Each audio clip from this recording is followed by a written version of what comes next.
Desperado, why don't you come to your senses? Been out riding fences for so long now, you're a hard one. And I know that you got your reasons, the things that are pleasing, you can hurt you somehow. Don't you draw the queen of diamonds, boy, she'll be you if she's able. The queen of hearts is always your best bet. Seems to me some fine things have been laid upon your table, and you only want the ones that you can't get.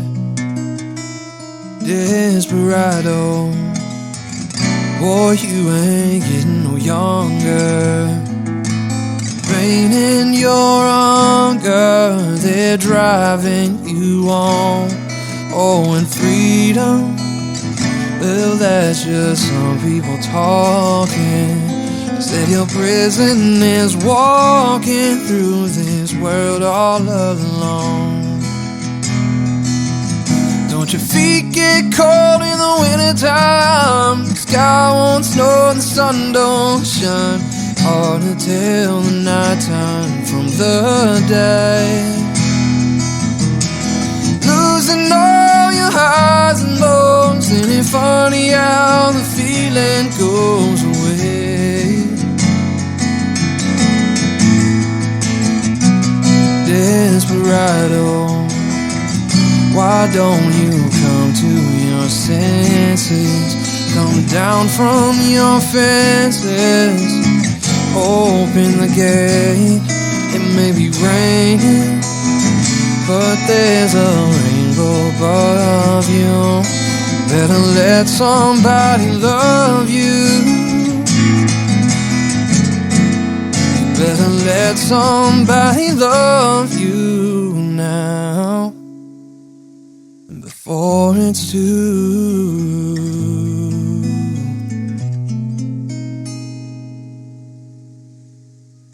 late.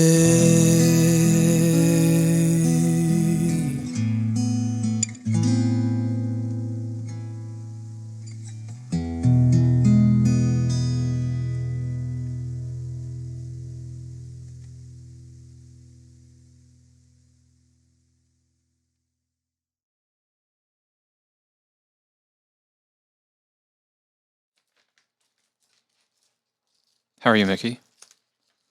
Just gonna get straight to it. Not gonna waste any time today. How's your day?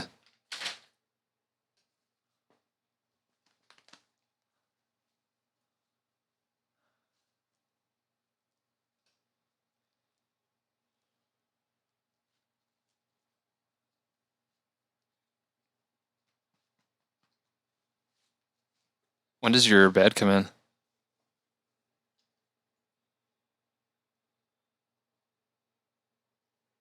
I would be so anxious waiting on that.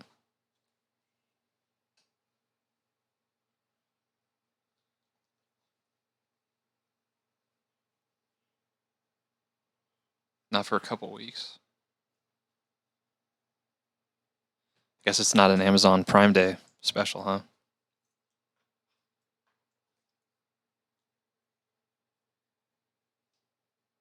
Okay. I'm sorry, Tater.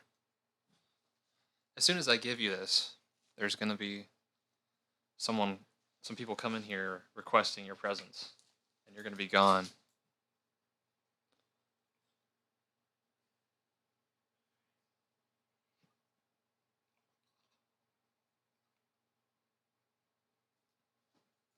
See you, bro.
she's just like a maze, where all of the walls all continually change.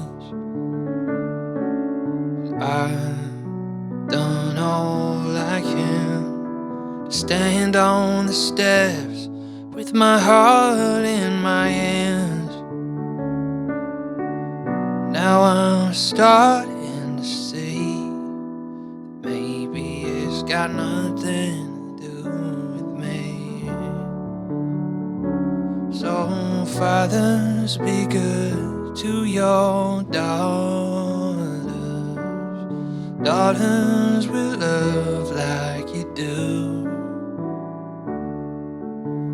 Girls become lovers, turning to mothers. Oh, mothers, be good to your daughters too.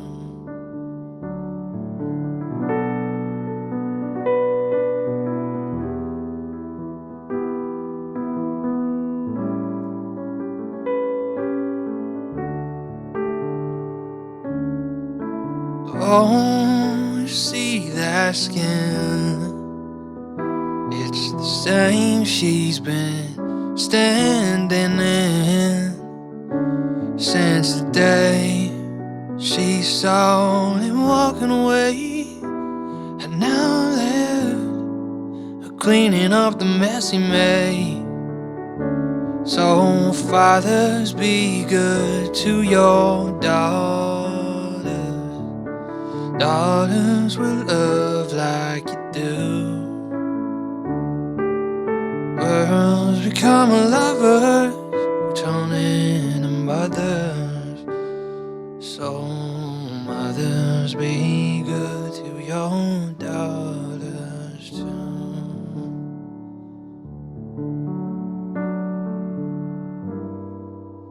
Boys you can break, you find out how much they can take. Boys will be strong, boys soldier on. Boys would be gone without love from a woman's good heart.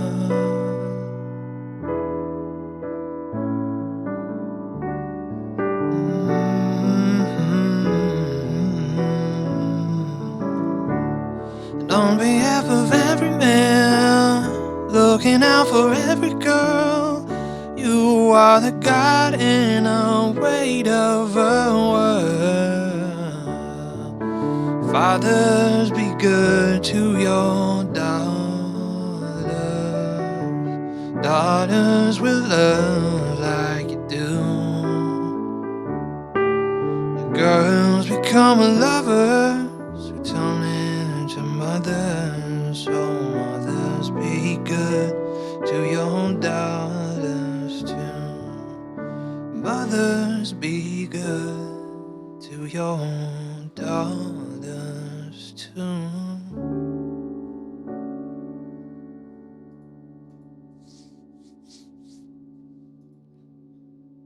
Me singing it makes a little pissed off at the lyrics. I'm with you, baggers. What's wrong with the lyrics? I think the lyrics came from a good place. I think John Mayer gets a bad rap. I've seen a lot of people call him a womanizer, right? I've avert their attention to that song. It's like, man, what an asshole. Whoever wrote that.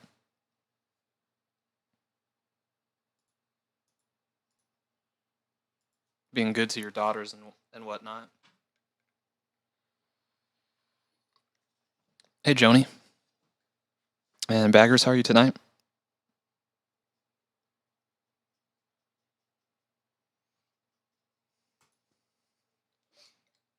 What are we drinking on tonight? What's in the thermos? What do you think?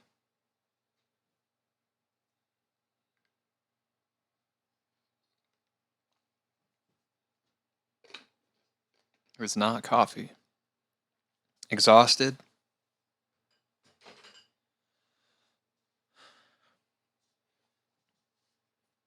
Are you kind of getting back in the swing of things? I know you were out of work for a really long time. Are you somewhat settled in?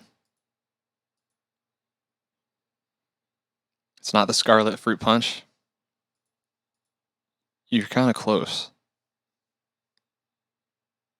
I don't know what Scarlet Fruit Punch is, but it kind of is punchy.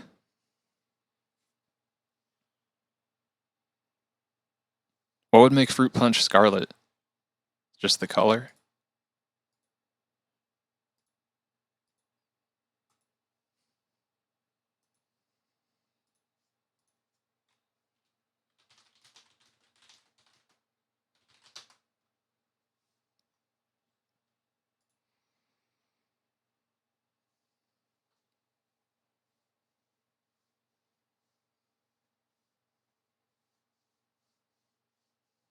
Girls become lovers who turn into mothers. It's true. I would agree with that line.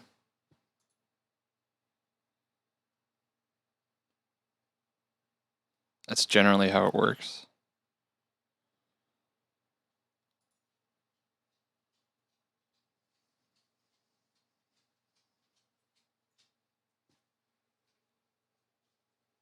What's up, Tater?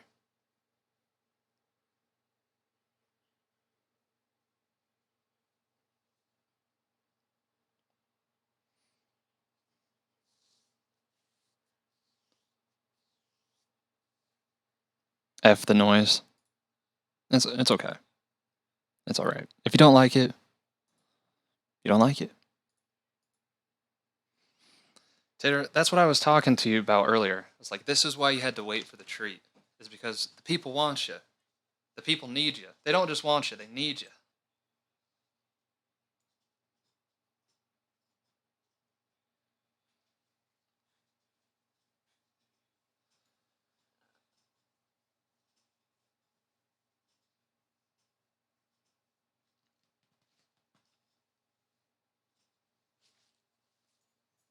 All right. Let's keep it rolling.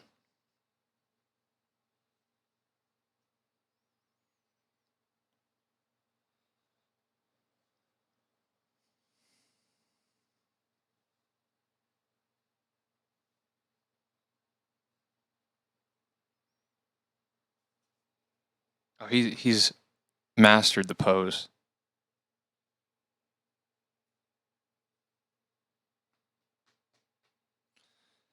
Baggers, I have not. I've been working. I've been going through some stuff, but I didn't get a chance to yesterday or today. But you know what? Let's at least open it.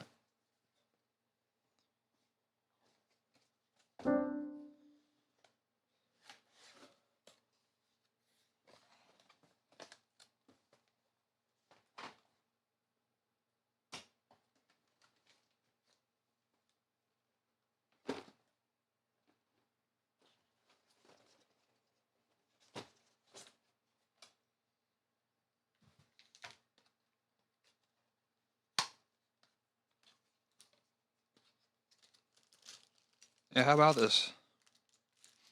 This is courtesy of Baggers. So this is gonna be the final piece. Minus some just like 1/4-inch cables. This is the final piece of everything that I need to get the looper running.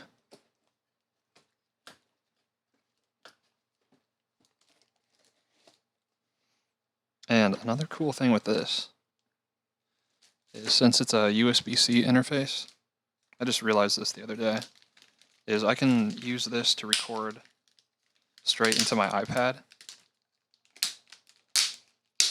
And what I'd love to do is just be able to take this interface. I was kind of thinking of going to my parents' church in Topeka, and they have a really great grand piano there. And importantly, it plays nice and it's in tune. And this would be perfect. I could just record high quality piano just straight into my iPad, which would be so sick. What's up, Juanita?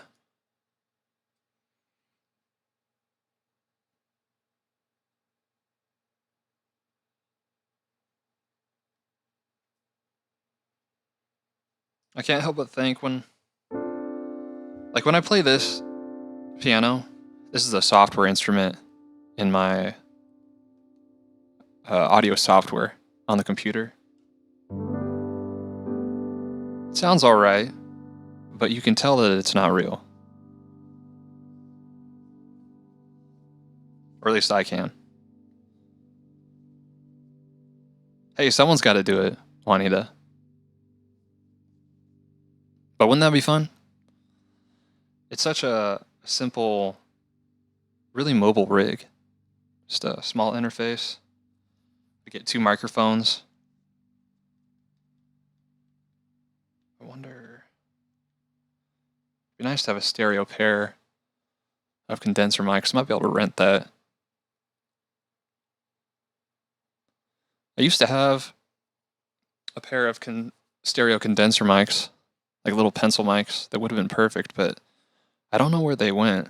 Sometimes just we did a lot of gigging back in the day, and I lost a lot of cables. Lost a couple microphones. Things just kind of come and go as a musician. But really wish I had those. This is clutch though.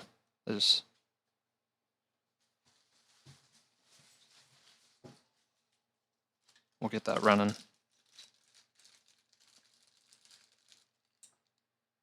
And when I go to Europe, I'm all set. It is interesting that they include that in the US version.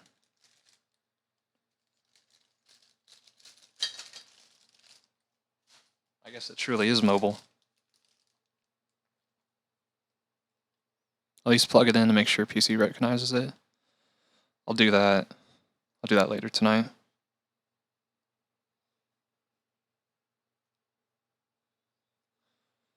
But it looks really promising. I can't remember if I said it on stream, but this is the right box that it's supposed to come in. Or that's what I've seen all on the internet.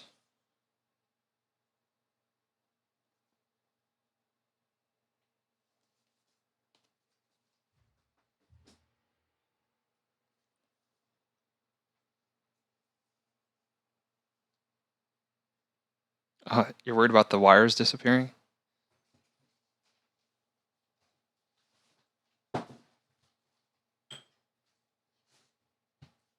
This is all I need.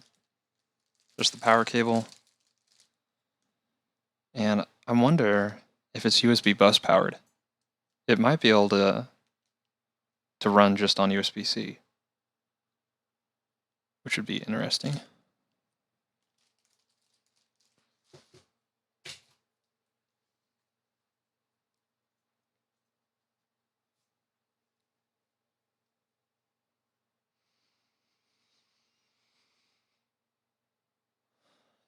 Two turntables and a microphone. I think that's where it's at. You might need an adapter to make it work with your phone. We'll test it out. The iPad came with a lightning connector to connect into the iPad, and then a USB-C on the other end. Ooh, I think I know what you're saying.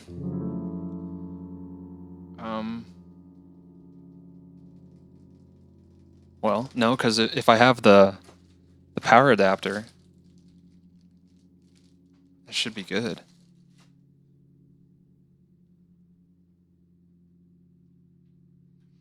Rest in peace, wired. They're just on the desktop. They'll be good for now.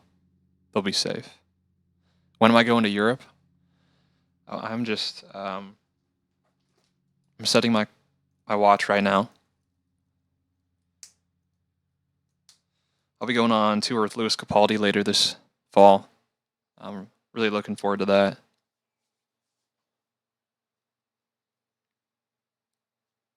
What'd you get there, Marcus? Amy, this is an interface. It's going to be running the stream here very shortly. And essentially all this is going to do is just going to be a conduit to plug the piano into, my guitar into, my microphone into, and then all of the audio signals are going to go into this box and then into this software, and then we'll be able to loop things.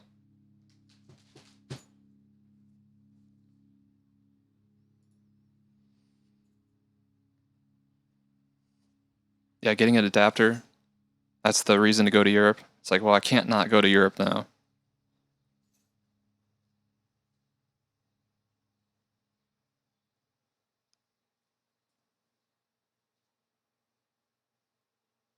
Anyone that knows me even a little bit knows it's bound to happen. Hey, if I generally don't lose things, I just misplace them. But I eventually find them.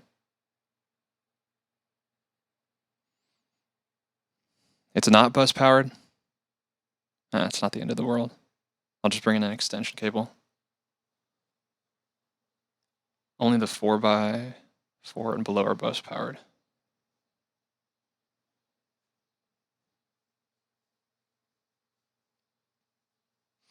I kind of rather prefer it needing to be plugged in. It just kind of feels like a more robust way to power it. Case in point, where's the MIDI cable for your MIDI controller?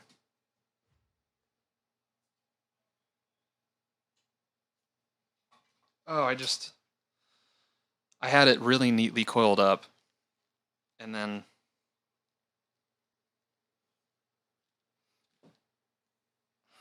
it was so neat.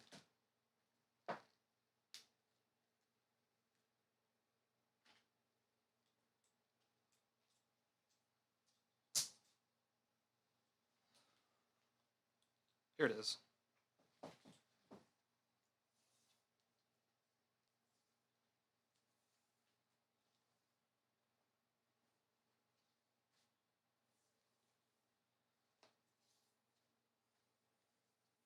One of my least favorite things about being a musician, having a small studio in a bedroom, cable management just drives me insane.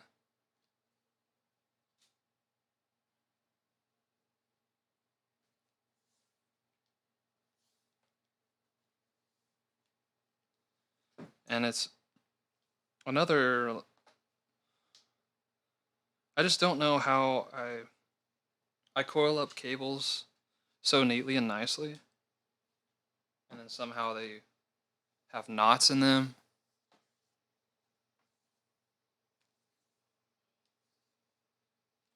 Was that a gift or did you buy that? Emmy, that was from Baggers, the interface.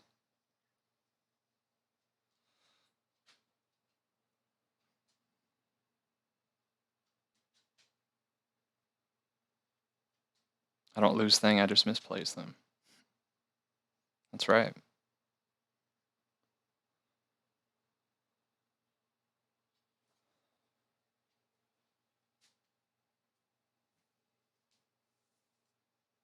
All right, last cable.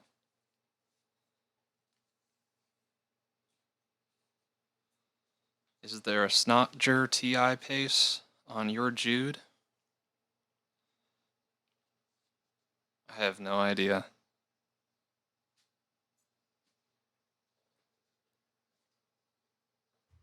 No idea with that one.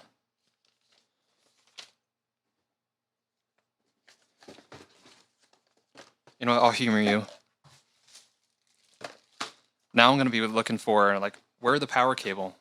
Where's the USB cable?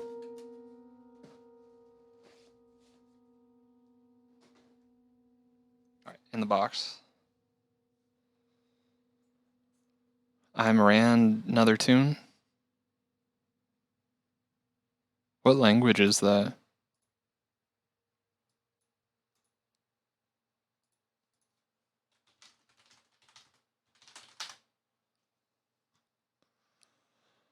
I'm here to calm your nerves, baggers. Here to release some anxiety. Anyways, this is orange juice, guava, banana, apple juice, mango juice, and probably something else. What's good, Andy? Mr. Mount Hood?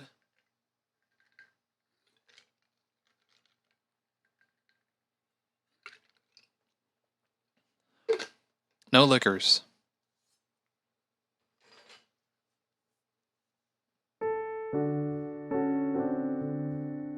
It really is all the juices. I was at Aldi today. Saw it on sale. I was like, looks too many juices to turn down. Just a casual 20 to 30 juices, probably.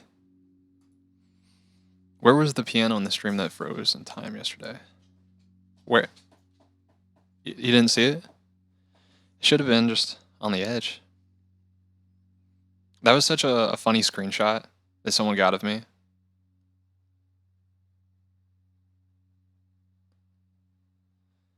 It was incredibly generous of baggers to send that. Remember to give Tater's treat? I know you already had one, but how about another?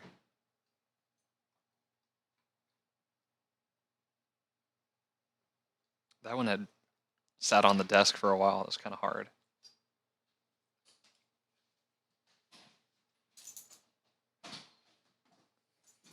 Vodka is just old potatoes. What you got against potatoes? Hey, I've never fermented potatoes before. I generally just buy fermented potatoes.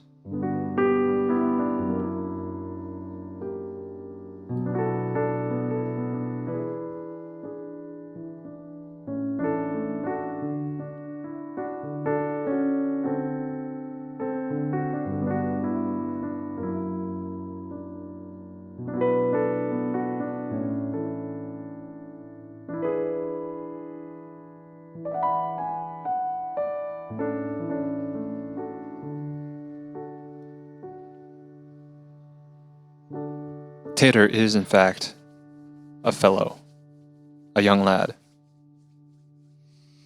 I think it was 100 degrees today. Yeah, it was pretty hot going to grab groceries.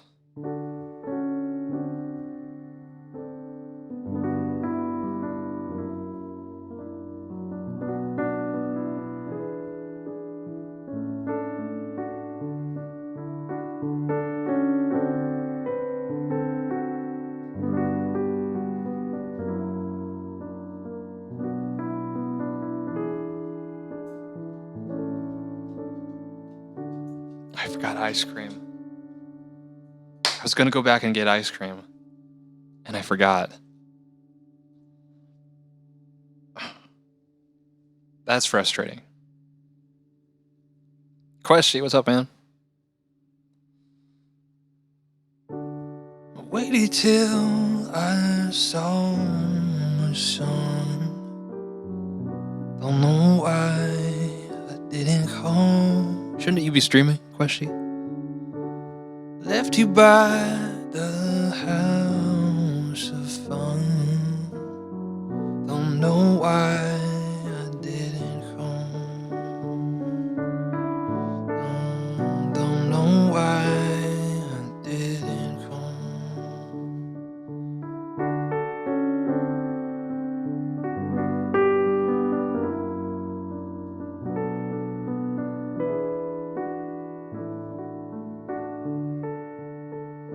When I saw the break of day, wish that I could fly away. Instead of kneeling in the sand, catching teardrops in my hand, catching teardrops in my hand. But my heart is drenched in wine.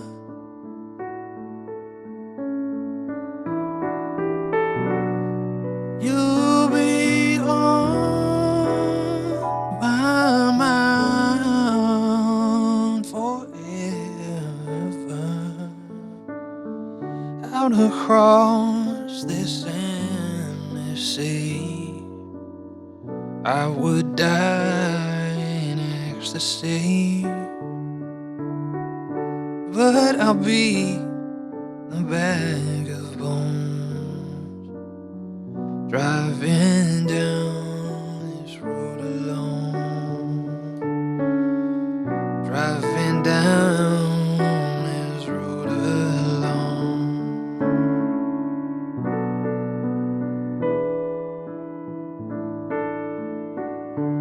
But my heart is drenched in wine,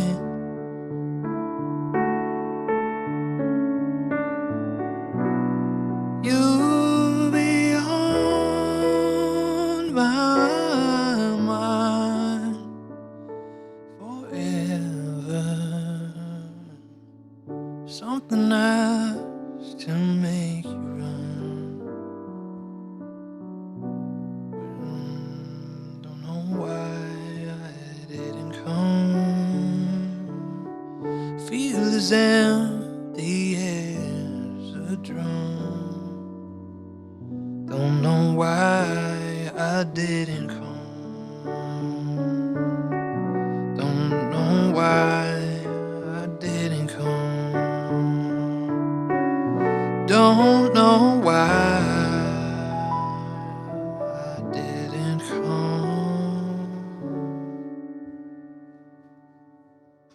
Mount Hood, really appreciate the gift sub to Questy.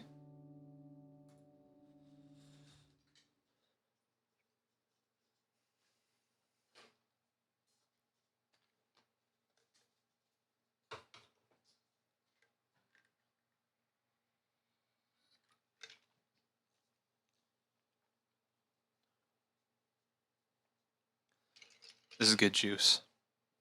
This is definitely Twitch juice. And Baggers, I think you might be onto something with the fermented potato action.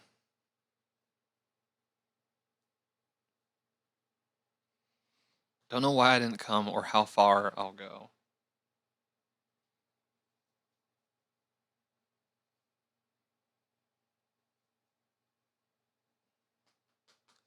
This little man's shedding. You're shedding all over my room.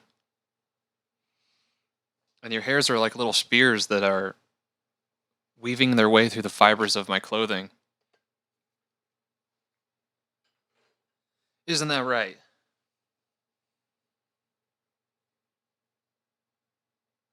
Want to keep the overlays off? No, let's turn them on. In the wise words of... What did we want? We got donation, chat, song. I think that's everything.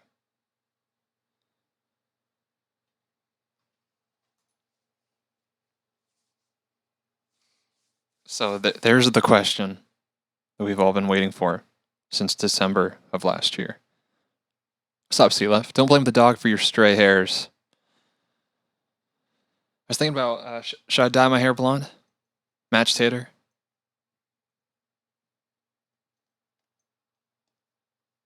Thank you so much for 22 months, man.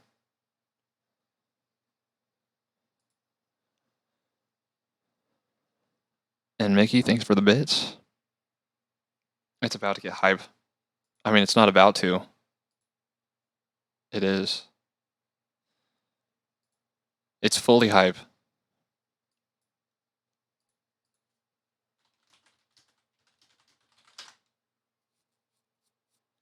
Did the library cabin burn down with Kramer's Cuban cigars? Luckily, we were able to put it out in time before it fully burnt down. He likes my room these days. I'm the treat room. I got all the treats in the house.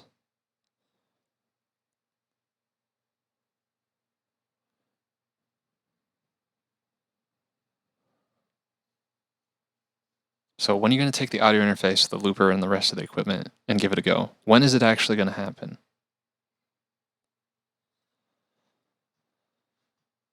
I've been really good at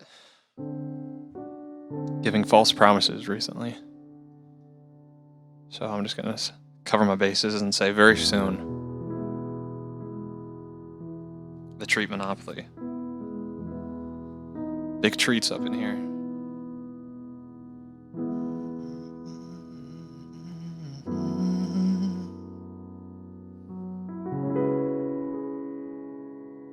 When will then be now?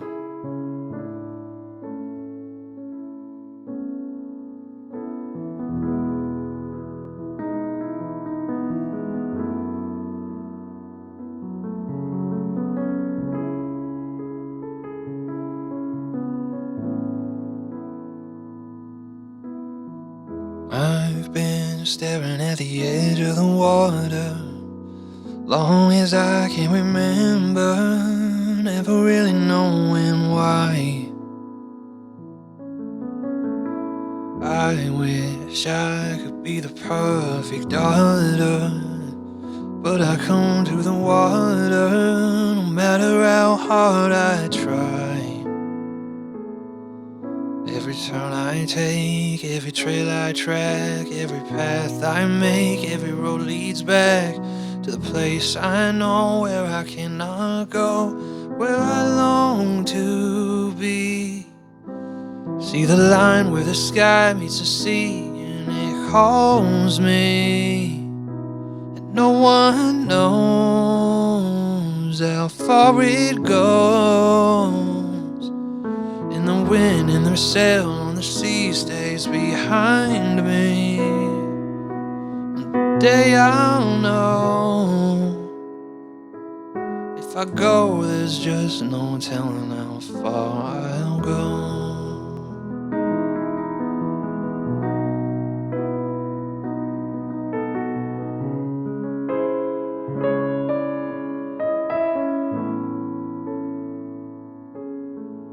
I know everybody on this island seems so happy on this island, and everything is by design.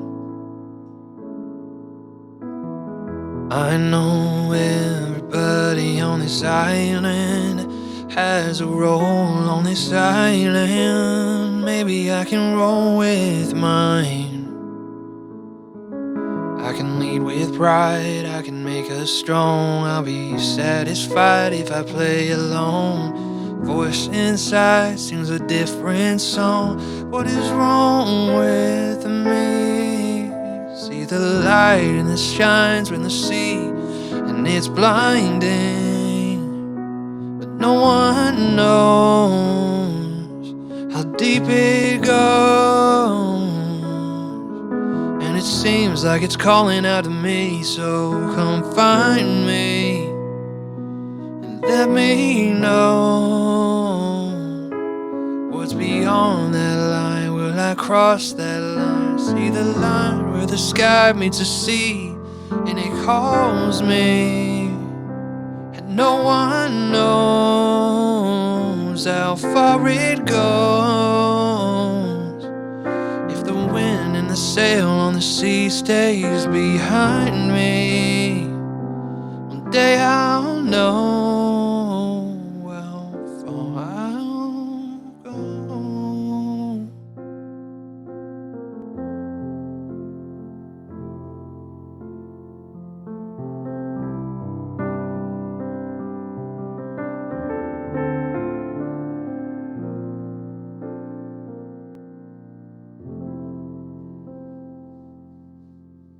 Crying angry baby, what's going on?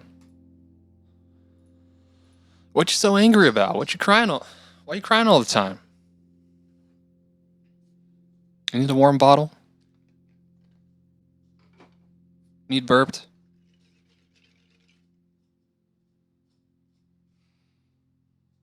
Anyways, hope you're having a good night. This right here is my lap warmer. His name's Tater. And essentially he's just fishing for treats.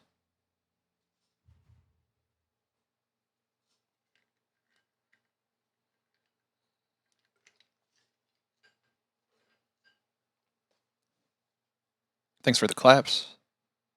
Because everyone be pissing me off. Heard that. Heard that.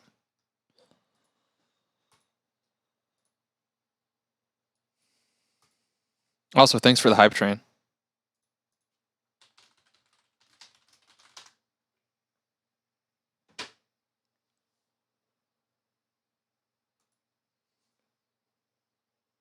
He is keeping my leg warm.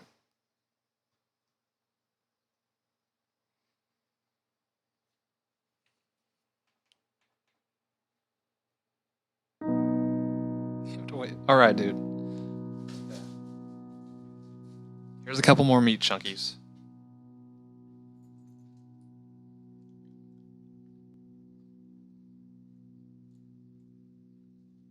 You must have a good metabolism. I feed this dude a lot of treats. Yeah, that's the real reason I ask him up on the chair. It's like, I need a hug. I need a hug. Nice hairy, sheddy hug. What's on his collar? He's got a little light beacon. This is how you summon him.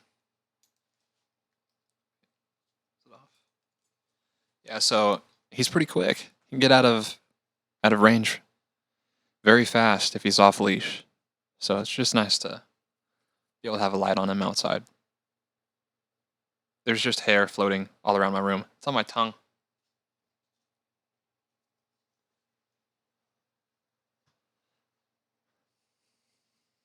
Can't ignore the eyes. Talk about perfecting the look. It's all in the eyes.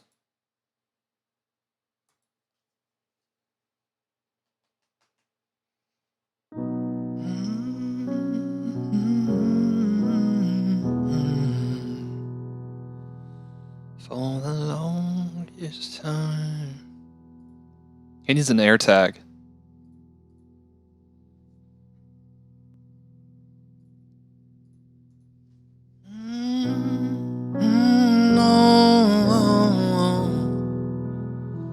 For the longest time.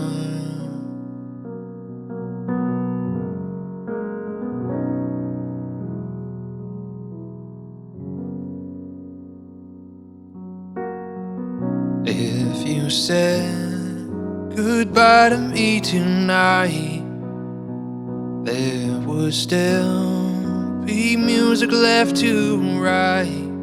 What else could I do? I'm so inspired by you. It hasn't happened for the longest time. Once I thought my innocence was gone.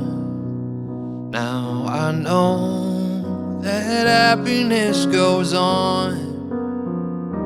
That's where you found me, when you put your arms around me. And haven't been there for the longest time. Oh, for the longest time.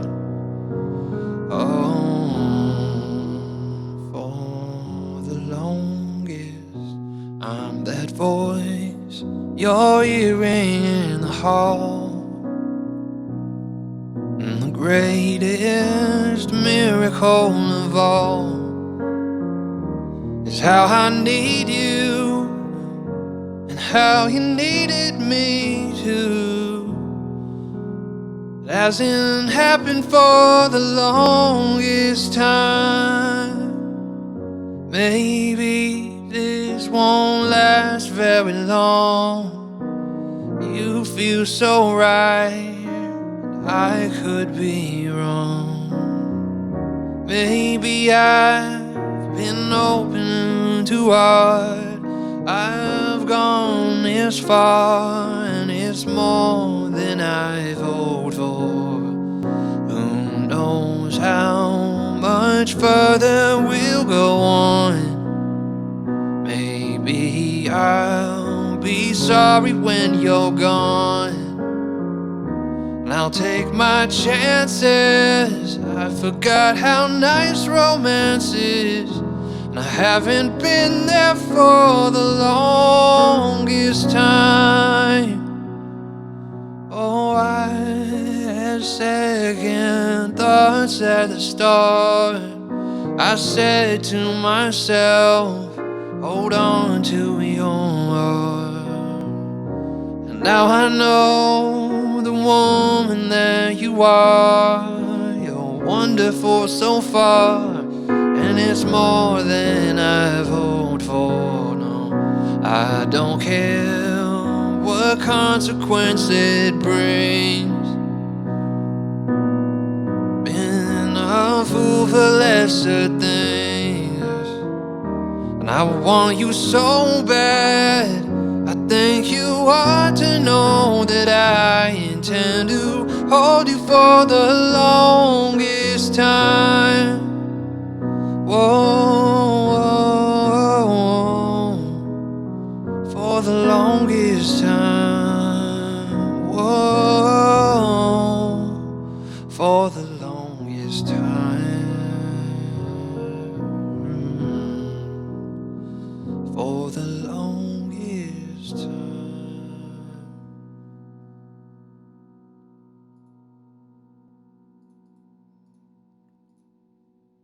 Did we just get a French raid? The French raid of 2023. Elemental, the 12th, thank you. Thanks for the raid. How are you tonight? Tater, we have a raid. You need to greet the raiders. It's only polite. Be polite, Tater. How are you tonight? Oh, it's an early morning raid.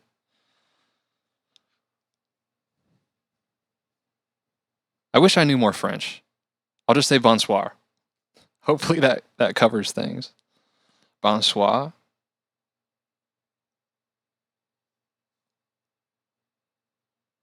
Bonjour. That is so American sounding. Bonjour. Bonjour. Elemental, what do you stream?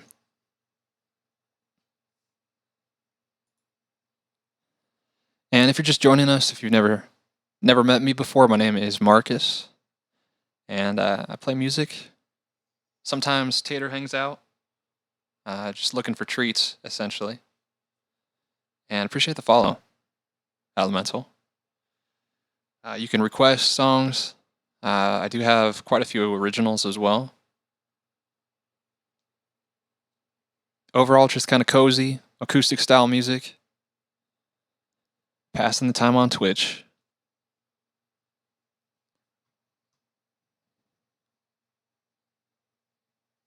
Je ne suis pas un toasty. The second bonjour is great. I tried Mr. Full Metal. I'm trying. Not very hard, but I'm trying. Maybe if you finally give Colin your arms, she can teach you some French. That'd be a good trade. Leckness, appreciate that. So anyone who just rated, what kind of music do you listen to? What would you like to hear? Okay, we're gonna go with my choice. You know when you're indecisive and you're like, what do I pick? What do I even choose? Sometimes we get lucky, just do like a random request.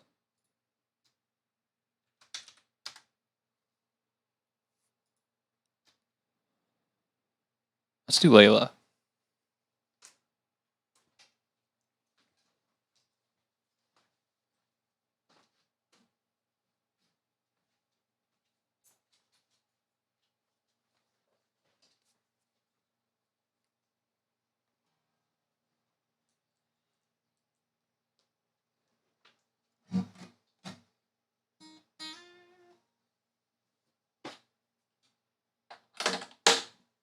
Is this baby tuned?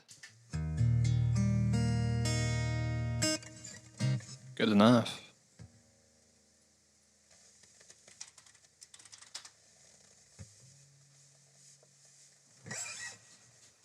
Yeah, this is a fun song to play.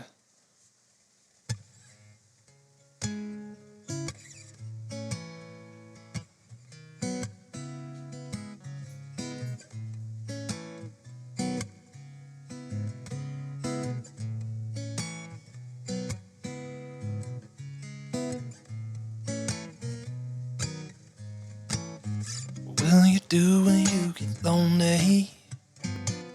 Nobody waiting by your side. So you've been running and you're hiding much too long. I know it's just your foolish pride, Layla. You got me on my knees, Layla. I'm begging, darling, please, Layla. Oh, darling, won't you ease my worried mind? Tried to give you consolation. Your old man had to lay you down. Just like a fool, well, I fell in love with you. You turned my whole world upside down, Layla. You've got me on my knees, Layla. I'm begging, darling, please, Layla. Oh, darling, won't you ease my worried mind?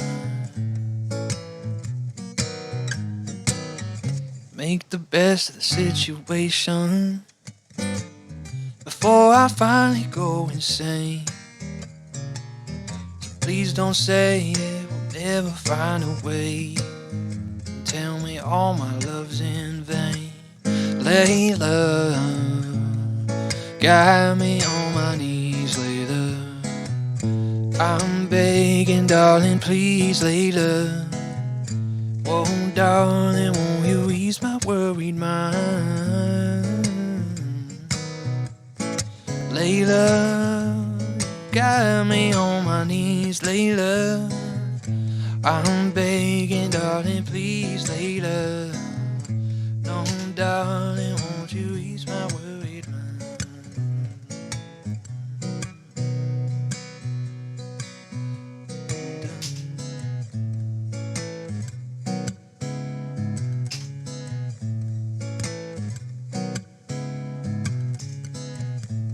That's a tough loop.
Layla, got me on my knees, Layla. Begging, darling, please, Layla. Darling, won't you ease my worried mind?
Tartuga, thanks for the gift sub. And if I could pronounce her name, I would. I just don't even know where to begin. But thank you, Tartuga. And Sephiroth, thanks for the follow. Elemental, no problem. My pleasure. It's getting pretty late for you. Do you generally stream this late? Hello, Sephiroth. Have a good night, going to bed. It makes sense. I don't blame you at all. I get off stream and I'm just ready to... Generally not so late. It's early, yeah. It's all in perspective. It's all in how you look at it. Elemental, appreciate the raid again. Have a good snooze.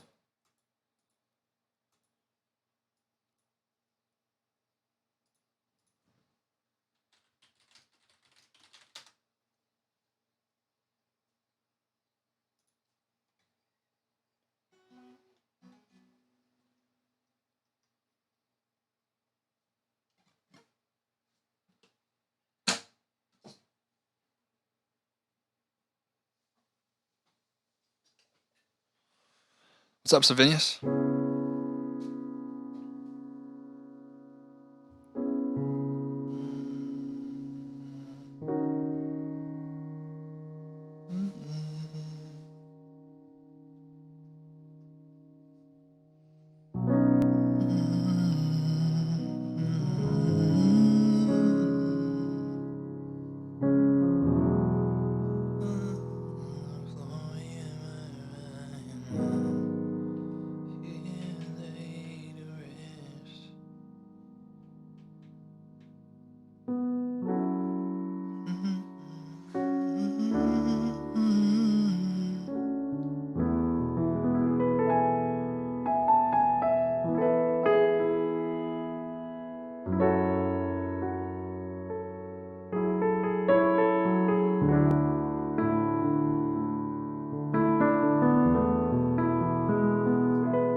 You could have been all I wanted.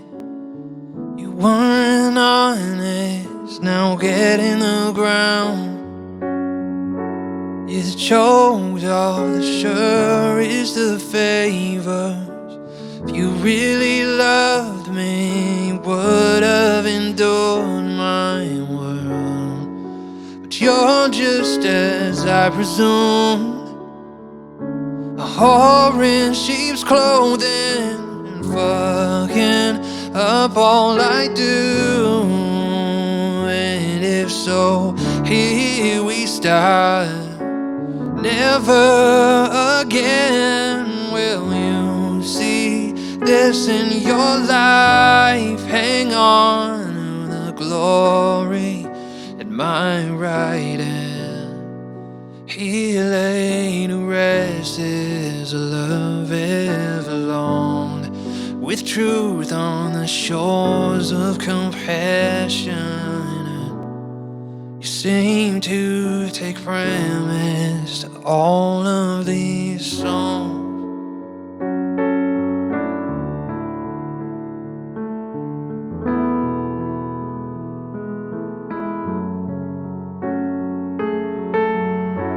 You stormed off to scar the armada, like Jesus played later. I'll drill through your hands, and the stone for the curse you have blamed me. With love and devotion, I'll die as you sleep. And if you could just write me out, nevertheless wonder how happy will I become. Be true that this is no option. So wish and condemn you, demon. Play demon out. Hang on to the glory at my right hand. He lay to rest his love ever long, with truth on the shores of compassion. Seem to take premise to all of these. One last kiss for you and one more wish to you. And please make up your mind. I'd do anything for you. The last kiss for you, one more wish to you. Please make up your mind.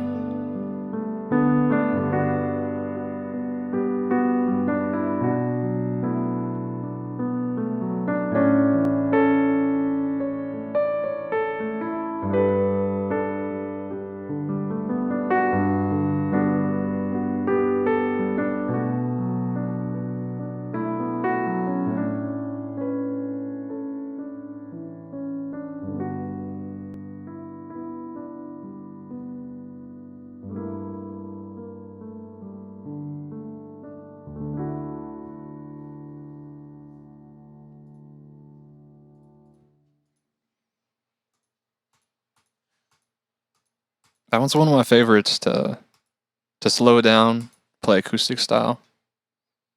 It's so unexpected. Remember going back to 2005. Oh my goodness. 2005 was 5 years ago, right? You better not say it's more than 5 years ago. Go into Coheed's website, listen to the song because that's where they premiered it. Honestly, mind-blowing. That's a good phrase for it. Sure, about 5 years.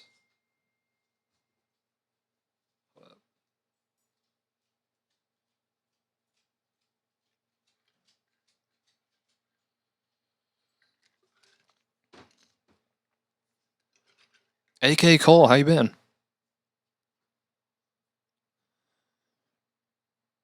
Oh yeah, that's right. You had a few horses, right?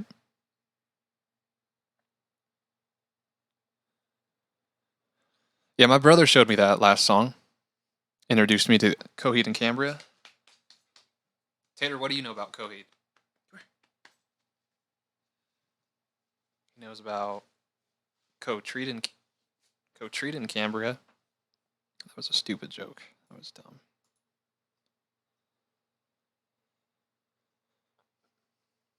Cosify it. I like it. Let's see if that one sticks.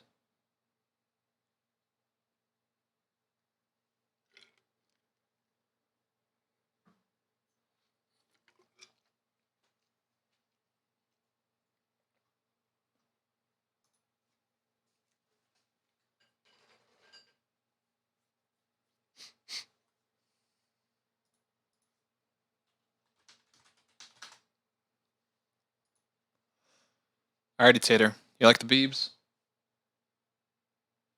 You fan of the Beebs? We have 6 horses. Just left a friend's Bible study stream and going to bed. That's one way to wind down. I wish I could just go out in my backyard and pet a horse.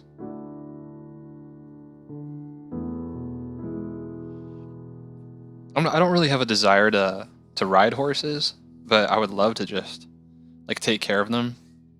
Something that I spend too much time doing is watching videos of caretakers for horses trim their nails, and I don't know what do you call it, manicure, something like that. Just put new horseshoes on, trim their hooves. That is a relaxing style video hooves.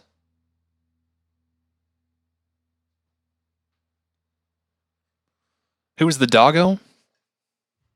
That's Mr. Tater.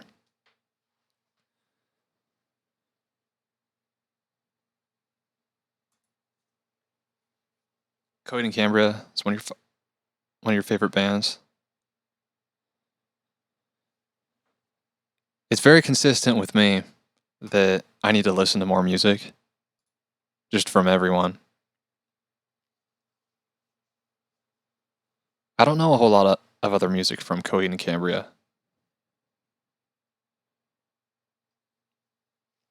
I know one more. Listen well when you're down on it. The Suffering by Coheed and Cambria. That's like the only other song I know.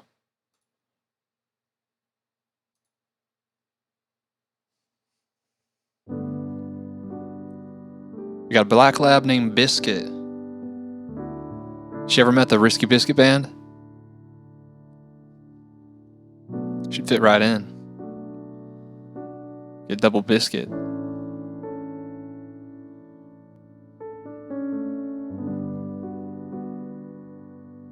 What is my favorite song or band to listen to? Favorite song right now is called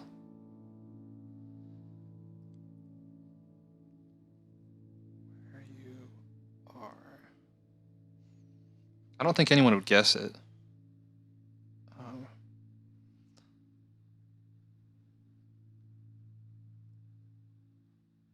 It's a song called Where You Are.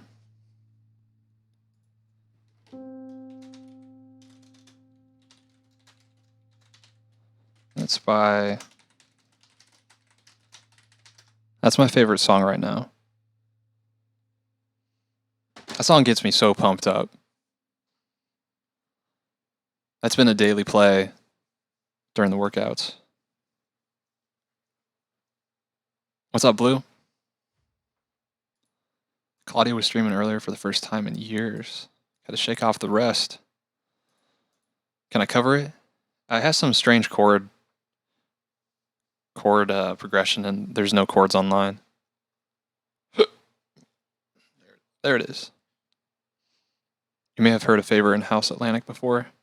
It's possible. Farrier is the guy that trims hooves and puts horseshoes on. You got a farrier coming out tomorrow. I would love to be a part of that. I've never gotten the opportunity to watch someone do that. But I would just sit on a stool and just watch it for an hour.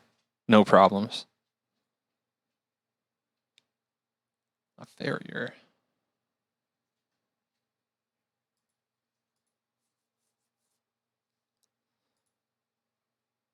All right.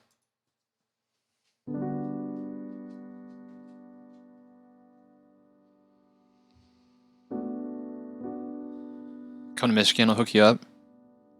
Best friend lives down the road and has horses. I'll hold you to that, Joni. I would love that. If I'm ever touring up in Michigan,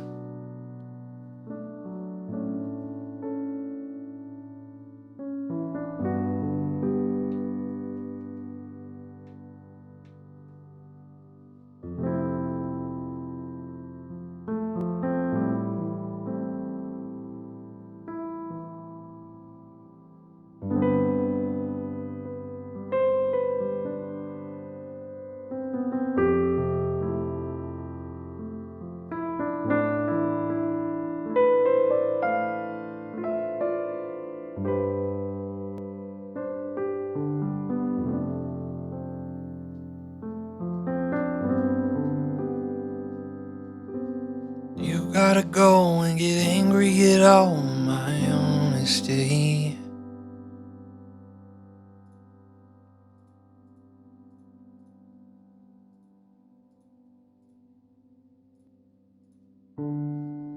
You gotta go and get angry at all of my honesty. You know I try, but I don't do too well with apologies. Hope I don't run out of time. Can someone call a referee? I just need one more shot at forgiveness. know you know that I made those mistakes maybe once or twice. By once or twice, I mean maybe a couple of 100 times. Let me redeem myself tonight. I just need one more shot at second chances. And is it too late now to say sorry? 'Cause I'm missing more than just your body. And is it too late now to say sorry? I know that I laid down. Is it too late to say sorry now? I'm sorry. No, I'm sorry. Yeah, no, I'm sorry. Yeah, I know I lay it down. Is it too late to say sorry now?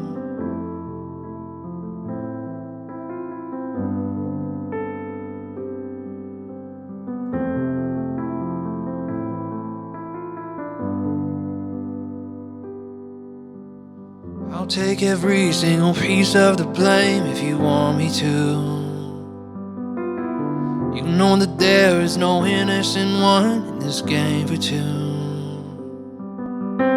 I'll go out, then you go out and spill the truth. And can we both say the words and forget this? And is it too late now to say sorry? I'm missing more than just your body. And is it too late now to say sorry? I know I lay it down. Is it too late to say sorry now? Oh, I'm sorry. Oh, I'm sorry. Yeah, oh, I'm sorry. Yeah, I know that I let you down. Is it too late to say sorry now?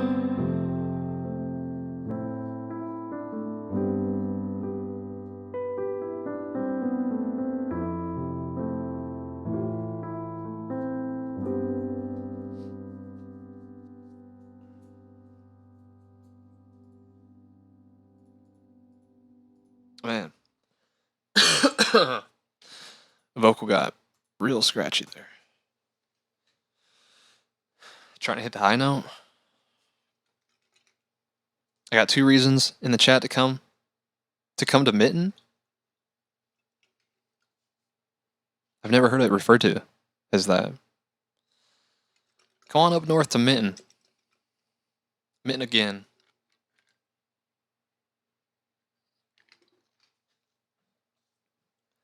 The Kitten. We can make a day trip out to Frankenmuth. Is that a made-up city? Frankenmuth? Slap Happy, thanks for the follow. Welcome to the Kitten. Is that what they have on their sign on the side of the interstate when entering Michigan? Welcome to the Kitten.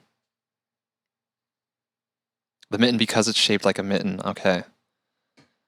Gotcha.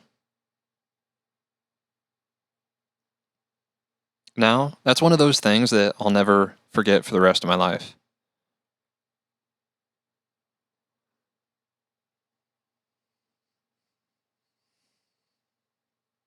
AK Cole, if you haven't left already, have a great rest of your night.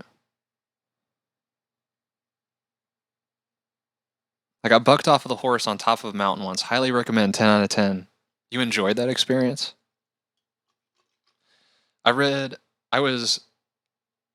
had the opportunity to ride a horse one time. Maybe 2 times. It was a family vacation. And I was probably about 10 years old maybe. And I was scared as shit. I was terrified.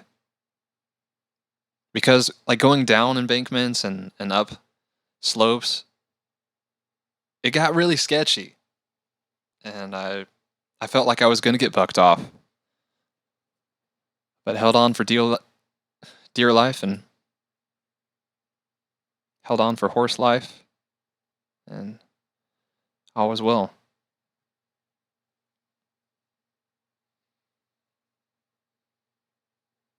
We tell each other where we're from by pointing to our hand. Oh, that's great. Frankenmuth is in fact a real city. A little German town with delicious food.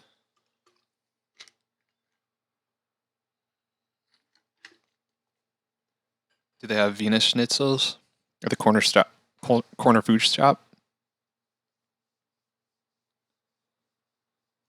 Frankenmuth.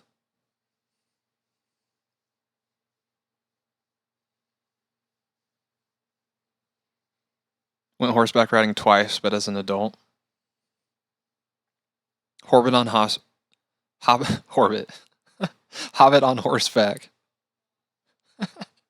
I'm a Horbit. Hobbit on horseback sounds like something. Straight out of Lord of the Rings.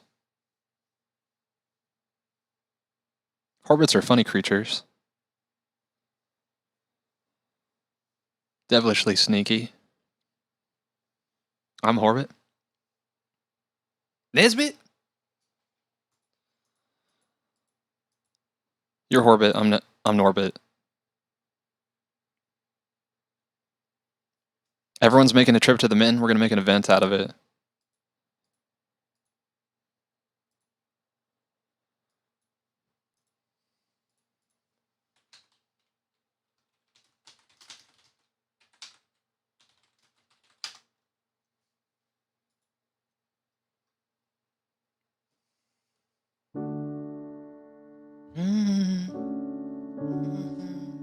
Ring the bell.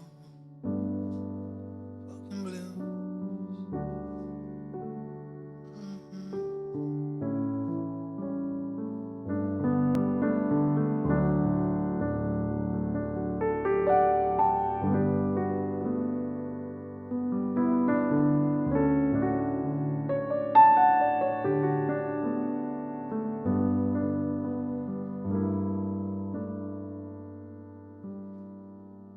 Fall is here, hear the yell, back to school.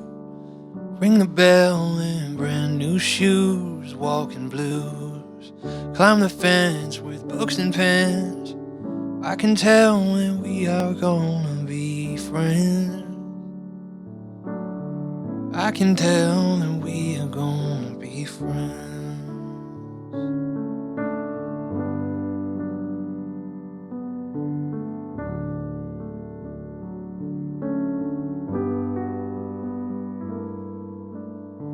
Walk with me, Susan Lee, through the park, around the tree. We will rest on the ground, look at all the bugs we found, and safely walk to school without a sound. Safely walk to school without a sound.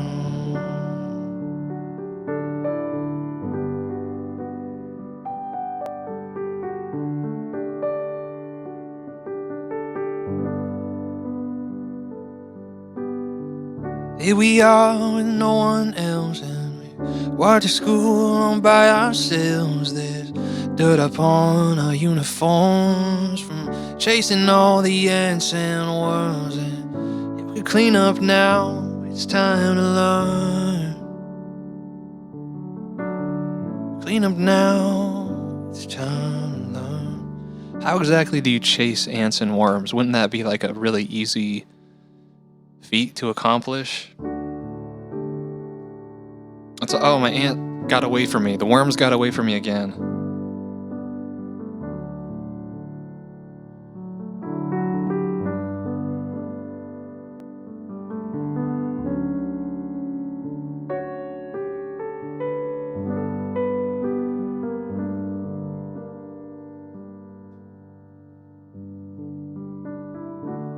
Numbers, letters, learn to spell. Nouns and books and show and tell.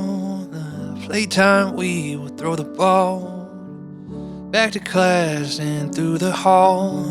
Teacher marks are hide against the wall. Teacher marks are hide against the wall.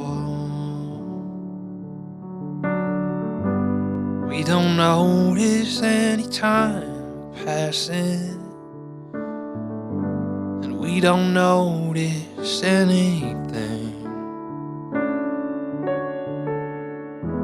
Sit side by side in every class. Teacher thinks I sound funny. She likes the way you sing. Tonight I'll dream while I'm in bed. Silly thoughts go through my head. Bugs in all the alphabet. And I wake tomorrow, I'll bet you and I will walk together again. I can tell that we are gonna be friends. Yeah, I can tell that we are gonna be friends.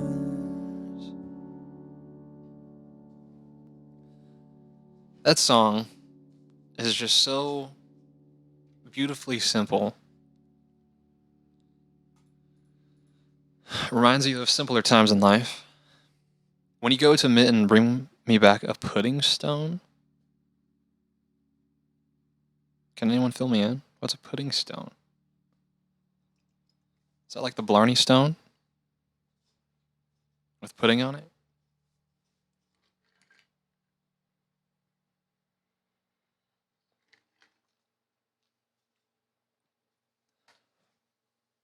Remember that feeling? Sitting in class when you were in grade school, early grade school, maybe like second or third grade.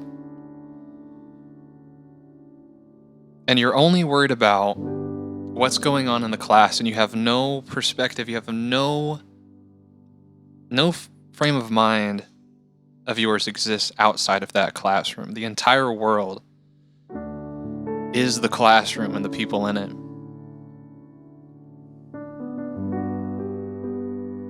Who are my friends? How do I look in front of my classmates?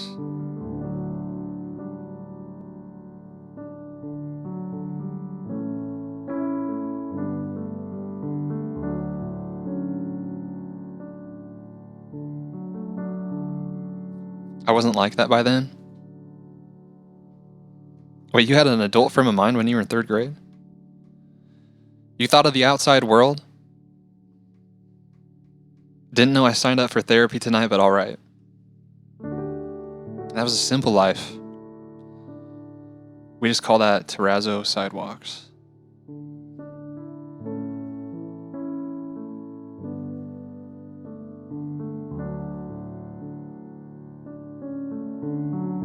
Let's all unpack our second grade trauma. And then we're just conditioned over time, to really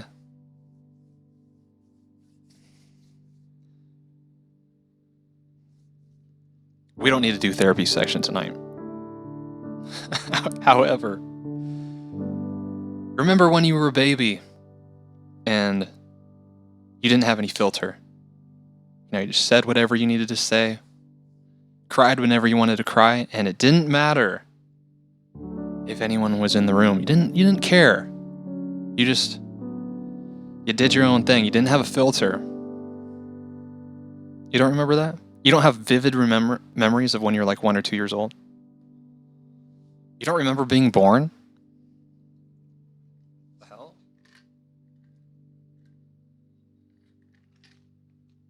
Who filters? Well, baggers, you are one of the few people that I've met who doesn't have a filter. And I mean that as an endearing positive. For me, it felt like I was, you're in class, you're going to school, and you're just you're taught and conditioned over time to, to say things that are within, like, within societal standards, and you forget that part of you that's completely unfiltered, and that can lead you to being like a quiet person, or like what you might call introverted, not letting like your true self speak because, well, it might not be socially acceptable.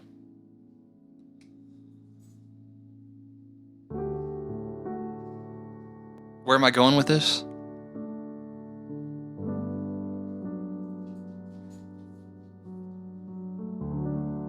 That song just reminded me of, just simpler times when nothing really mattered. And when you just, said whatever came into your mind. And I think there should be a whole lot more of that. And a whole lot less social anxiety. Trash Cat, how are you? The DTC in the building.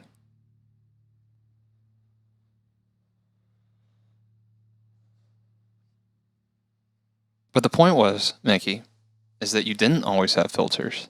They were learned. Filters were learned. Because when you were a baby, there's no filters at all. This is just Mark remembering he needs to buy coffee. I need coffee filters. That would solve all the problems.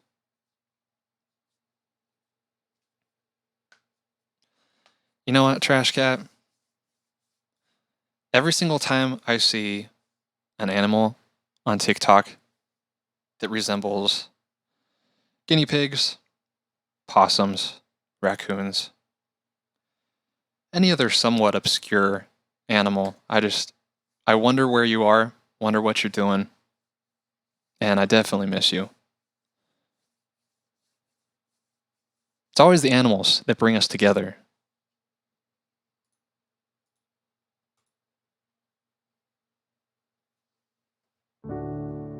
Cause I can tell that we are gonna be friends.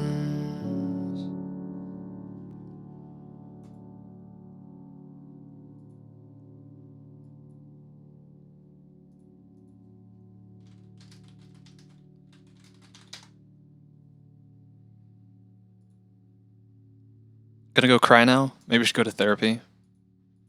Save some money. Just stay here.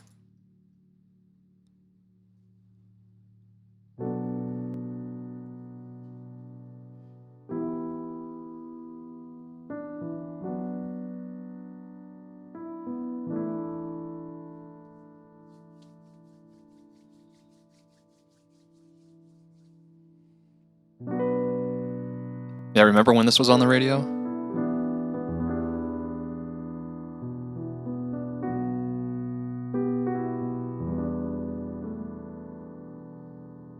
I've never been to therapy before.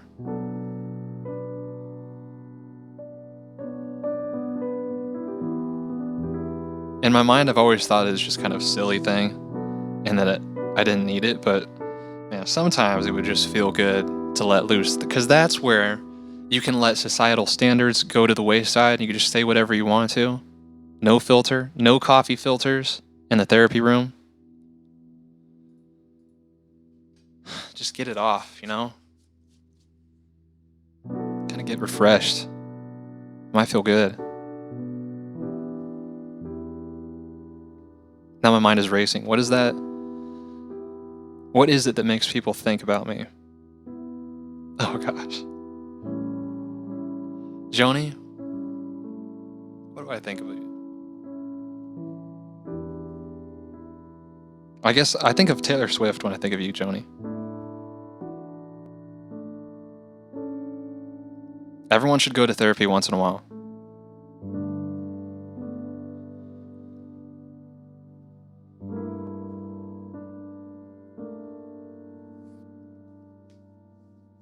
I've got reservations about going to see anyone with a name therapist in the title. It is an unfortunate reality.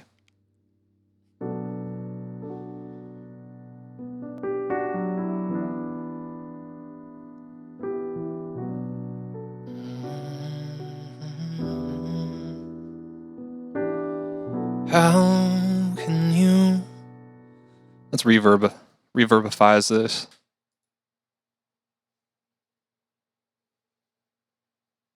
I'm hearing stuff. I'm paranoid. Something's in my room.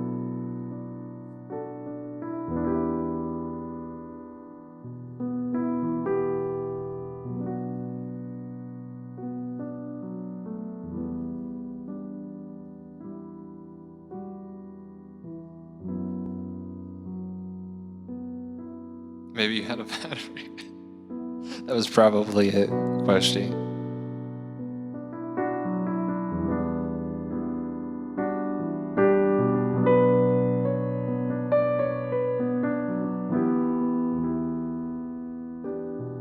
How can you see into my eyes like open doors, leading you down into my core, where I've become so numb without a soul. Spirit sleeping somewhere cold until you find it there and lead it back. Wake me up inside and wake me up inside. Call my name and save me from the dark. Bid my blood to run before I come undone. Save me from the nothing I've become.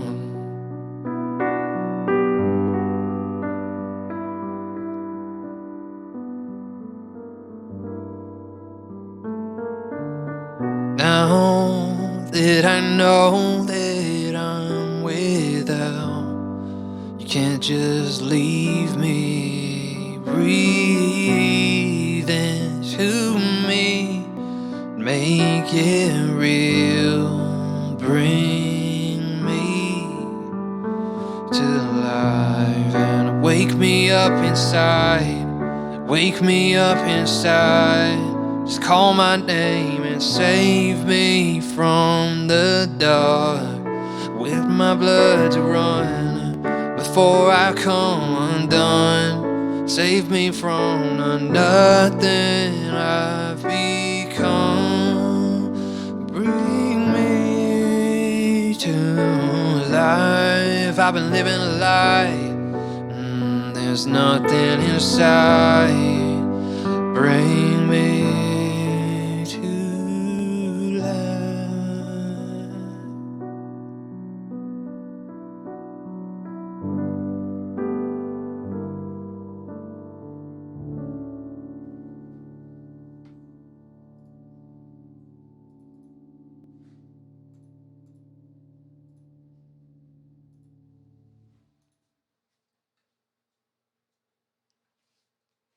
Everyone awake?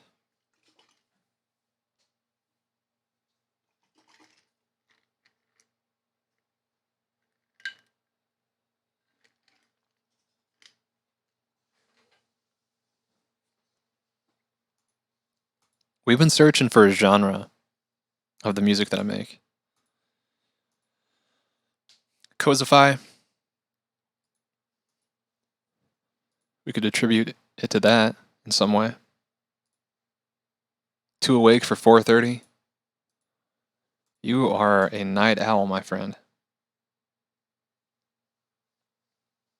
See you Friday? Yeah, for sure. I'll be streaming. And you know what?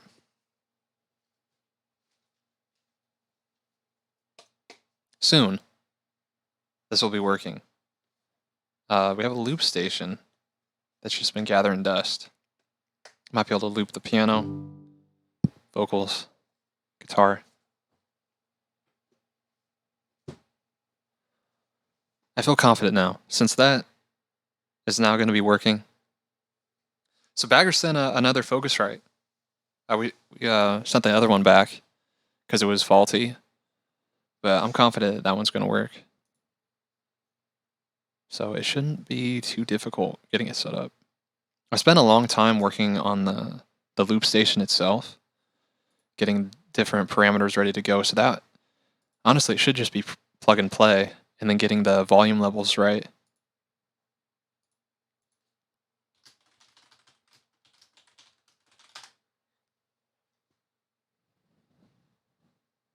So streamer team sounds like he's in the know.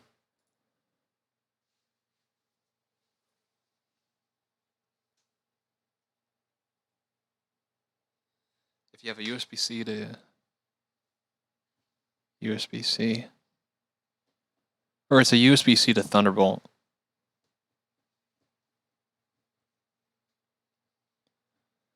But I'll just test it out.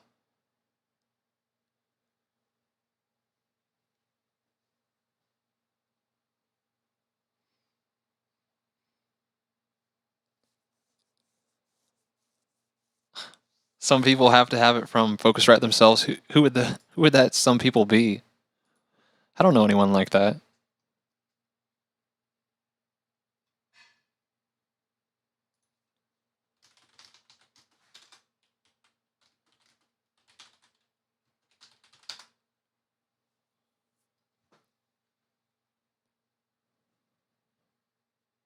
Do not buy an audio interface from Amazon. They sell knockoffs without saying it's a knockoff. One major thing, there was multiple inputs for the last one. It didn't just say Focusrite. There was like an input for every input on the back. It showed up as a different input on the computer, which is not how it should work. And also the headphone jack, one of them was broken. So those were two major giveaways.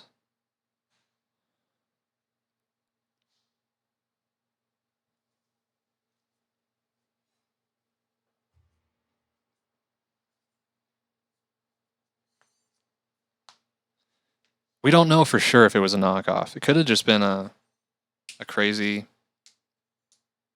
Could have just been just another sequence in my life where I got unlucky. It was probably just that.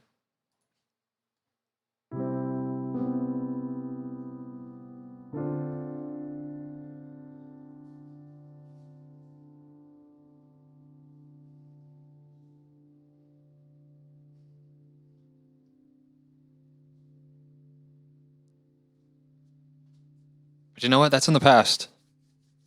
We have brand new Focusrites. We must have had focus wrong before.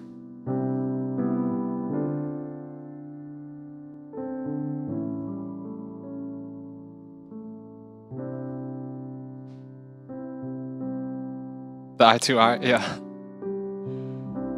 That one would work great. But it was just two inputs.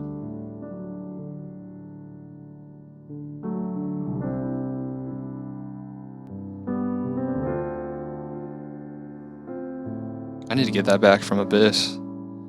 I let him borrow that while the Apogee was in the shop getting tuned up.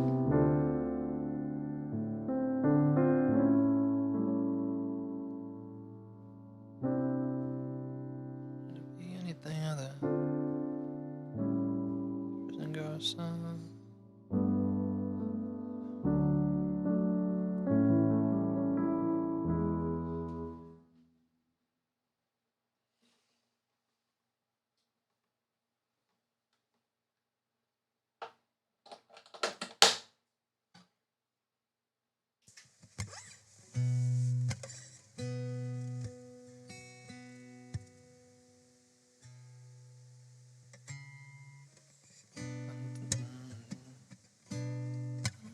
Be anything other.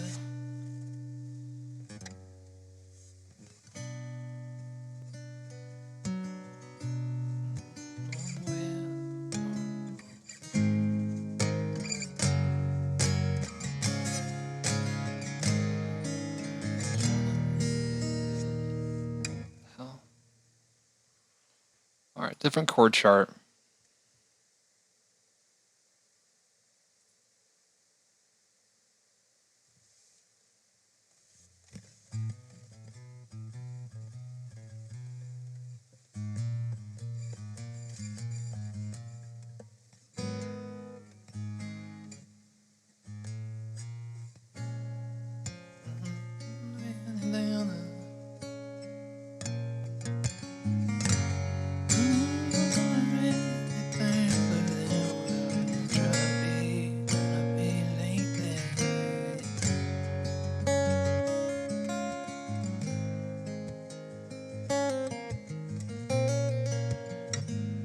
flies in the Vaseline we are. Sometimes it blows my mind. Flies in the Vaseline we are. Sometimes it blows my mind. Keep getting stuck there all the time. Stuck in the Vaseline again. Alright, let's try this song.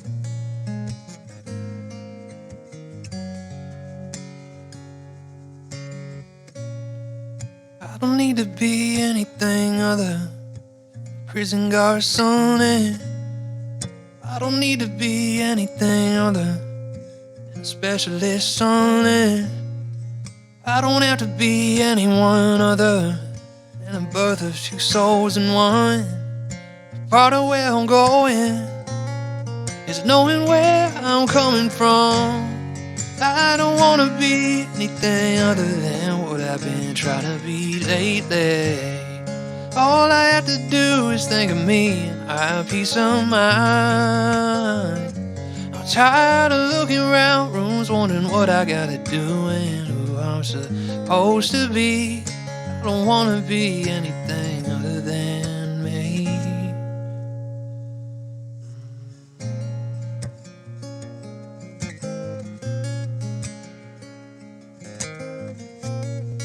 I'm surrounded by liars everywhere I turn. I'm surrounded by imposters everywhere I turn. I'm surrounded by identity crisis everywhere I turn. Am I the only one who noticed? I can be the only one who's learned. I don't wanna be anything other than what I've been trying to be lately. All I have to do is think of me and I have peace of mind. I'm tired of looking around rooms wondering what I gotta do and who I'm supposed to be. I don't wanna be anything other than me.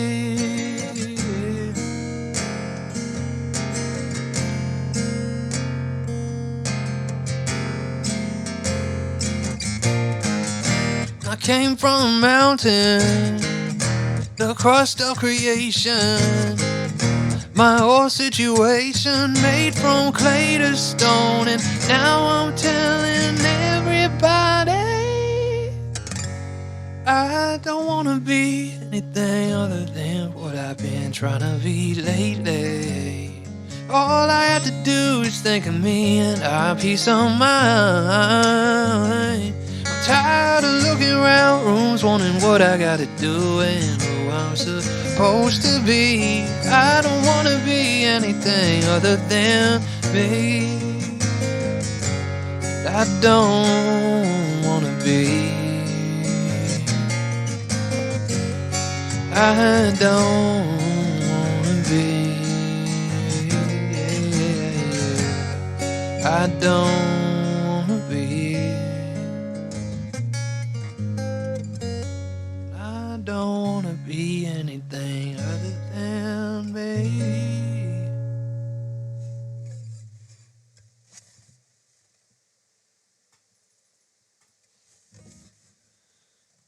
Of course, it's a real song. Another real song I've not heard of. Do flies get into Vaseline? You've never had that problem? You don't leave your Vaseline jar open so the flies can get in there?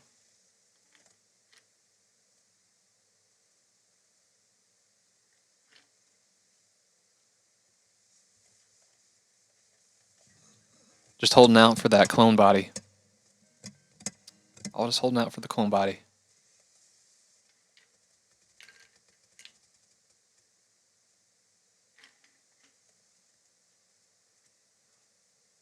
This, whatever I'm drinking right now is too good. It needs some fermented potatoes in it though.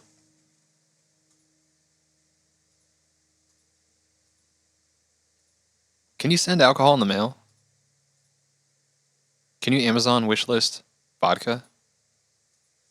That'd be so clutch.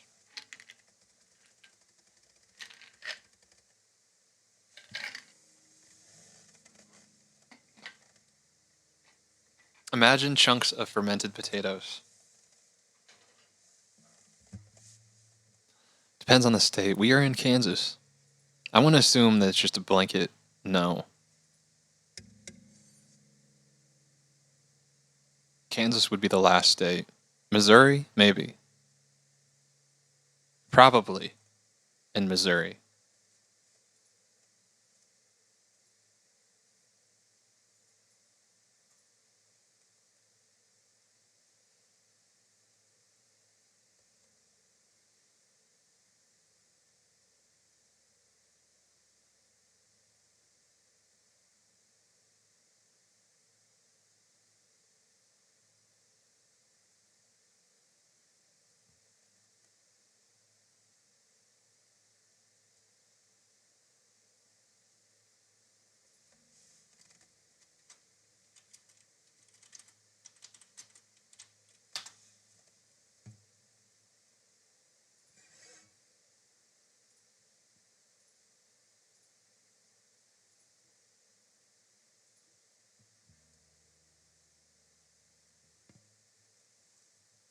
Time to open a P.O. box.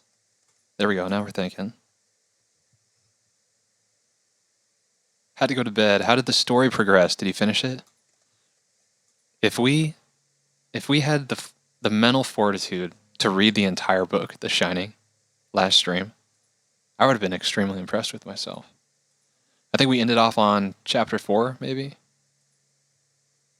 We'll be reading more tonight. Yeah, that 48-hour stream. We just ended it.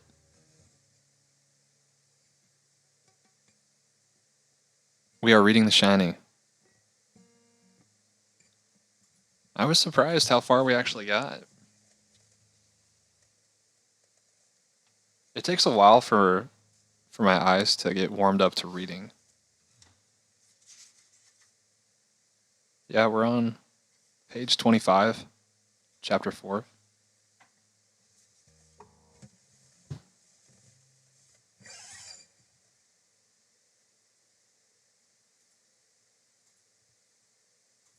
Start up a book club. I got a question for the chat. If you read an audiobook and you post it on YouTube, is that video copyrighted? Like if you were to read the entire book. Ah, thank you, Tartuga. I'm the only voice you'd even consider listening, reading some Stephen King at night. It is copyrighted. Shucks. How do you read an audiobook? Touche. Stop making sense, Mark.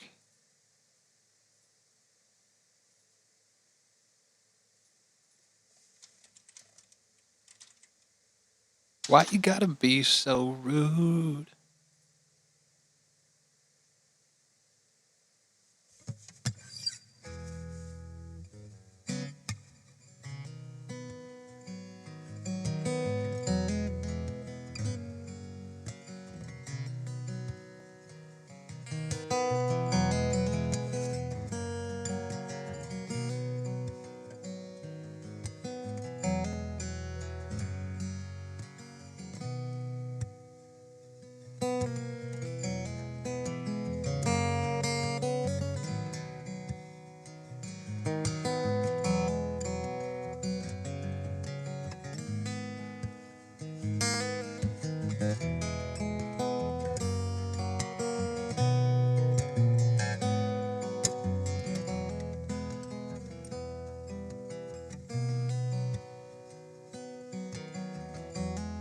Saturday morning, jumped out of bed, put on my best suit, got in my car and raced like a jet, all the way to you. Knocked on your door with thought in my hands to ask you a question. I know you're a fashion man. Can I have your daughter for the rest of my life? Say yes, cause I need to know. I'll never get your blessing till the day I die. Tough luck, my friend. The answer is no. And why you gotta be so rude? Don't you know you into? Why you gotta be so rude? I'm gonna marry her anyway. Marry that girl. Marry her anyway. Marry that girl. No matter what you say. Why you gotta be so rude? I hate to do this, you leave no choice. Can't live without her. Love me or hate me, we will be boys, standing at that altar. Or we will run away to another galaxy. You know she in love with me. She will go anywhere I go. For the rest of my life, say yes, cause I need to know. He'll never give you a blessing till the day I die. Oh, love.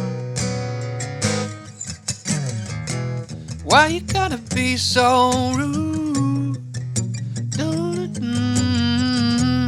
Why you gotta be so rude? I'm gonna marry her anyway. Marry that girl. Marry her anyway. Marry that girl. Yeah, no matter what you say. Why you gotta be so rude? Why you gotta be so rude?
Why you gotta be so rude?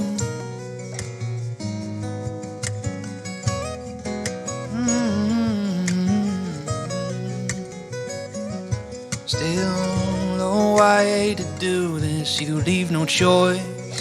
Can't live without that girl. Love me or hate me, we will be boys. Standing at the altar, and we will run away to another galaxy. You know she's in love with me, and she will go anywhere. Can I have your daughter for the rest of my life? Need to know and never have you blessed until the day I die. Tough love. Why you gotta be so rude? Don't you know you meant to? Why you gotta be so rude? I'm gonna marry her anyway.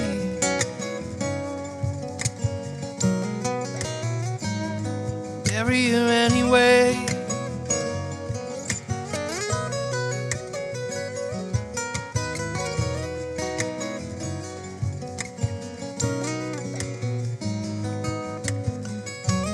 Why you gotta be so rude? Where's your Midwestern hospitality? Why you gotta be so rude?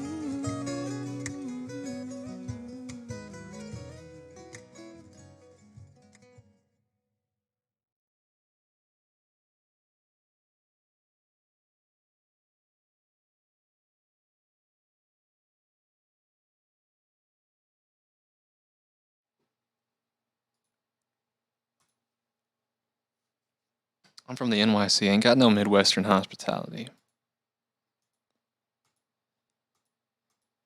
It's a breadbasket thing. Do people from the Kitten have Midwestern hospitality? Is that a thing up there?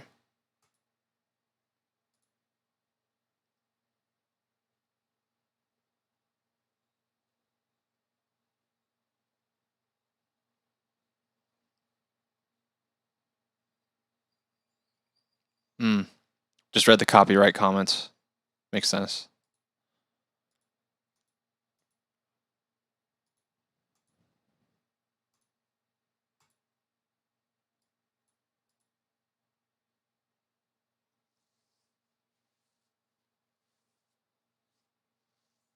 Could I sing the entire Shining? Is that the loophole?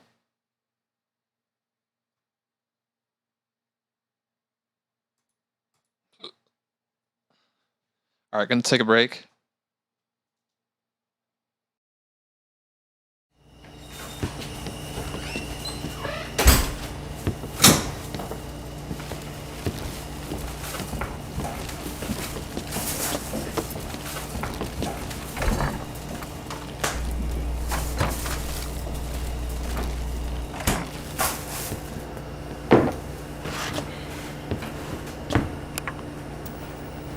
But it was a hoax perpetrated on our country by the Chinese. This is not just about the environment. It's about public health. It's about jobs. It's about justice. We hear things are heating up again over there, but with Dory, you know what, here, I'm going to go right to you. Hi, Katie, can you hear me? I am taken back. Yeah, we are we're good. moving through the streets here because these police now have been firing that water cannon for some time. When do you stop doing things that are in your best interest and start doing things that are obviously going to hurt you, bring harm to you, bring harm to people around you? I remember when the Weather Channel was this kind of like nice, sleepy little station. Now it's like a horror show. The climate is being disrupted. The United States is pulling out of the Paris Climate Agreement. That will affect the lives of every person on the planet. Just stop the insanity. And it's not about being new to the presidency. You'd have to be new to humanity. She says to catch her when she falls. I say yes, my dear. She says to break down all the walls. I say yes, my dear. She says, don't leave me all alone. I say, yes, my dear. She says, be here, be here, be here. Send me running 'cause you love the chase. Bottle me up 'cause you love the taste. Send me running 'cause you love the chase. Bottle me up 'cause you love the taste. Follow me.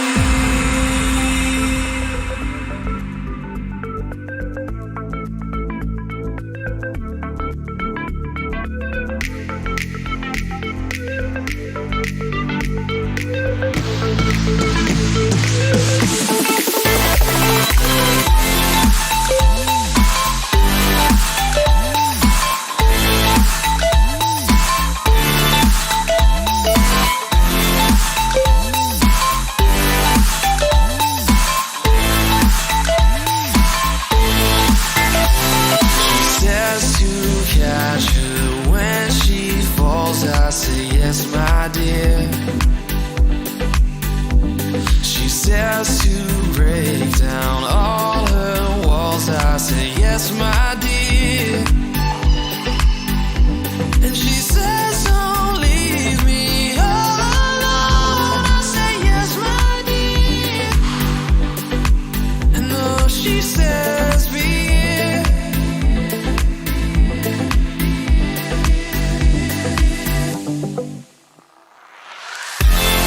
Send me running 'cause you love the chase.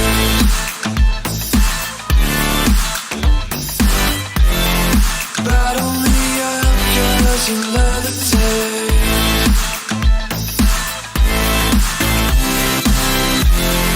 Send me running 'cause you love the chase.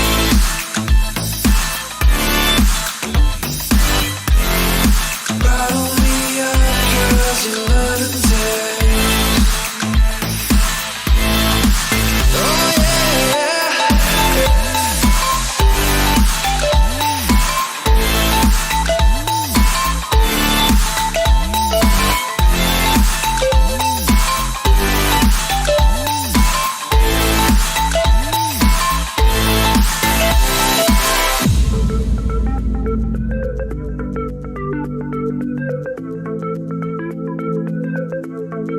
If you and I can stop the bleeding with fire in our heart, tell me, maybe is this love?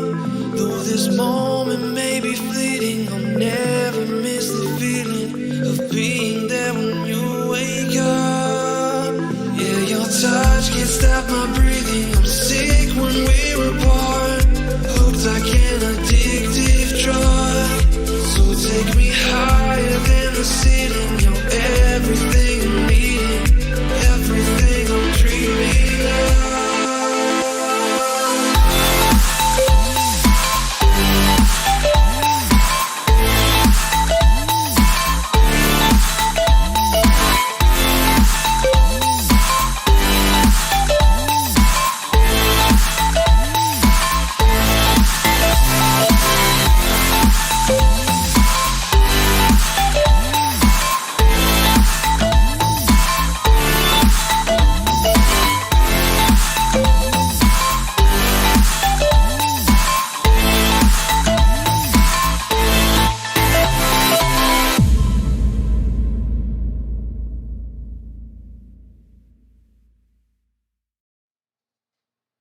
Did you expect Tater back in here?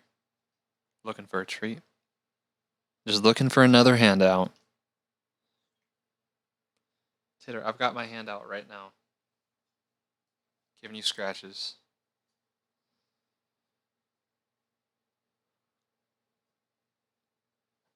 What is today's bad advice? Remember to breathe in while you're taking a drink. Ah, yes. All the hiccups, all the burps. It's best practice to wait to fill up your car with gas until the last possible moment.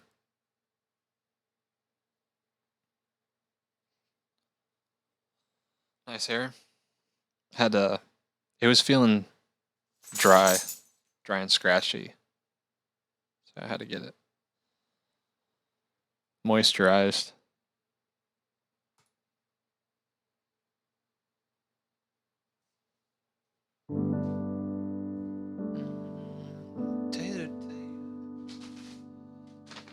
All right.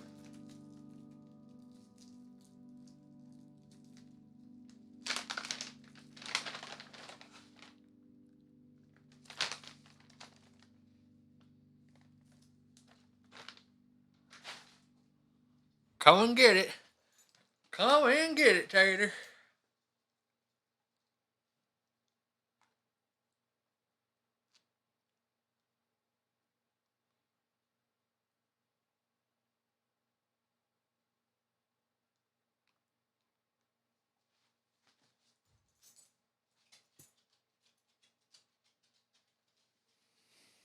Standard issue. It's E for excellent. It's beeping at me to let me know I'm doing a great job.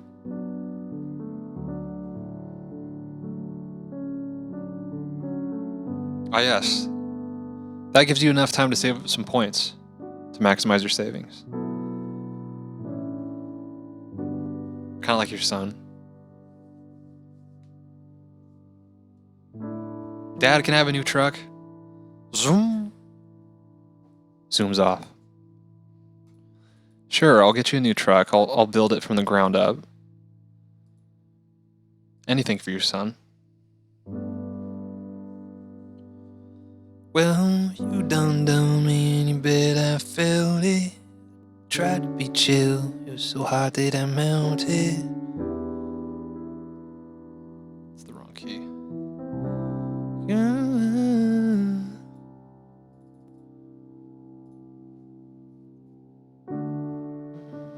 Bet I felt it. I tried to be chill, it was so hot that I melted. Fell right through the cracks. Trying to get back before the cool down run out. I'll be giving it my bestest, and nothing's gonna stop me but divine intervention. Wrecking it again, my turn. Win some or learn some, but I won't hesitate no more, no more. It cannot wait. I'm yours.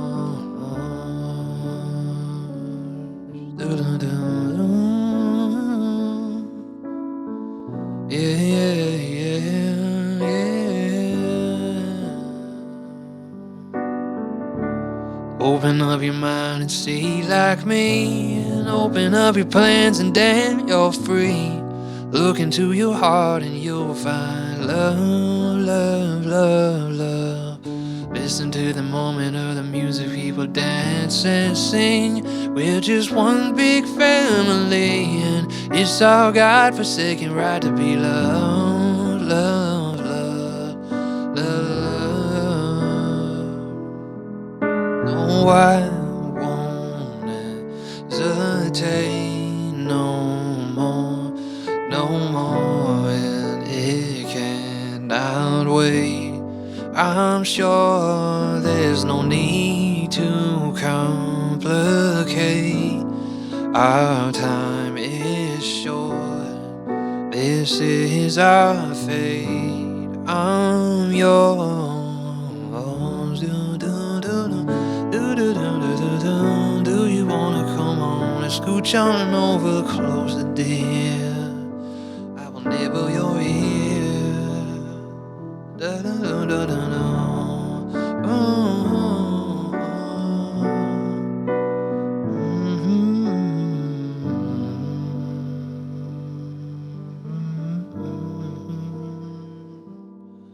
Been spending way too long checking my tone in the mirror. bending over backwards to try to see clearer, but my breath fogged up the glass. And I drew a new face and I laughed. And I guess what I've been saying is there ain't no better reason to rid yourself of vanities and just go with the seasons. It's what we aim to do. Our name is our virtue. No, I won't hesitate. No more, and it cannot wait. I'm yours, yeah. Open up your mind and see like me. Open up your plans and damn, you're free. Yeah, look into your heart and you'll find that the sky is yours. So please don't, please don't, please don't. There's no need to complicate it, 'cause our time is short. This is our fate. I'm yours.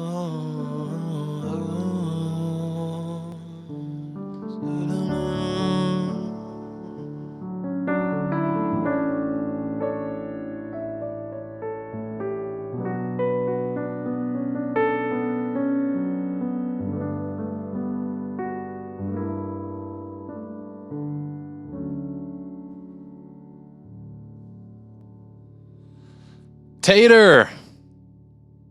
Tater for give me a treat. I'm typing new trick. Tater, get on in here. Tater, get your ass in here. You smart little dog. Thank you so much, Tater.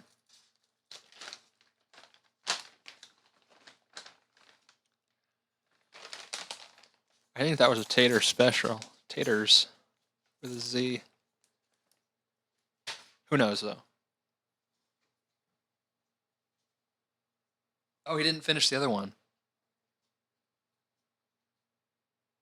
That's awesome. He came even when he wasn't finished. We'll just keep that one right there for safekeeping.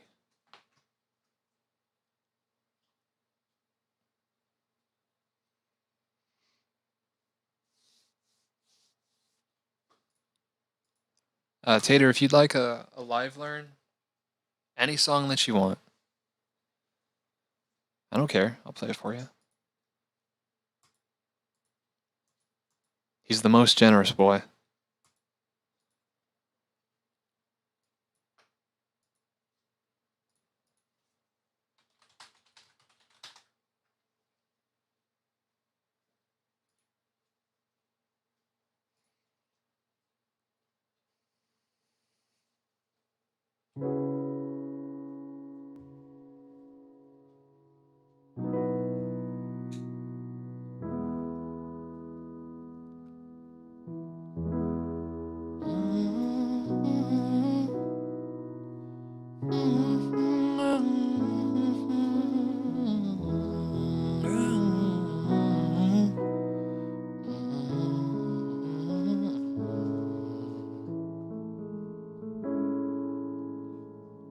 He's just getting a constant stream of treats tonight. Move over a little bit. You're hogging the rug, Tater. Tater wants to hear Who Let the Dogs Out by the Baha Men.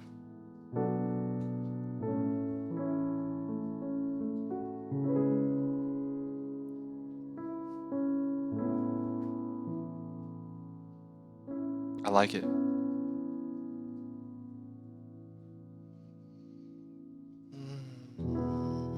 When all the people go,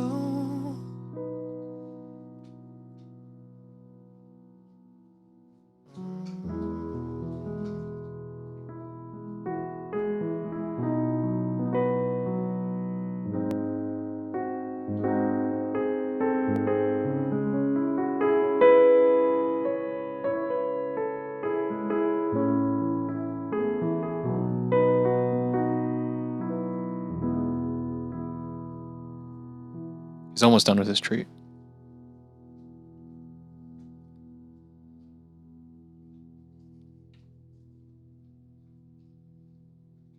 Let's do that.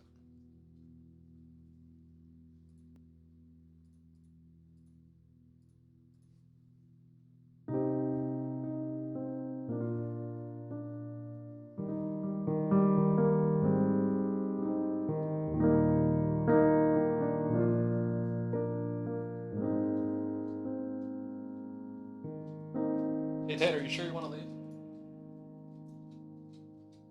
Oh, you got your... He's got his beacon on.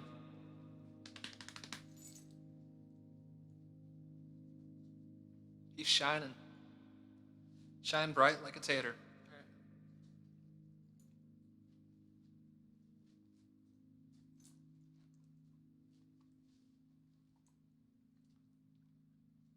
Good boy.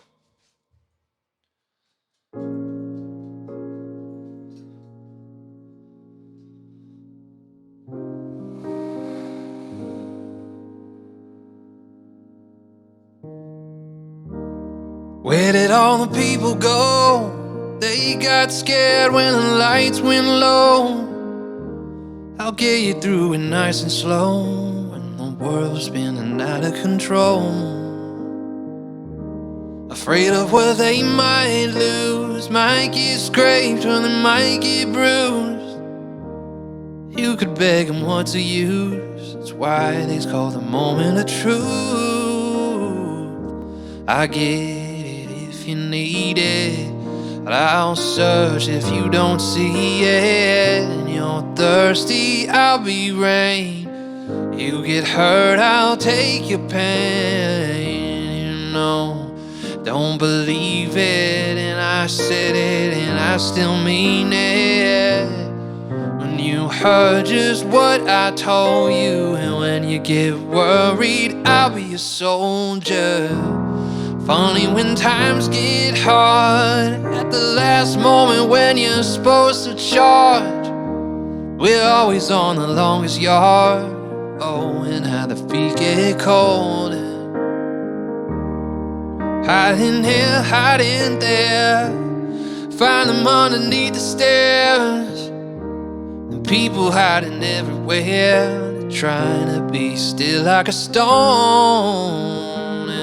I'd get it if you need it, I'll search if you don't see it. And you're thirsty, I'll be rain. And if you get hurt, I'll take your pain. And I know you don't believe it, but I said it and I still mean it. When you heard just what I told you, when you get worried, I'll be a soldier.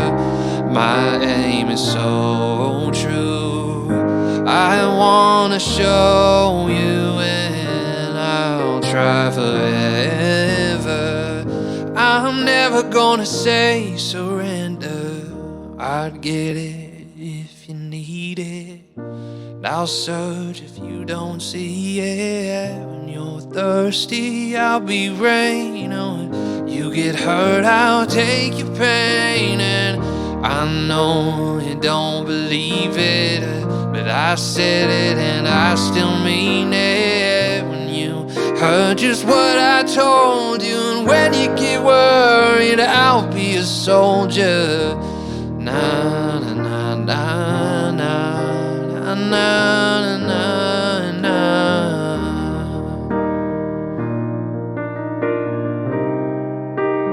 I'll be a soldier.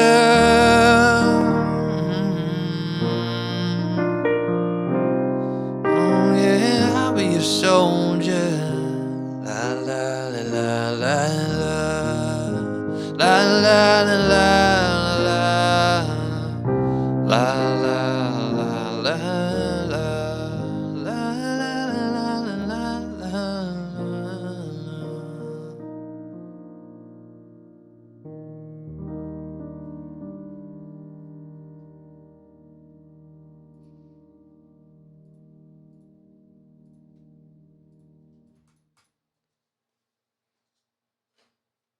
Sippy cup's dirty. It will not be making an appearance tonight.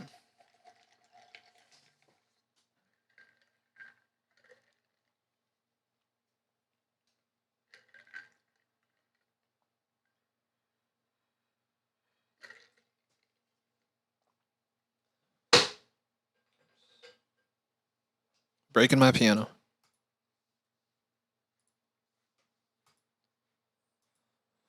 Tater wants tides.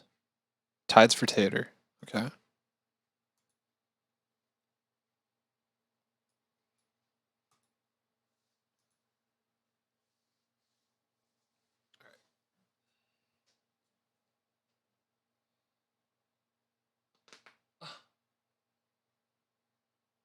Excuse me. Should you say excuse me if you have like too like obtrusive of knuckle pops or back pops?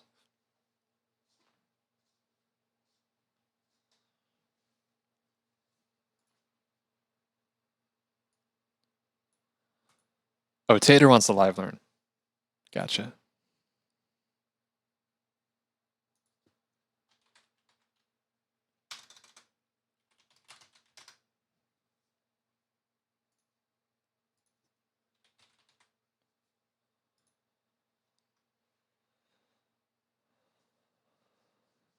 It's only polite.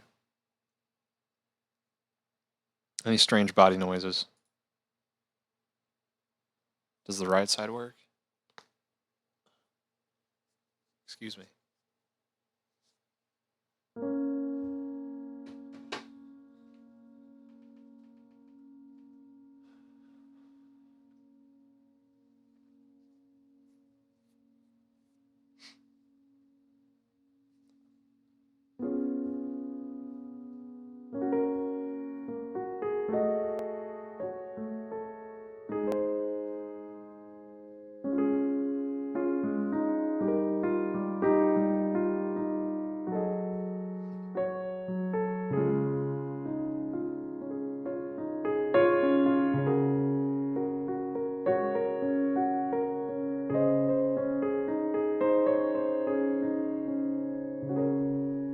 I keep getting a pop-up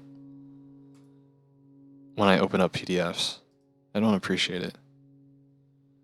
It's like, we have to confirm that this is your account. Why?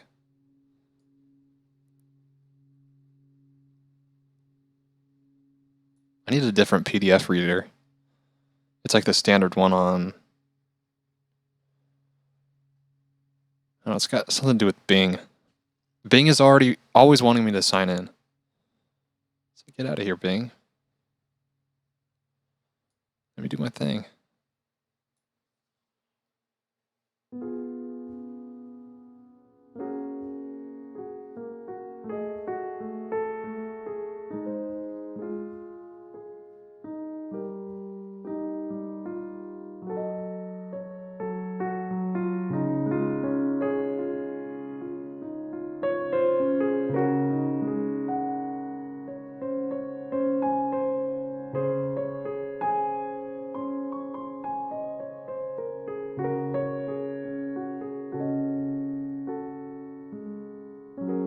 Find the silver in the lining. Find the stillness in the stone. Find the cracks where light is shining. Stay warm, stay warm. See the helpers stand in duty. There is goodness to be found. Breathe a moment and there's beauty around,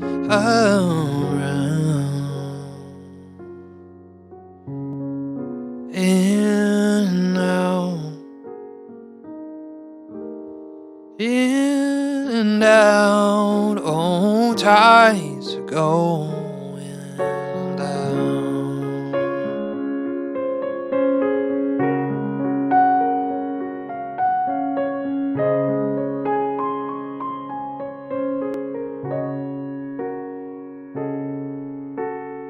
Oh my God.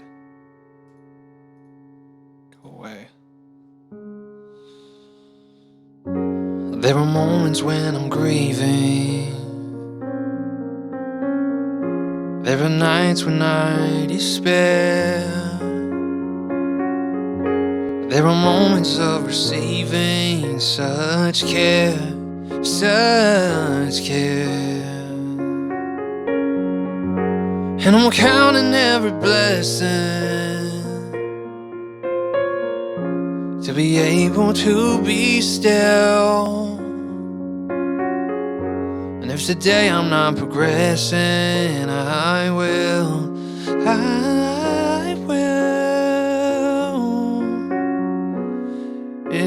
in and out, in and out. Oh, tides go in and out, and days are long, and times are strange,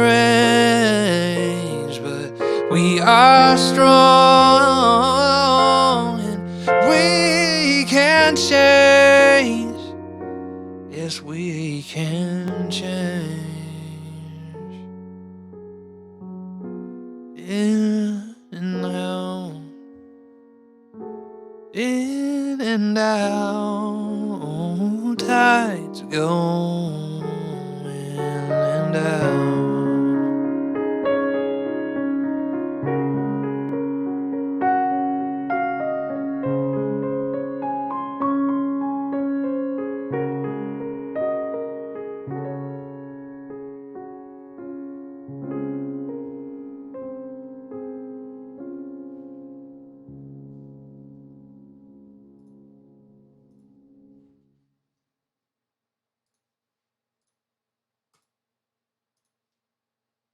Tater, oh my dude.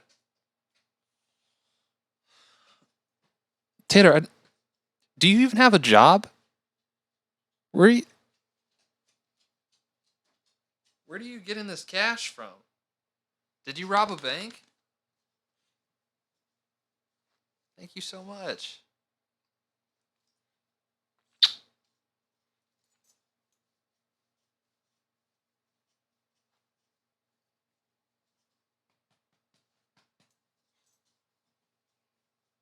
I don't care if you lick your butt. Just, you're a good boy. Wipe that off. Just wipe the butt off now.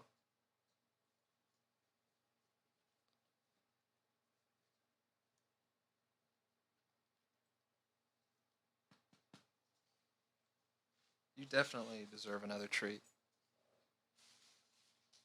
Want some chunkies? Here's some chunkies for the monkey.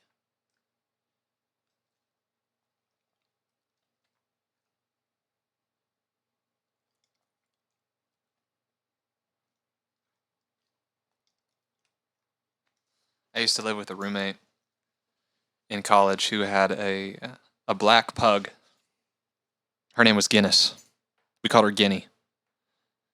And such a funny little dog. Its bark was like a squeal. Really strange, abnormal bark. It barely looked like a dog. It was a little overweight, but I love that dog so much. Anyway, it's exactly like the draft Guinness. It was like a dark chocolate colored doggy. And my roommate, her owner, just constantly would kiss her right on the mouth. He got that dog after his mother passed away, tragically from cancer, and that was his gift to himself when his mother passed. Little Guinea. Yeah, but I always thought it was funny when you kiss her right on the mouth. Sometimes you just love your dogs.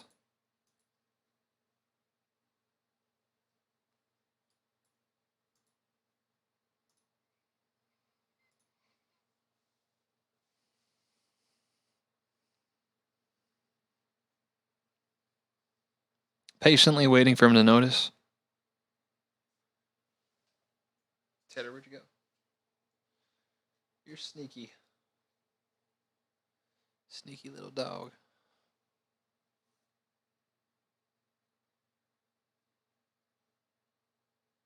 Who gave Tedder the credit card? He must have stole Hammer Time's credit card.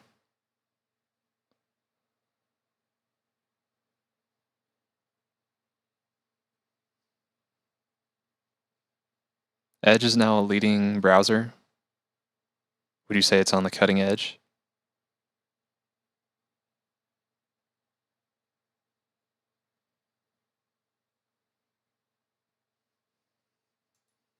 Got an 8 a.m. meeting tomorrow. Oh, I don't envy you. Can't sleep through this one? Just draw on eyeballs on your eyelids so it looks like you're awake when your eyes are closed. I'm sure no one will notice.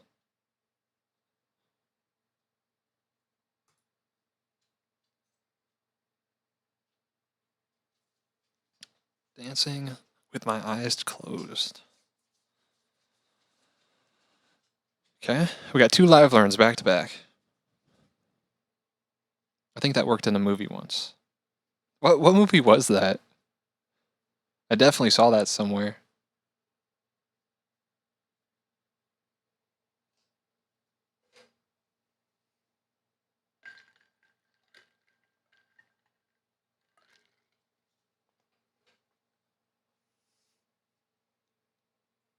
Ferris Bueller. It was probably Bueller.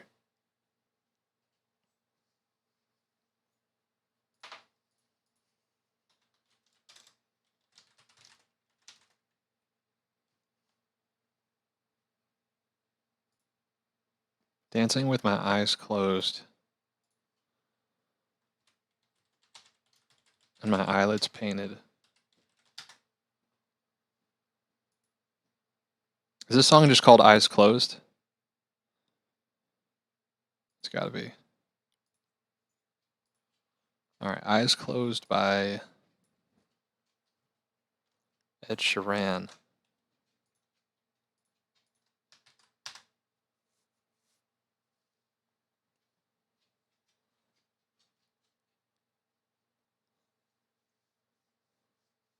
All my meetings are on WebEx, where they have our video on.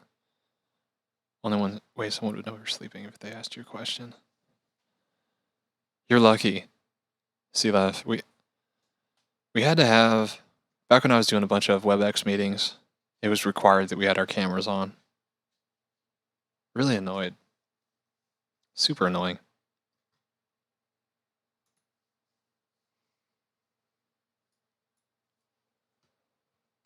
What can you do?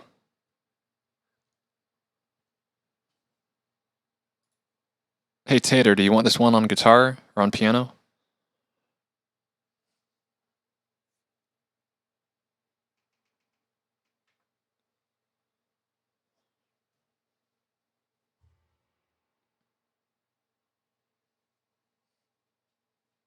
Your team works on audio visual as well?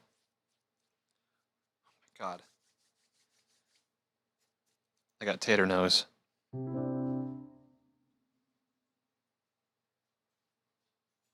Yeah, I've not heard this song.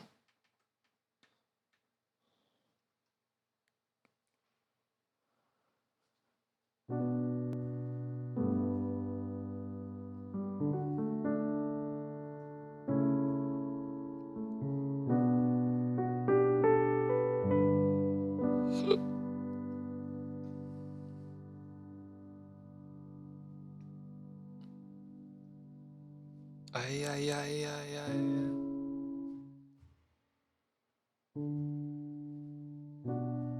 We're back in.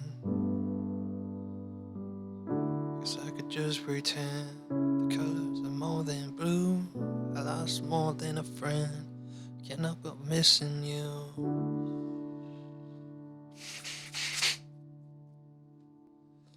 I got tater dust all over my face.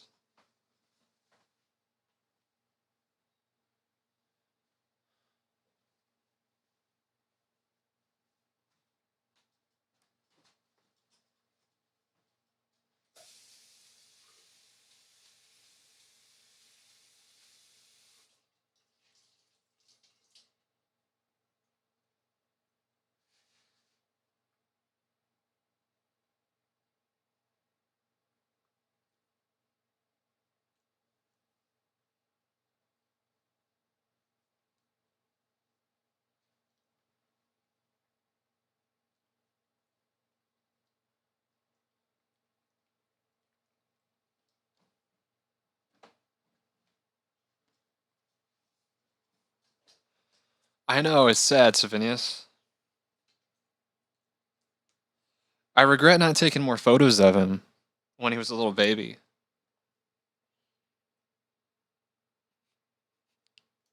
He's still really cute. He's never not going to be cute, though.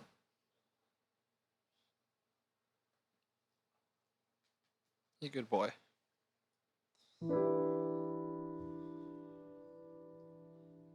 Getting all the kisses tonight from him.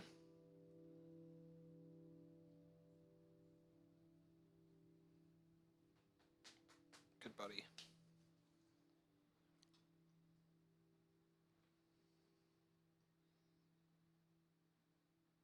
Video gives thousands of still frames. Are you talking about this video? This here streaming?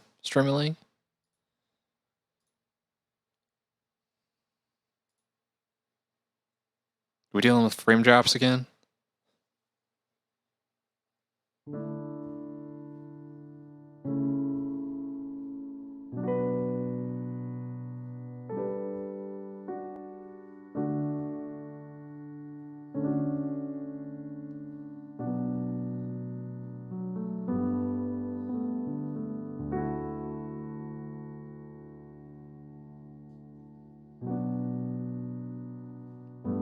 Gonna be this heavy. Song reminds me of going, and I feel the lump in my throat. I'm here alone, dancing with my eyes closed. Everywhere I look, I still see you. Time is moving so slow. I don't know what else that I can do. Ay, ay, ay, ay, ay, ay, ay, ay, ay, ay.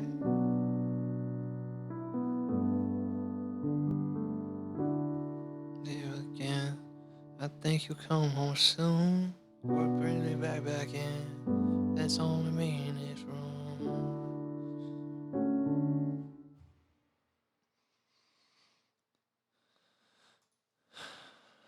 The drum beat in Ed Sheeran's songs always stand out to me. They're very unique, very clean.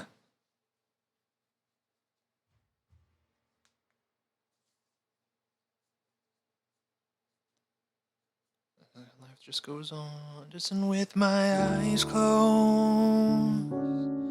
Everywhere I look, I still see you. Time is moving so slow.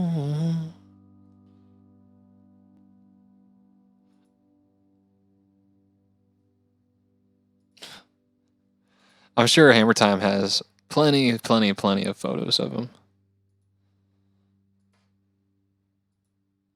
I took a couple good shots on the stream camera that I'm using. Is there a bridge in here? There is. Everyone is already home. That's a quick bridge.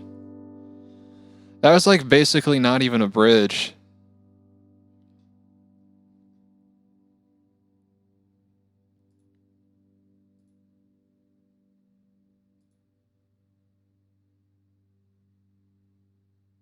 Who's Hammer Time? That's my roommate. That's his name on Twitch.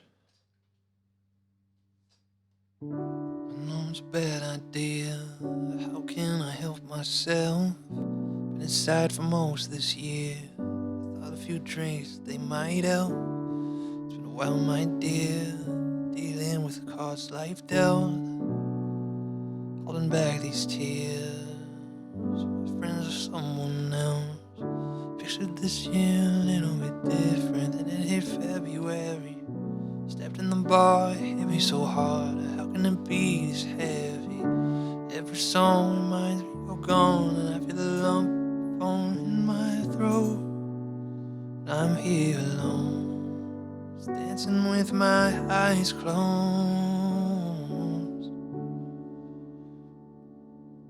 It's a bad idea. I know it's a bad idea.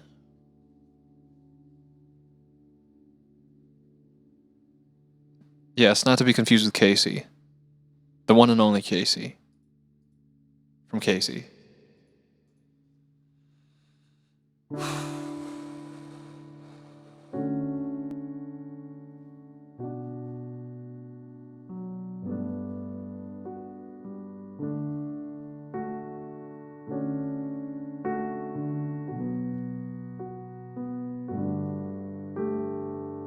I know it's a bad idea, but how can I help myself?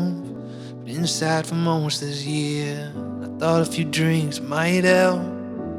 It's been a while, my dear, dealing with cards life dealt. I'm still holding back while my friends are someone else. I picture this year a little bit different when it hit February. I stepped in the bar, it hit me so hard, how can it be this heavy? Every song reminds me you're gone, and I feel the lump form in my throat. I'm all alone, dancing with my eyes closed. Everywhere I look, I still see you. Time is moving so slow, and I don't know what else that I can do. I keep dancing with my eyes closed. I keep dancing with my delusion is here again. I think you'll come home soon. The word brings me back in, and then it's only in this room. I guess I could just pretend the colors are more than blue, but I lost more than just my friend, and I can't help missing you. I pictured this month a little bit different. No one is ever ready. When it all unfolds, you get in a hold. How can it be this heavy? Everything changes, nothing's the same, except the truth is now you're gone. Life just goes on, dancing with my eyes closed. And when I look, I still see you. Time is moving so slow, and I don't know what else that I can do. I keep dancing with my eyes closed. I keep dancing with my eyes closed. Eyes closed. Keep dancing with my eyes closed. And shutting the bar, they're cleaning the floor. Everyone's already home. I'm on my own, still dancing with my eyes closed. And everywhere I look, I still see you. Time is moving so slow, and I don't know what else that I can do. So I'll keep dancing. Eyes closed. Eyes closed.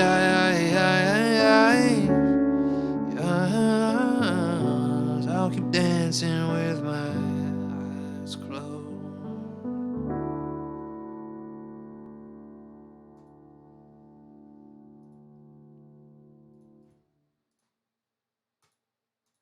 Nice. Does your roommate stream? Well, I think he has streamed before. I'm not sure if it was on his main account, but I know he used to stream a little bit. But it's not anything really consistent. I don't think he's done it in a year or so. I told him he should stream. He plays a lot of video games, and he generally just plays with 2 or 3 other friends, but they're always really animated, and it feels like I think people would watch if he streamed. He's got a webcam.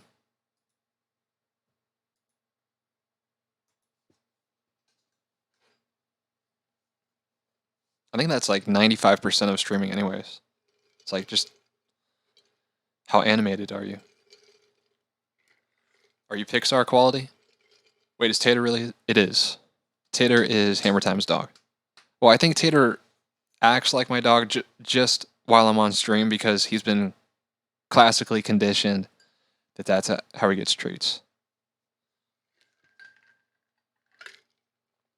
I'm not sure if he can see the colors of the lighting that I have in the room, but I'm sure he knows when these lights come on, when the main lights come on, he's like, oh, it's game time. It's tater time.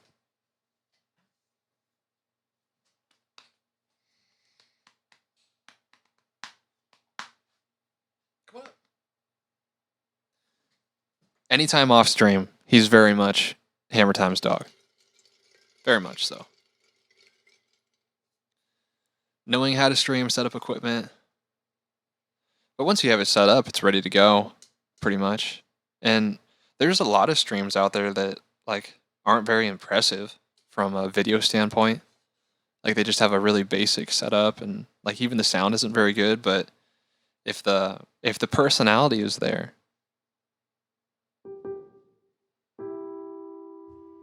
that's a critical component.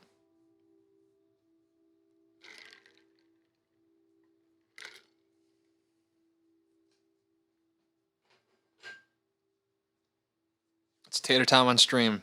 Should do a parody of Hammer Time and McHammer called Tater Time by McTater. I like where your head's at.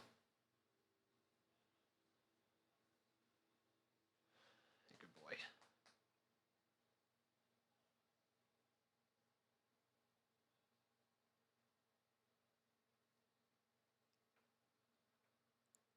Tater Time hero. That's perfect.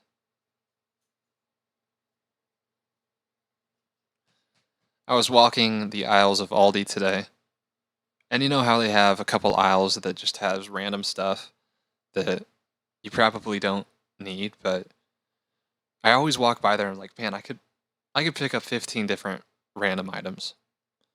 But one of the things that they had in store today was a sleeping bag. And I was thinking, man, I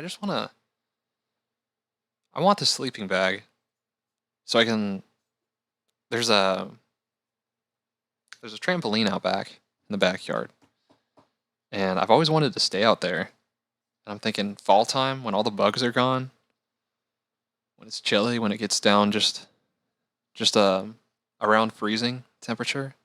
It'd be fun to just go out there, get in a sleeping bag, sleep on the trampoline, bring Tater out there, have a little fire pit going. I'd love that. I have that 0 follower SMD and FOF personality. That would make for the best 0 viewer stream ever. I think people gravitate to that though. There's a crowd for every personality out there. I think.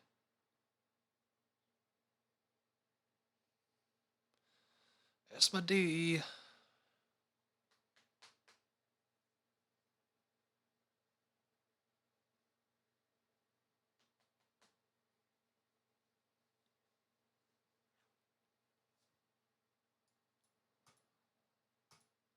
Existentialism on prom night.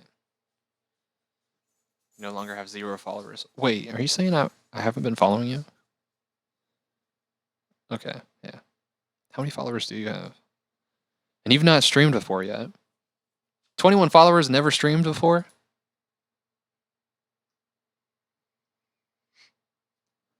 Let's read a little bit about baggers. Being a caring individual seems to be a curse. Love music. Music is true and much less complex than people.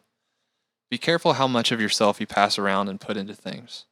Reciprocation is an ancient and waning occurrence. Support is alien to those who have always had to pay for it.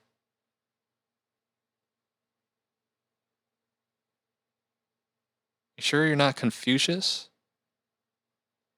Confucius say. Tartuga, appreciate the follow for baggers.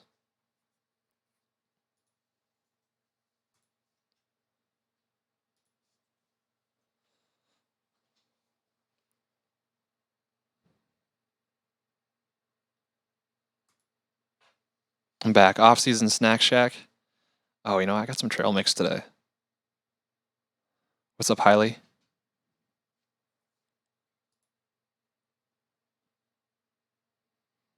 I did get some snacks. I feel like trail mix is a pretty good fallback option. All right, so we got another live learn. This is a Tater Time special.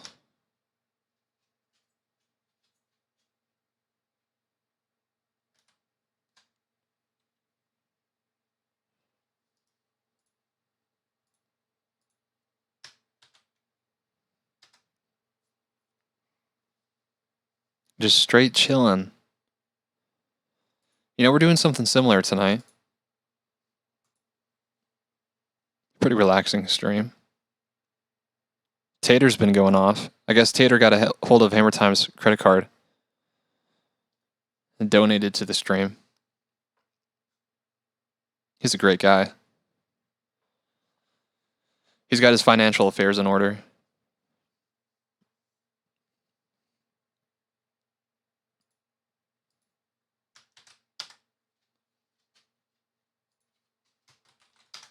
All right, we got chords for this song.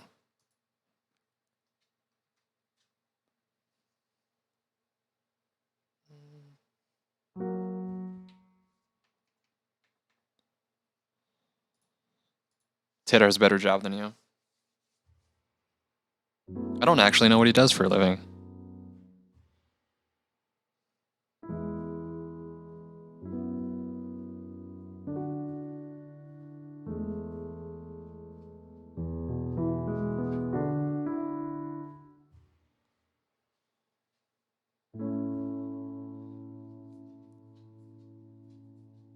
Oh, we got a raise and a promotion for being cute.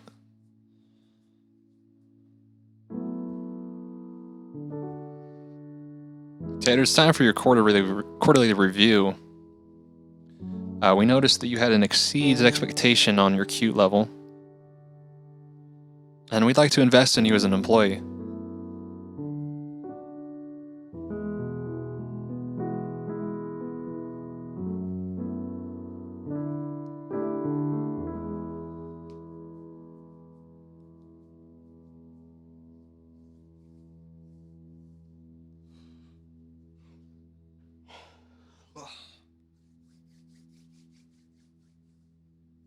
Alright, the song rings a bell. I've heard this probably in a movie somewhere. This sounds like a movie song. This has sync licensing written all over it. Tater got a raise without a strike. Must be nice.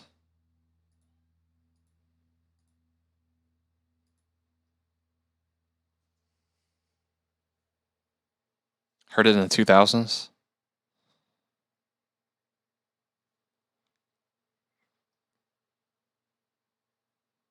Sing me something soft, sad, and delicate.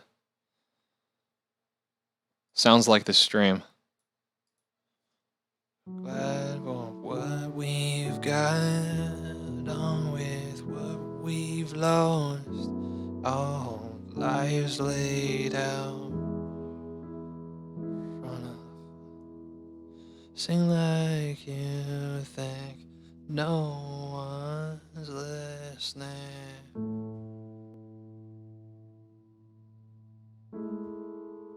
Sounds a tad like Taking Back Sunday during the chorus section.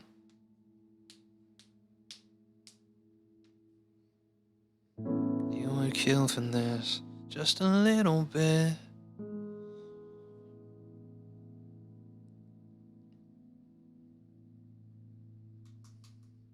Tartuga, have a great night. A ditto that yawn. Oh, I'm just passing it around.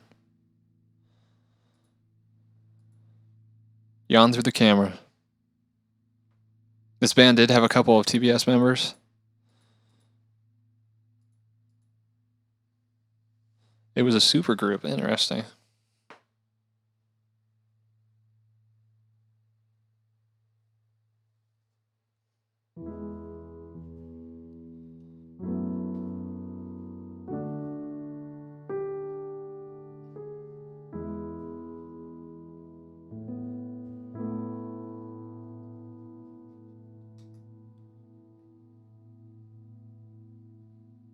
All right, let me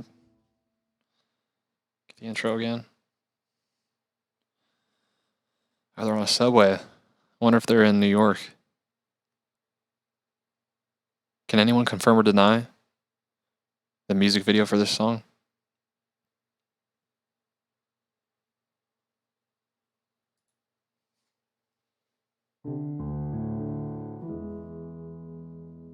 That is not a New York subway. All right.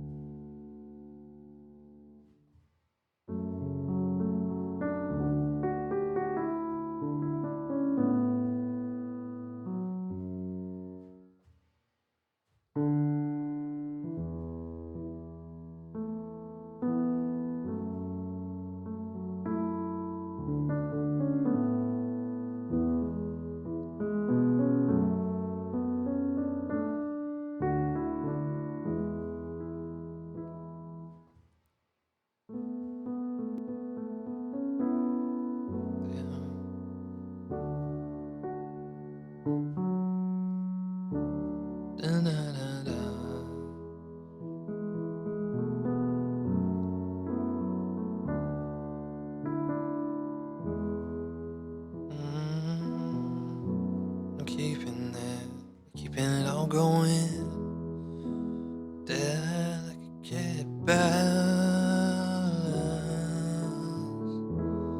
Oh no, yeah. Sing like you think no one's listening. You would kill for this, just a little bit, just a little bit. Sing like you think no one's listening. Kill for this, just a little bit.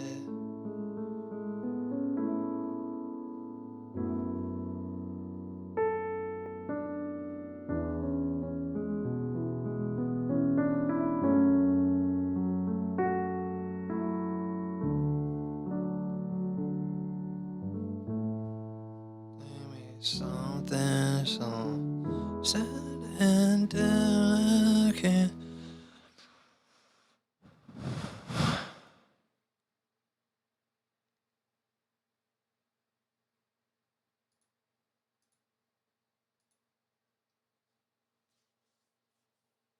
I don't know how they sing so in such a high register without sounding like they're screaming or like really stressing their vocal.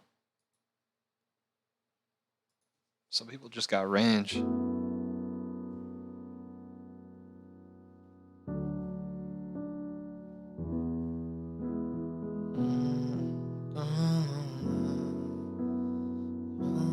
Across the bed.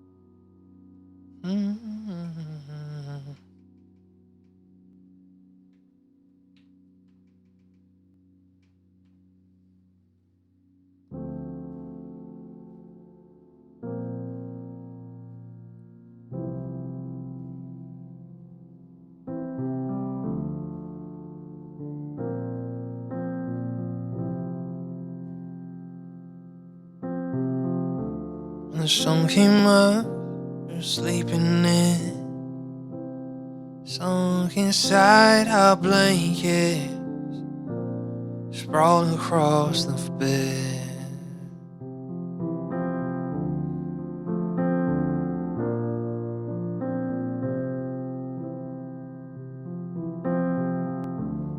There are moments when I know it and the world revolves around us.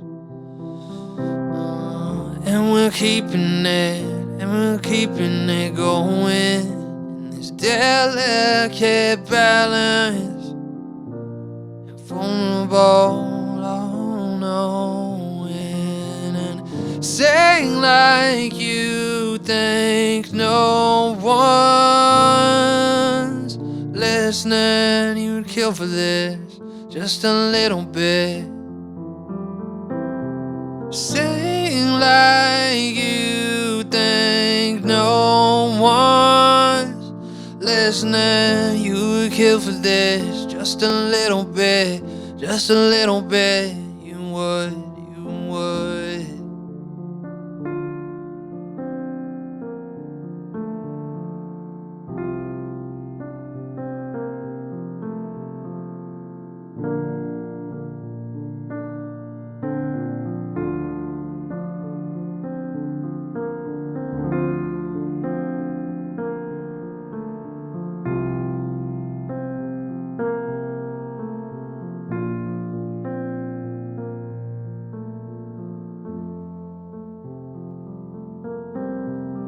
Sing me something soft, sad and delicate, out loud and out of key. Sing me anything. We're so glad for what we got, done with what we lost, when our whole lives laid out right in front of us. And sing like you think no one's listening, you'd kill for this just a little bit. Yeah, you'd kill for this just a little bit. Sing like you think no one's listening, and you'd kill for this just a little bit, just a little bit. You would.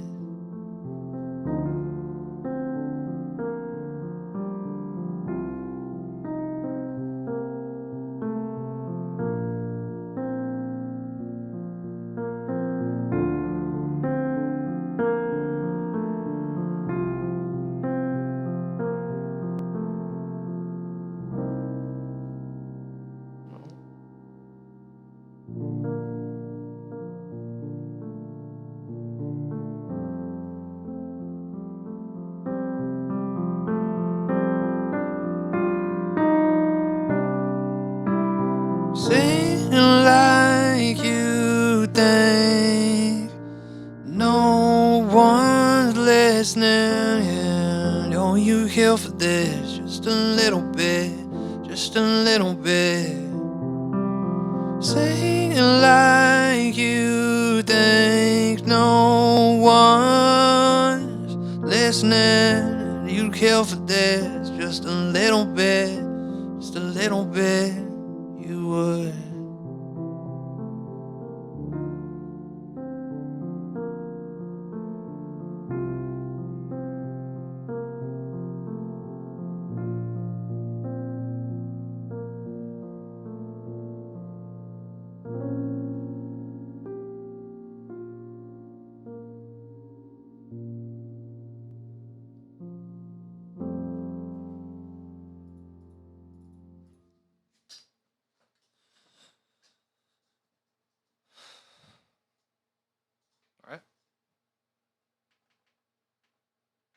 That was a specialty for tater time.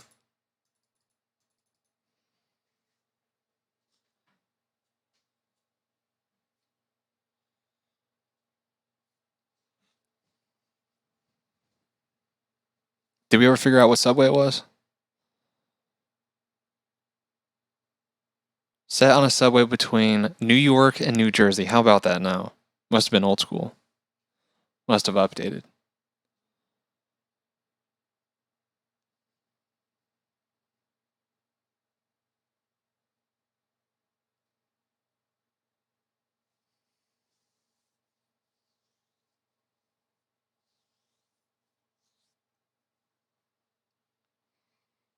It was the path. I don't know what that means. Hey, Lizzie.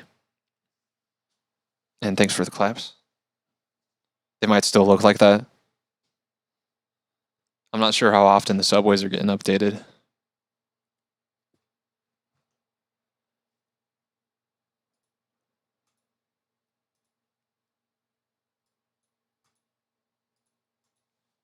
Tennessee whiskey.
Used to spend my nights out in a ballroom.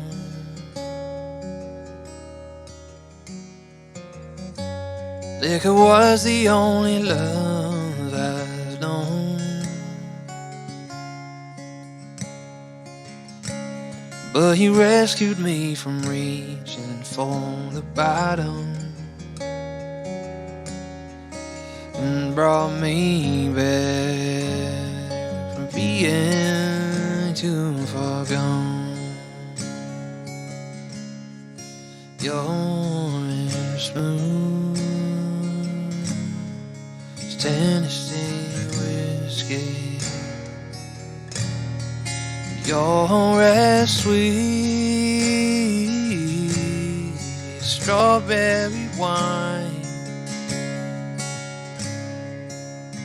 You're as warm as a glass of brandy. Honey, I stay stoned on your love all the time.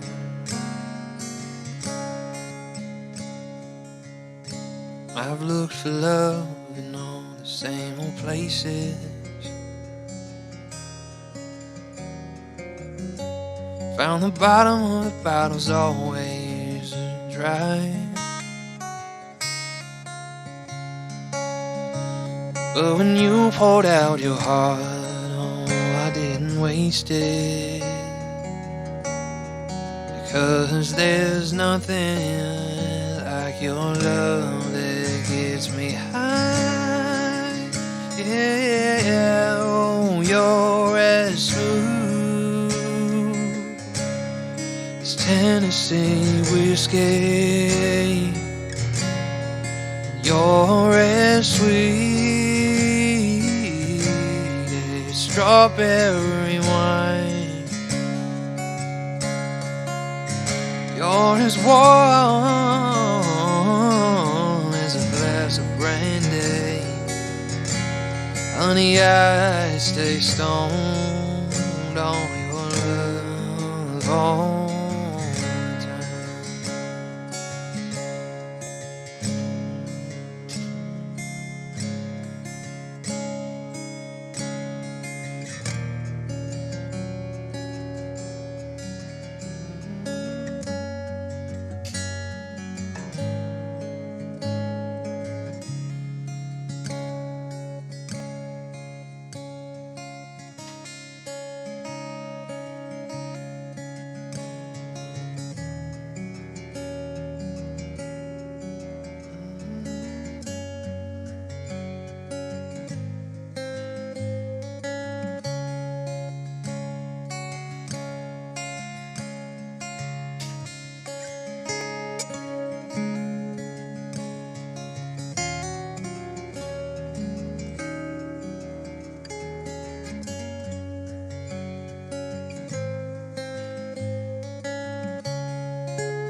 Tennessee whiskey.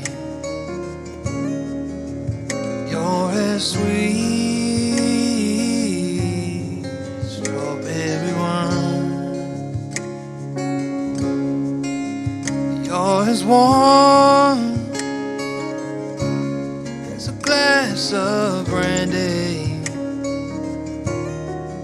I stay stoned on your love all the time. Oh, you're as smooth as Tennessee whiskey.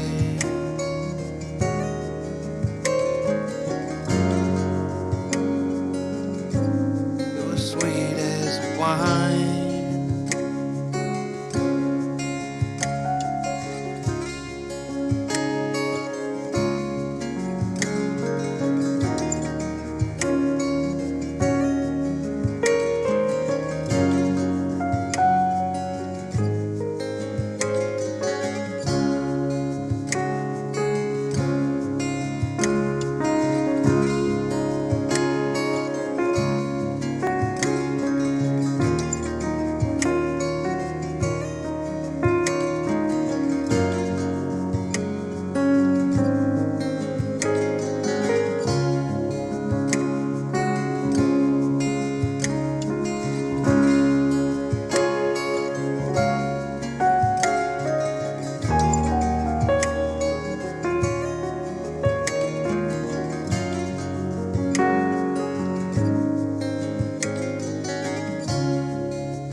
Tennessee whiskey. You're as sweet as strawberry wine. You're as warm as a glass of brandy. I stay stoned.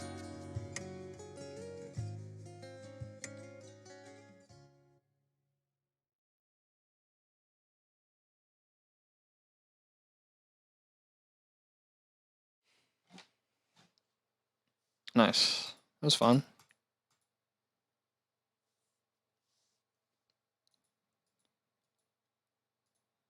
Thanks for the claps. Thanks for the double claps.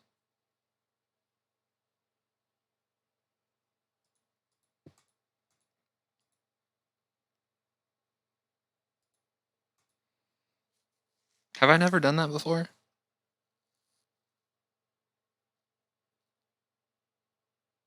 How come I've never played piano over a looped guitar? I'm not sure why I've not done that before. Gonna get some sleep before work. Getting back in that routine.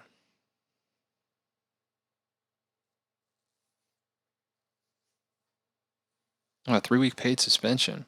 That sounds nice. It's back to the grind.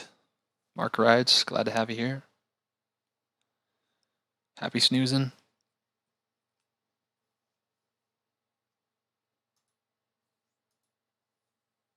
I want a paid suspension.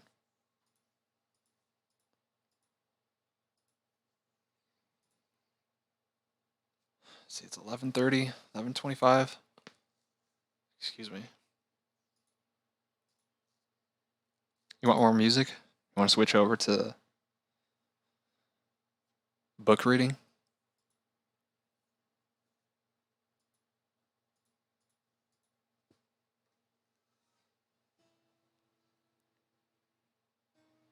I'd take an unpaid suspension at this point.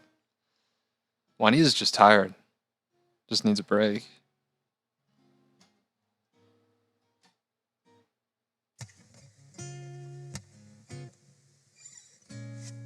I'm just gonna play one.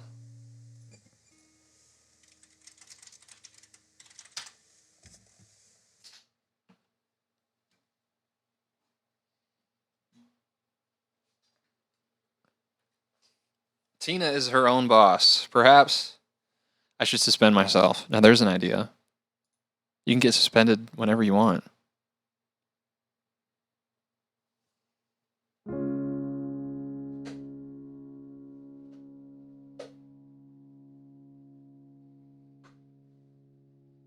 Just wanna jam for a little bit. I don't want to lose that one yet.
It's fun to have a backing track to play piano with. My boys are Django and Obi-Wan. What's up, gaming? Rhodesians are pretty big suckers. That they are.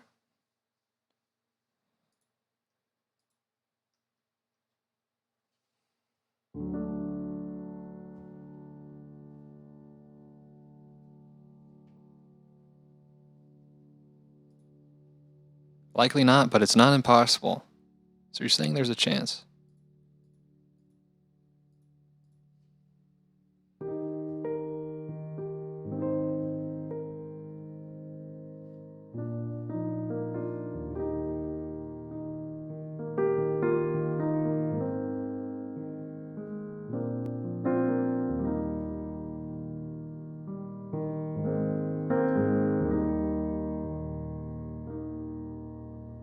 Love is a verb, It ain't a thing. It's not something you want. It's not something you scream. You show me love. I don't need your words. Yeah, love ain't a thing. Love is a verb. Yeah, love ain't a thing. Love is a verb.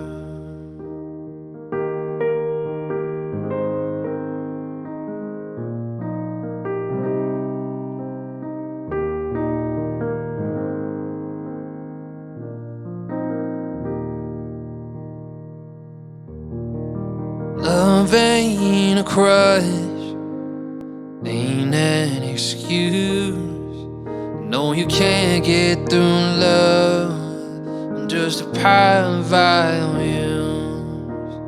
Love ain't a drug, despite what you've heard. Yeah, love ain't a thing. Love is a verb. Yeah, love ain't a thing. Love is a verb. So you gotta show me. Show me. Show me. Show me that love is a verb. So you gotta show me. Show me.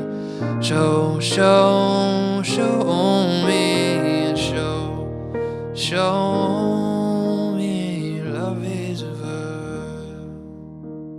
Love ain't a thing. Love is a verb.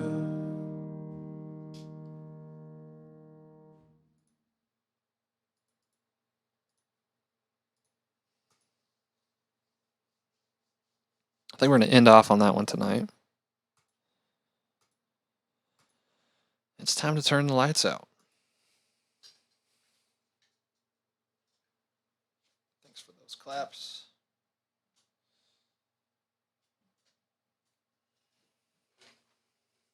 What do you think? End in or book time? We're gonna read some. I think we should just finish the book at this point.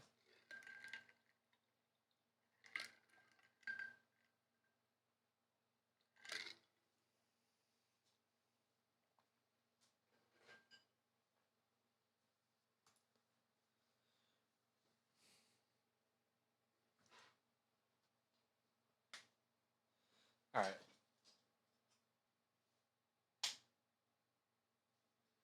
Let's send you guys into the night.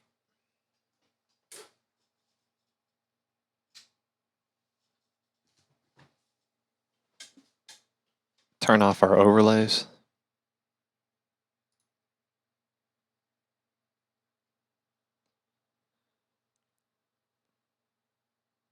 Does chat no longer show up on the live stream?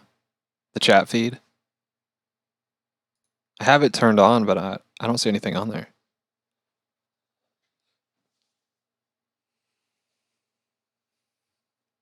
It's not.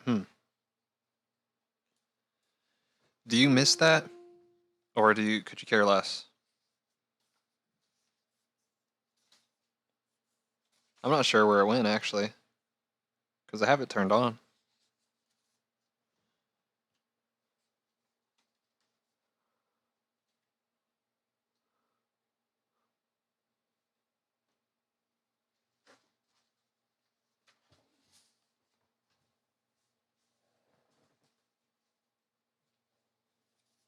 Not a fan of chat on screen. I agree with you. Kind of the only reason why I think it's necessary would be for a YouTube VOD for the replay, but it's like, if you're not in the live stream while it's live, then you missed out. How do you codify The Shining? I'm about to show you.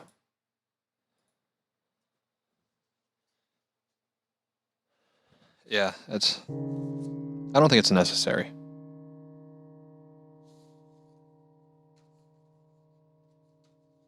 Only useful in just chatting streams. And Blue said it a while back.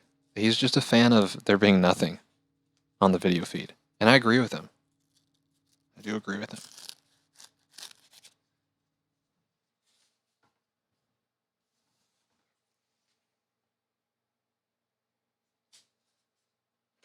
All right, let's get warmed up.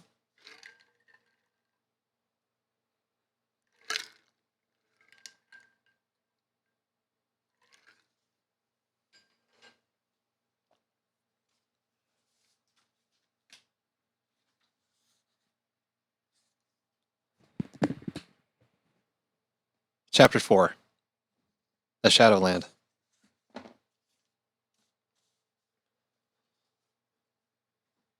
Danny weakened and went up for his milk and cookies at 4:15. He gobbled them while looking out the window, then went in to kiss his mother, who was lying down. She suggested that he may stay in and watch Sesame Street. The time would pass faster, but he shook his head firmly and went back to his place on the curb. And now it was 5 o'clock. And although he didn't have a watch, and he couldn't tell time too well yet anyways, he was aware of passing time by the lengthening of the shadows, and by the golden cast that now tinged the afternoon light. Turning the glider over in his hands, he sang under his breath, "Skip to my loo, and I don't care. Skip to my loo, and I don't care. My master's gone away. Loo, loo, skip to my loo."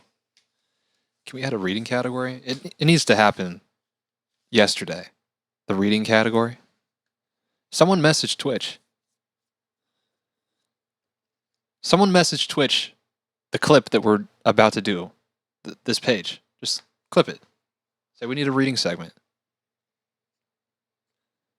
They had sung that song all together at the Jack and Jill nursery school he had gone back to in Stovington. He didn't go to nursery school out here because Daddy couldn't afford to send him anymore. He knew his mother and father worried about that it was adding to his loneliness. And even more deeply, unspoken between them, that Danny blamed them. But he didn't really want to go back to that old Jack and Jill anymore. It was for babies. He wasn't quite a big kid yet, but he wasn't a baby anymore. Big kids went to the big school and got a hot lunch. First grade, next year. This year was someplace between being a baby and a real kid. It was all right. He did miss Scott and Andy, mostly Scott, but it was still all right. It seemed best to wait alone for whatever might happen next. He understood a great many things about his parents, and he knew that many times they didn't like his understandings and many other times refused to believe them. Someday they would have to believe. He was content to wait. It was too bad they couldn't believe more, though, especially at times like now. Mommy was lying on her bed in the apartment, just about crying. She was so worried about Daddy. Some of the things she was worried about were too grown up for Danny to understand. Vague things that had to go with security, with Daddy's self-image, feelings of guilt and anger and the fear of what was to become of them. But the two main things on her mind right now were that Daddy had a breakdown in the mountains. Then why doesn't he call? Or that Daddy had gone off to do the bad thing. Danny knew perfectly well what the bad thing was, since Scotty Aronson, who was 6 months older, had explained it to him. Scotty knew because his daddy did the bad thing too. Once Scotty told him, his daddy punched his mom right in the eye and knocked her down. Finally, Scotty's dad and mom had gotten a divorce over the bad thing, and when Danny had known him, Scotty lived with his mother and only saw his daddy on weekends. The greatest terror in Danny's life was divorce, a word that always appeared in his mind as a sign painted in red letters, which were covered with hissing, poisonous snakes. In divorce, your parents no longer lived together. They had a tug of war over you in court. Tennis court? Badminton court? Danny wasn't sure which of it was some other, but Mommy and Daddy had played both tennis and badminton at Stovington, so he assumed it could be either. And you had to go with one of them, and you practically never saw the other one. And the one you were there with could marry somebody you didn't even know if the urge came on them. The most terrifying thing about divorce was that he sensed the word, or concept or whatever it was that came to him in his understandings, floating around in his own parents' head. Sometimes diffuse and relatively distant, sometimes as thick and obscuring and frightening as thunderheads. It had been that way after Daddy punished him for messing the papers up on his study, and the doctor had to put his arm in a cast. That memory was already faded, but the memory of the divorce thoughts was clear and terrifying. It had mostly been around his mommy that time, and he had been in constant terror that she would pluck the word from her brain and drag it out of her mouth, making it real. I wonder how many times I'm going to have to say the word daddy and mommy throughout this entire book. Like, we need a counter. Divorce. It was a constant undercurrent in their thoughts. One of the few he could always pick up. Like the beat of simple music. But like a beat, the central thought formed only in the spine of more complex thoughts. Thoughts he could not as yet begin to interpret.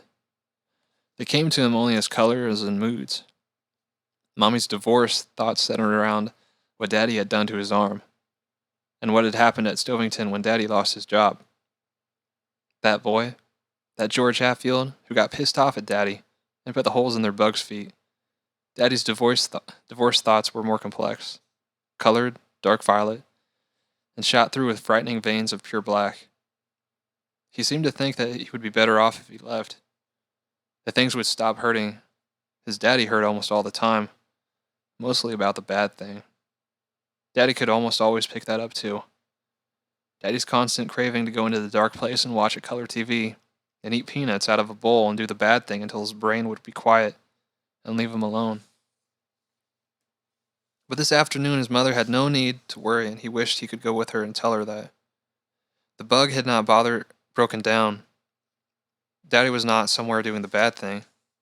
He was almost home now, putt-putting along on the highway between Lyons and Boulder. For the moment his daddy wasn't even thinking about the bad thing. He was thinking about... Danny looked furtively behind him at the kitchen window. Sometimes thinking very hard made something happen to him. It made things, real things, go away. And then he saw things that weren't there. Once, not long after they put a cast on his arm, this had happened at the supper table. They weren't talking much to each other then, but they were thinking, oh yes. The thoughts of divorce hung over the kitchen table like a cloud full of black rain, pregnant, ready to burst. It was so bad he couldn't eat. The thought of eating with all that black divorce around him made him want to throw up. And because it had seemed desperately important, he had thrown himself fully into concentration and something had happened. When he came back to real things, he was lying on the floor with beans and mashed potatoes in his lap, and his mommy was holding him and crying, and Daddy had been on the phone. He had been frightened, had tried to explain to them that there was nothing wrong, that this sometimes happened to him when he was concentrated on understanding more of what normally came to him. He tried to explain that about Tony, who they called his invisible playmate. His father had said, he's having a hallucination. He seems okay, but I want the doctor to look at him anyway.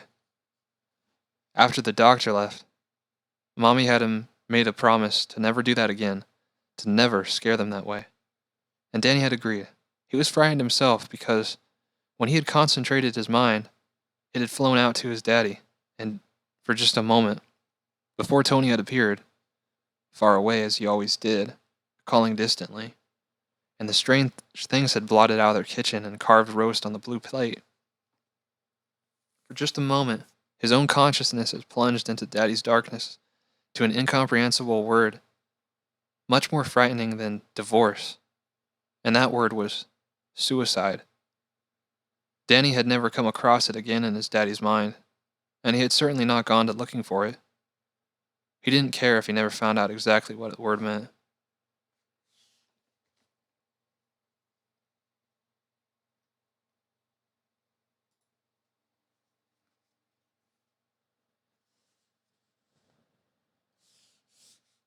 But he did like to concentrate, because sometimes Tony would come.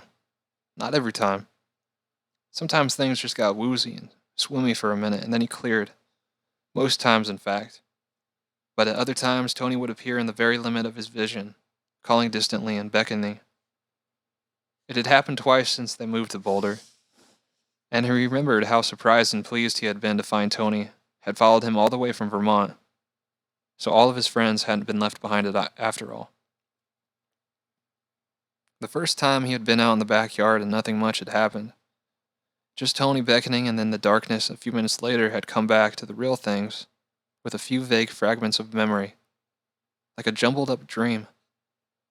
The second time, 2 weeks ago, had been more interesting. Tony, beckoning, called from 4 yards over. "Danny, come see." It seemed that he was getting up, then falling into a deep hole, like Alice in Wonderland.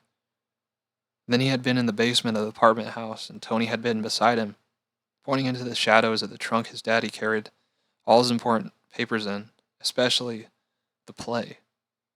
"See?" Tony had said in a distant, musical voice. "It's under the stairs. Right under the stairs. The movers put it right under the stairs." Danny had stepped forward to look more closely at this marvel, and then he was falling again. This time out of the backyard swing, where he had been sitting all along. He had gotten the wind knocked out of himself, too.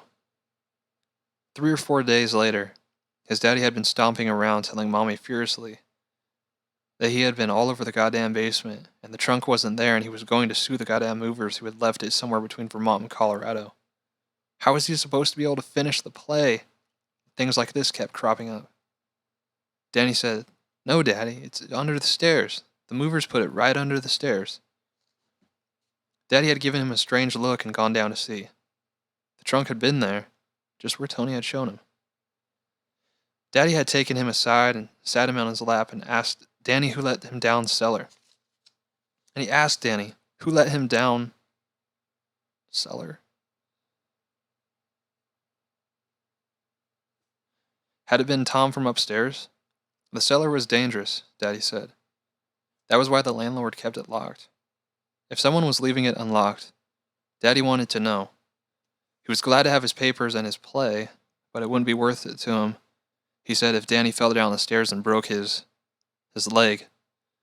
Danny told his father earnestly that he hadn't been down in the cellar, that the door was always locked. And Mommy agreed. Danny never went down to the back hall, she said, because it was damp and dark and spidery. And he didn't tell lies. Then how do you know, Doc? Daddy asked. Tony showed me. His mother and father had exchanged a look over his head. This had happened before from time to time, because it was frightening. They swept it quickly from their minds, but he knew they worried about Tony, Mommy especially, and he was careful about thinking the way that they could make Tony come where she might see. But now he thought she was lying down, not moving about in the kitchen yet, and so he concentrated hard to see if he could understand what Daddy was thinking about. His brow furrowed and slightly grimy hands clenched into the tight fists of his jeans. He did not close his eyes. That wasn't necessary, but he squinched them down to slits and imagined Daddy's voice, Jack's voice, John Daniel Torrance's voice, deep and steady, sometimes quirking up with the amusement or deepening even more with the anger, or just staying steady because he was thinking about.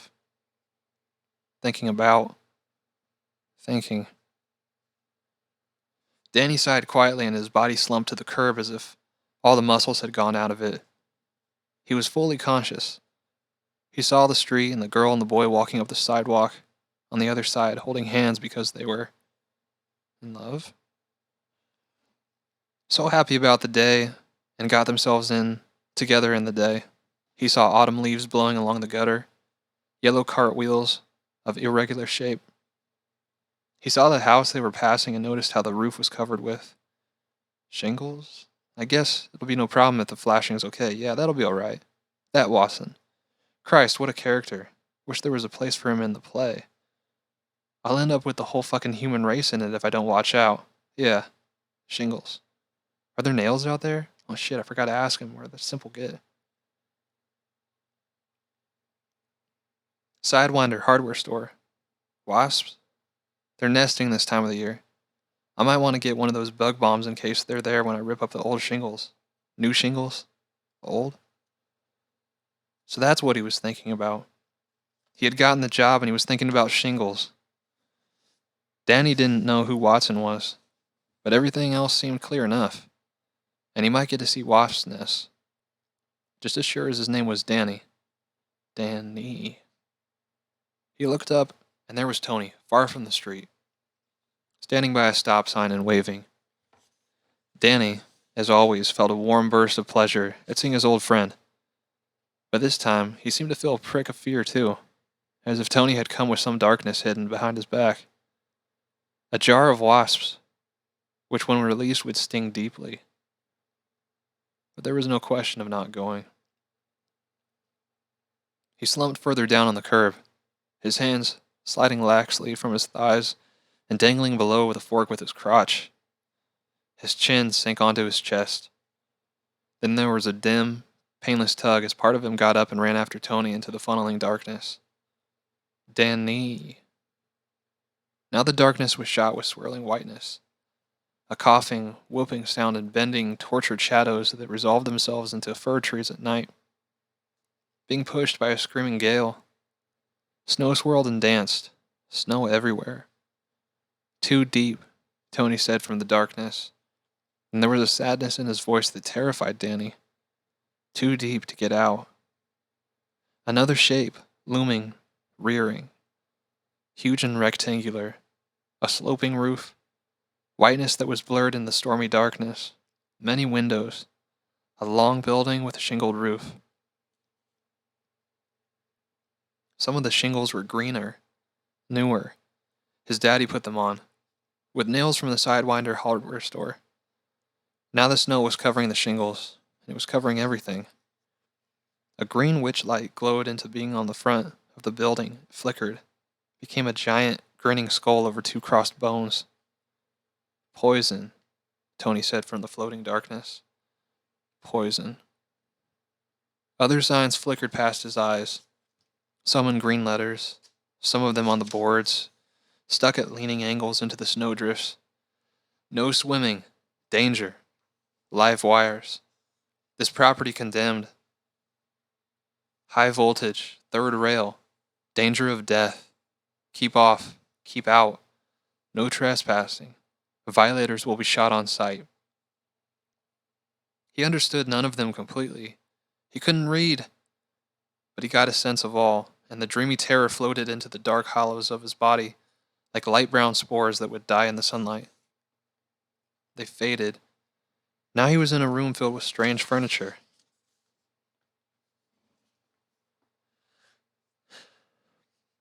A room that was dark.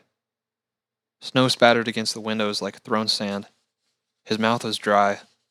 His eyes like hot marbles. His heart triphamphoring in his chest. Outside there was a hollow booming noise, like a dreadful door being thrown wide. Footfalls. Across the room was a mirror, and deep down in its silver bubble was a single word appeared in green fire that the word read.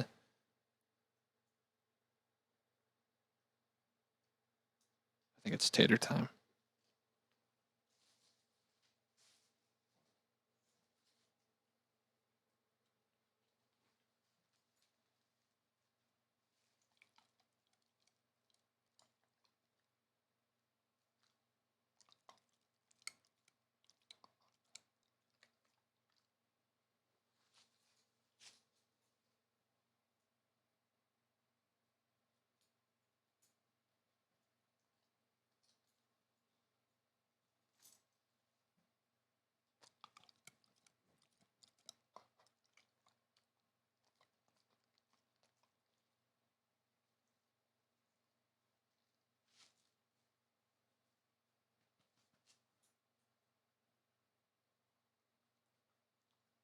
I'm not gonna lie. When he walked in, I was kind of scared. Mark Rides, thank you so much for the Prime sub. I love that. Thank you. Thank you.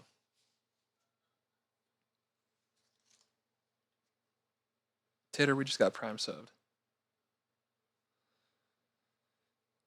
It's probably Tater's fault. How are you, Marcus? Little Dippy. I'm good. We're just reading a book right now.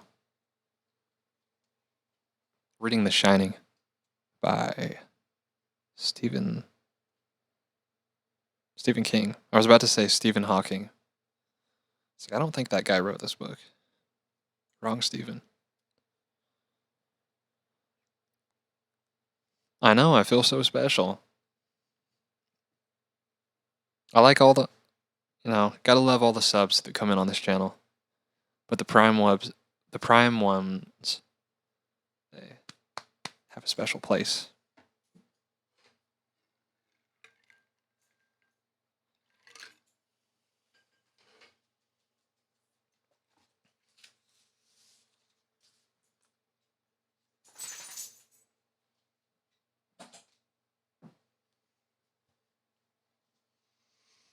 Anyone know what trifamphering means? I'm gonna guess pounding. That was a new one for me. Footfalls.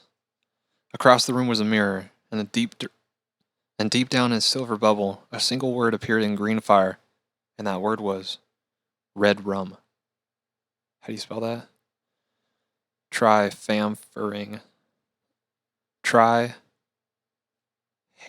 Fammering. It's like hammer with PH. Fammering.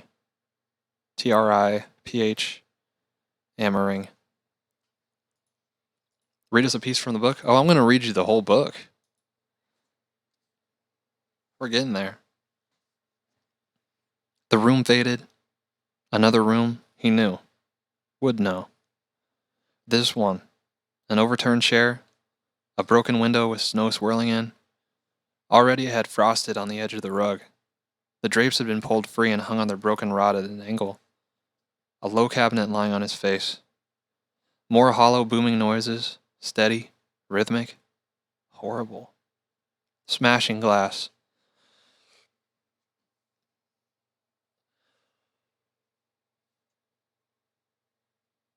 Ah, interesting. The more you know. Smashing glass. Approaching destruction. A hoarse voice. The voice of a madman. Made the more terrible by its familiarity. Come out. Come out, you little shit. Take your medicine. Crash. Crash. Splintering wood. A bellow of rage and satisfaction. Red rum. Coming. Drifting across the room, pictures are torn off the wall. A record player. Was it Mommy's record player? Overturned on the floor, her records. Grieg, Handel, and the Beatles, Art Garfunkel, Bach, Liszt, thrown everywhere. Broken into jagged, black pie wedges. And the shaft of light coming in from another room. The bathroom, harsh white light and the word flickering. And off in the medicine cabinet mirror like a red eye. Red rum. Red rum. No, he whispered. No, Tony, please. And dangling over the white porcelain lip of the bathtub, a hand. Limp. A slow trickle of blood.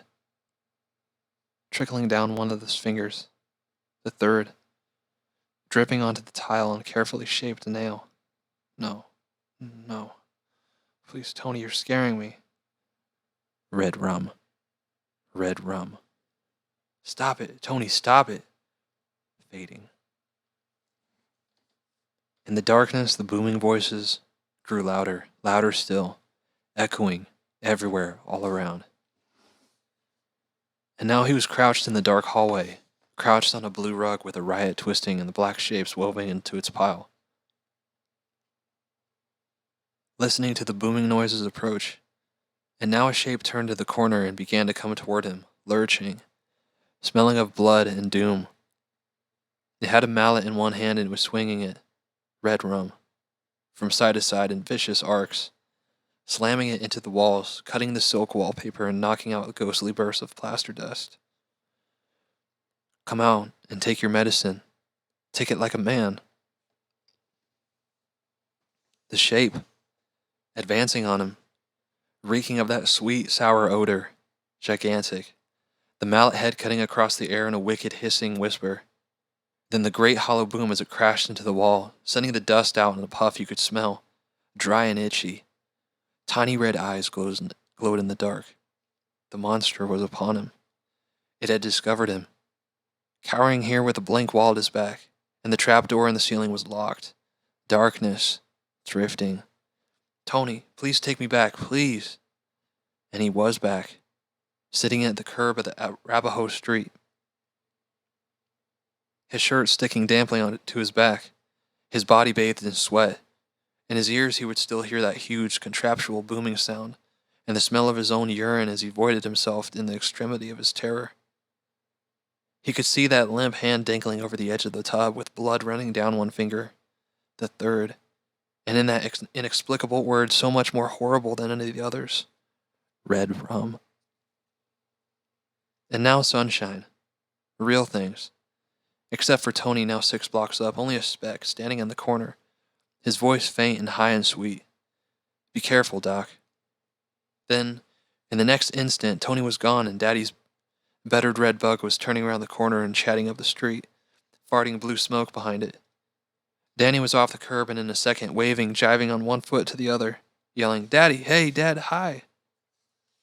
His daddy swung the VW into the curb, killed the engine, and opened the door. Danny ran towards him and then froze, his eyes widening. His heart crawled up into the middle of his throat and froze solid. Beside his daddy in the other front seat was a short-handed mallet, its head clotted with blood and hair. Then it was just a bag of groceries. Danny, you okay, Doc? Yeah, I'm okay. He went into his daddy and buried his face in Daddy's sheepskin-lined denim jacket and hugged him tight, tight, tight. Jack hugged him back, slightly bewildered. Hey, you don't want to sit in the sun like that, Doc. You're dripping sweat. I guess I fell asleep a little. I love you, Daddy. I've been waiting. I love you too, Dan. I brought home some stuff. Think you'll be big enough to carry it upstairs? Sure I am. Doc Torrance, the world's strongest man, Jack said, and ruffled his hair, whose hobby is falling asleep on street corners. Then they were walking up to the door, and Mommy had come down to the porch to meet them, and he stood up on the second step and watched them kiss. They were glad to see each other. Love came out of them, and the way love came out of them the way love had come out of the boy and girl walking up the street and holding hands. Danny was glad. The bag of groceries, just a bag of groceries, crackled in his arms. Everything was all right. Daddy was home. Mommy was loving him. There were no bad things. And not everything Tony showed him was always happened. But fear had settled around his heart, deep and dreadful. Around his heart and around that indecipherable word he had seen in his spirit's mirror. Chapter 5. Phone booth.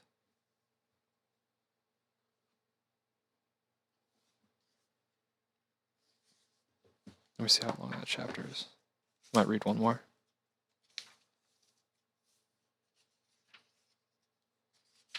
It's 12:05.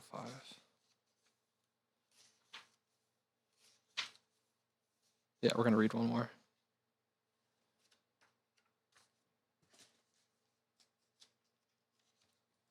Quick break. Let's play a short song.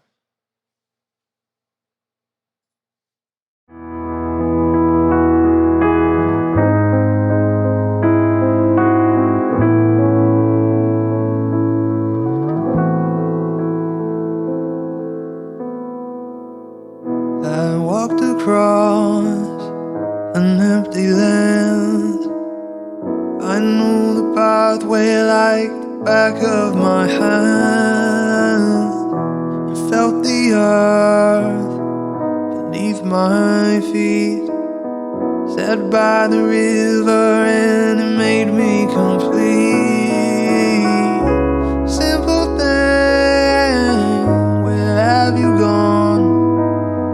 I'm getting old and I need someone to rely on. So tell me when you're gonna let me in.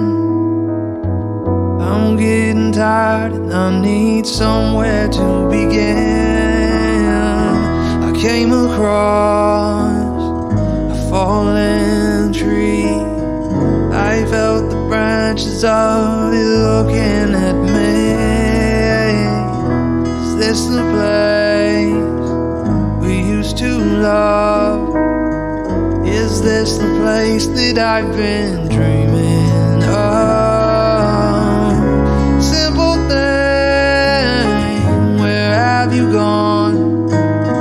I'm getting old and I need someone to rely on. So tell me when you're gonna let me in. I'm getting tired and I need somewhere to begin. And if you have a minute, why don't we go talk about it somewhere only we know? This could be the end of everything, so why don't we go somewhere only we know? Somewhere only we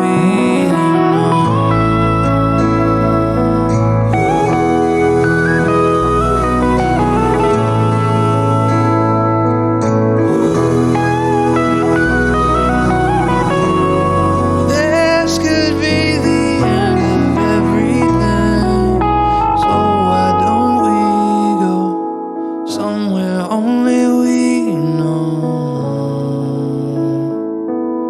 Somewhere only we know.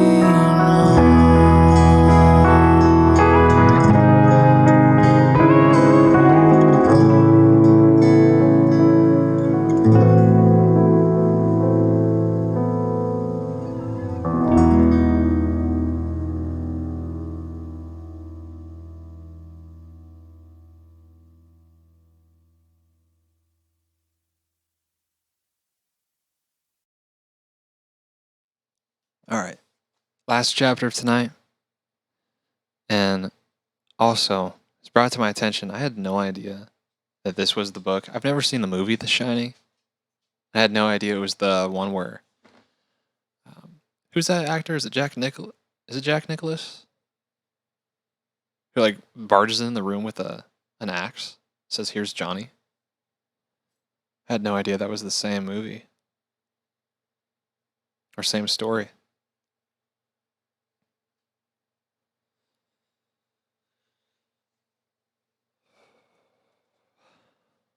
All right.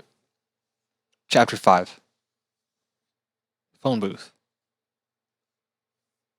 Stick around for the story.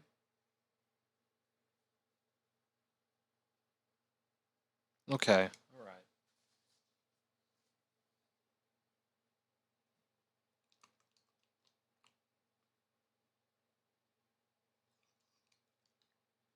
It gives me so much joy watching him eat.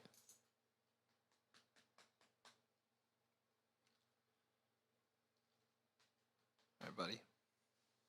I'm gonna read this chapter.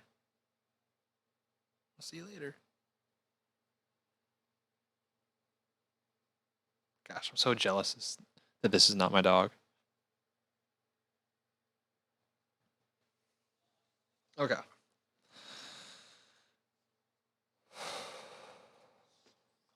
No, he's not done, apparently.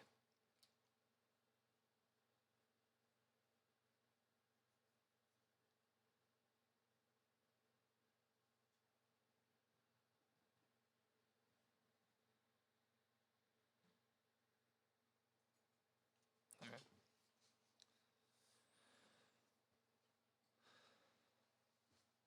Let me get comfortable. I'm gonna take off my shoes.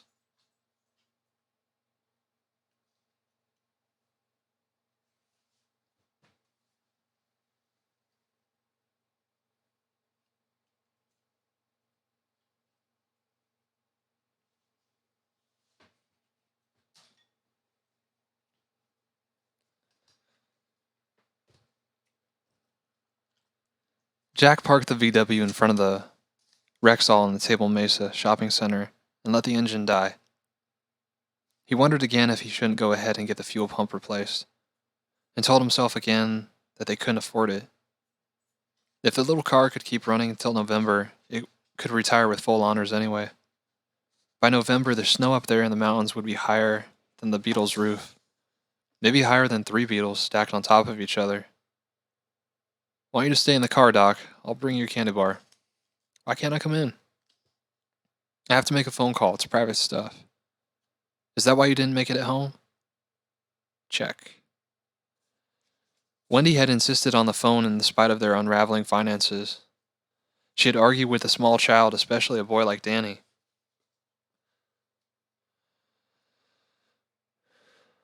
Who sometimes suffered from fainting spells.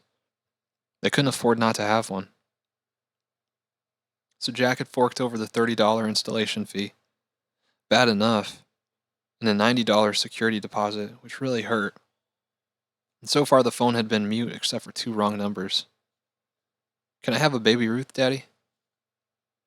Yeah, she sits still and you don't play with the gear shift, right? Right, I'll just look at the maps. You do that. As Jack got out, Danny opened the Bugs glove box and took out the 5 battered gas station maps. Colorado, Nebraska, Utah, Wyoming, Nebraska, New Mexico. He loved road maps.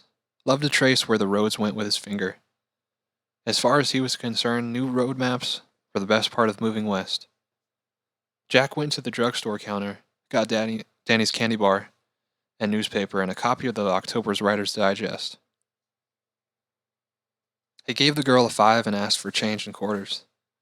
With the silver in his hand, he walked over to the telephone booth and by the key-making machine and slipped inside.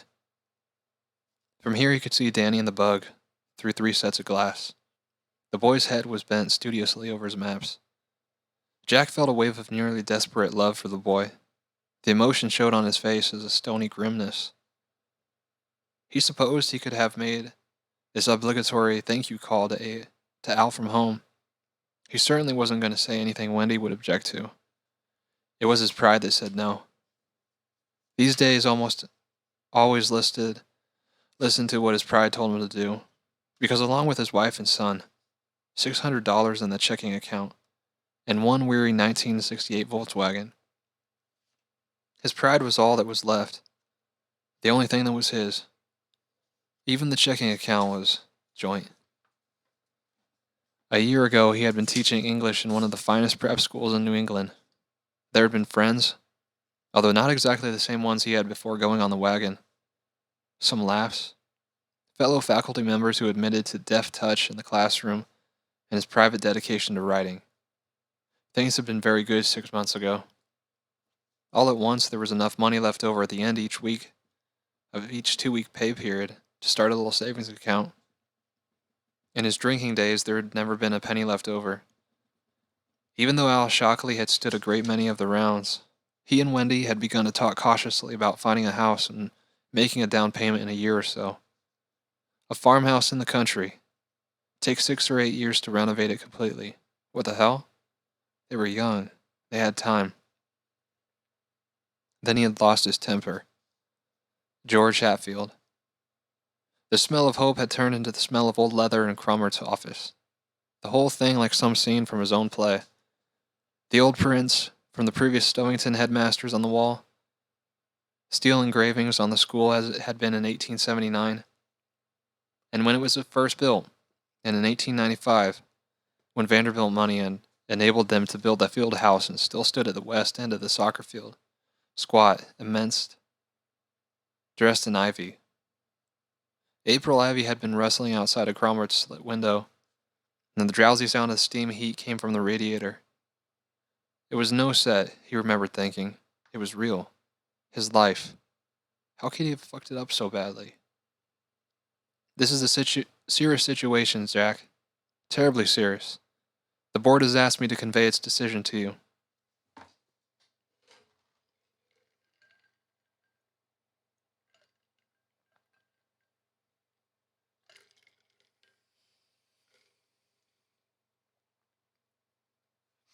If you get the sleeping bag at Aldi, you can turn off the camera but keep the lights on. Maybe Tater will sleep with you. That would be hilarious. Yeah, of course I was wearing shoes. Sometimes it feels good. You don't wear shoes in the house?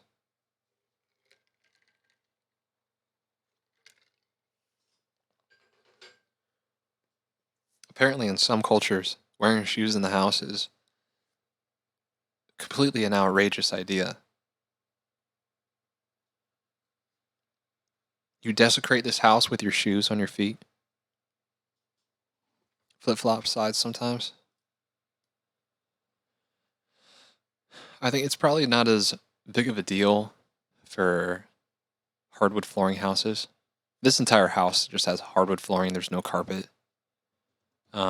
Except for Hammer Time's room. Hammer Time's room is carpeted. And this room has a small patch of carpet that I'm like sitting on. It's under my desk and under my chair. But everywhere else, the other half of the room that I walk, there's no carpet. We already had this conversation before? Deja vu? I don't remember.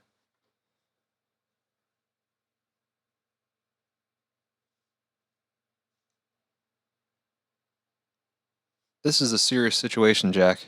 Terribly serious. The board has asked me to convey its decision to you. The board wanted Jack's resignation, and Jack had given it to them. Under different circumstances, he would have gotten tenure that June. What had followed that interview in Cromert's office had been the darkest, most dreadful night of his life.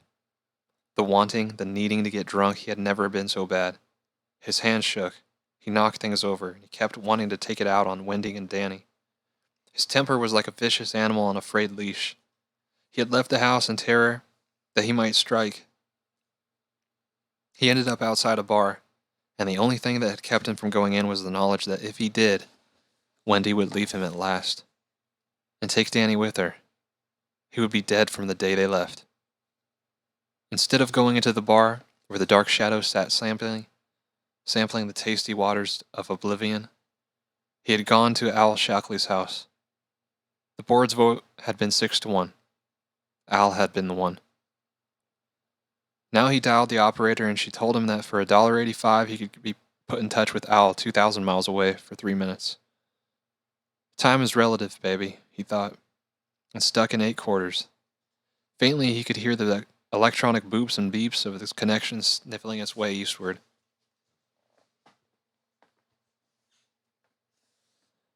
Al's father had been Arthur Longley Shockley, the steel baron.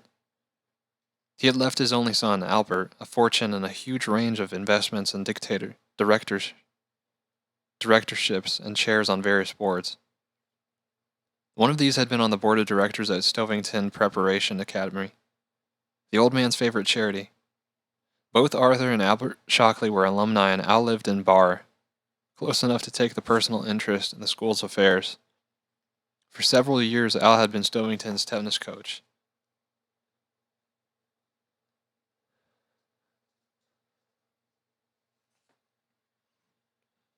Jack and Al had become friends in the completely natural and uncoincidental way. At the many school and faculty functions they attended together, they were always the 2 drunkest people there. Shockley was separated from his wife, and Jack's own marriage was skidding slowly downhill. Although he still loved Wendy, and he had promised sincerely and frequently to reform, for her sake and for baby Danny's. What's up, Scamia Doodoo?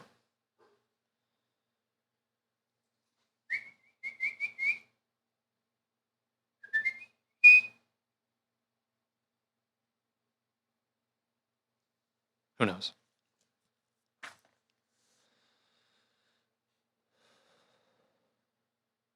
The 2 of them went on from many faculty parties, hitting the bars until they closed, then stopping at some mom-and-pop stores for a case of beer they would drink parked at the end of some back road. There were mornings when Jack would stumble into their leased house, with dawn sleeping into the sky and finding Wendy and baby asleep on the couch. Danny always on the inside. A tiny fist curled under the shelf of Wendy's jaw. He would look at them, and the self-loathing would back up in his throat. A bitter wave, even stronger than the taste of beer and cigarettes and the martinis Martians, as Al called them. Those were the times that his mind would turn thoughtfully and sanely to the gun or the rope or the razor blade. If the blender If the bender had occurred on a weeknight, he would sleep for 3 hours, get up, dress, chew 4 Excedrins, and go off to teach his 9 o'clock American poets still drunk. Good morning, kids. Today the red-eyed wonder is going to tell you about Longfellow, how the Longfellow lost his wife in the big fire. Let me go check on the kid.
I think he just wanted attention.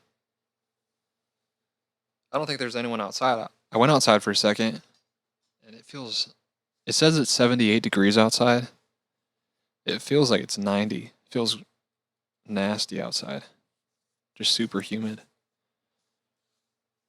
Hey Siri, what's the humidity level? The humidity is currently 79%. Surprised. It's only 79.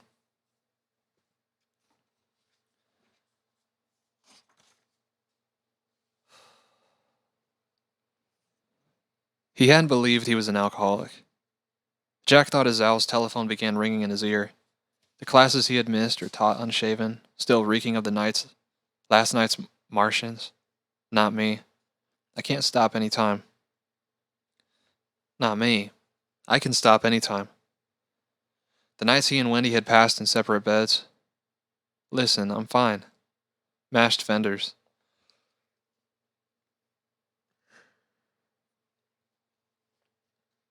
Sure, I'm okay to drive.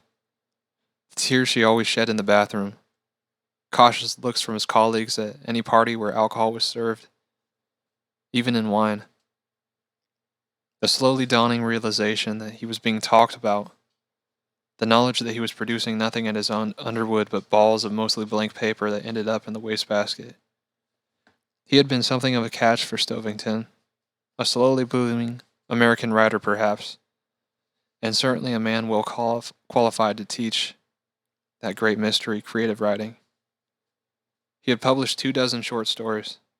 He was working on a play, and thought there might be a novel incubating in some mental back room. But now he was not producing, and his teaching had become erratic.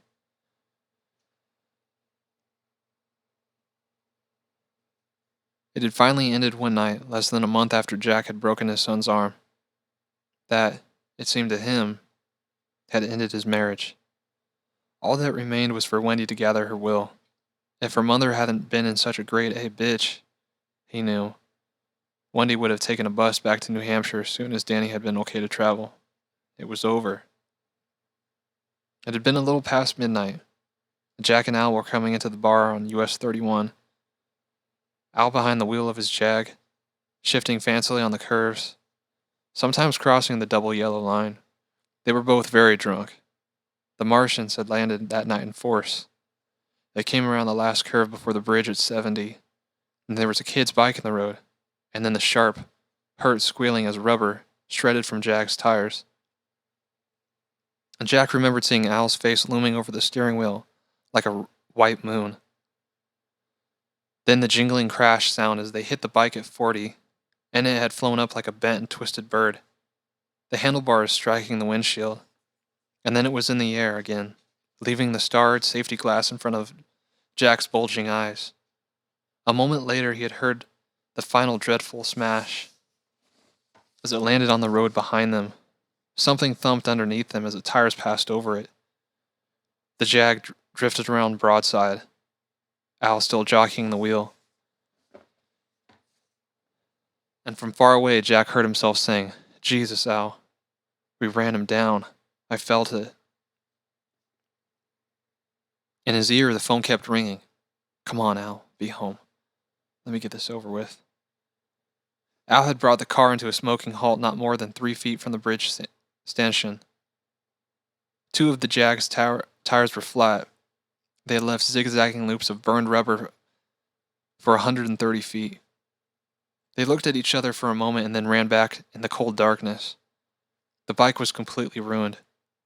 One wheel was gone, and looking back over his shoulder, Al had seen it lying in the middle of the road. Half a dozen spokes sticking up like a piano wire. Al had said hesitantly, "I think that's what we ran over, Jackie boy." "Then where's the kid?" "Did you see a kid?" Jack frowned.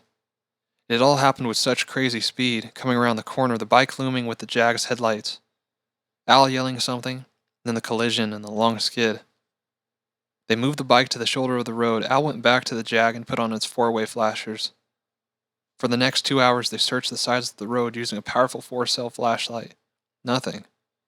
Although it was late, several cars passed from bleached Jaguar to the 2 men with the bobbing flashlight. None of them stopped.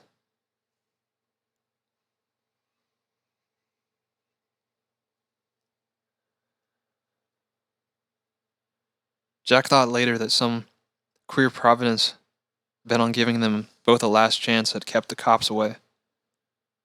Had kept any of the passers-by from calling them. At 2:15, they returned to the Jag, sober but queasy. If there was nobody riding it, what was it doing in the middle of the road? Al demanded. It wasn't parked on the side, it was right out in the fucking middle. Jack could only shake his head. "Your party does not answer," the operator said. "Would you like me to keep trying?" "A couple more rings, operator. Do you mind?" "No, sir," the voice says dutifully. "Come on, Al."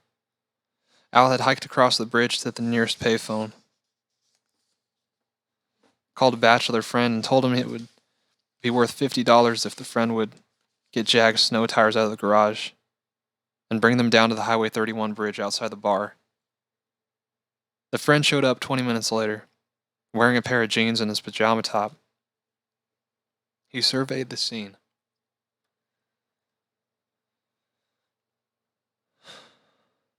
"Kill anybody?"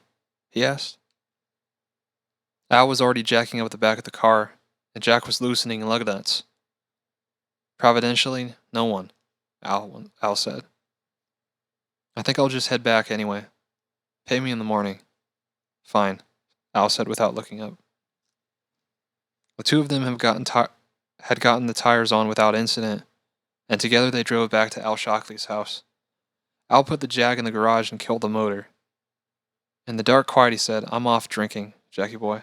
It's all over. I've slain my last Martian." And now, sweating in his phone booth, it occurred to Jack that he had never doubted Al's ability to carry through. He had driven back to his own house in the VW with the radio turned up, and some disco group chanted over and over again, talismanic in the house before dawn. Do it anyway. You want to do it. Do it any way you want.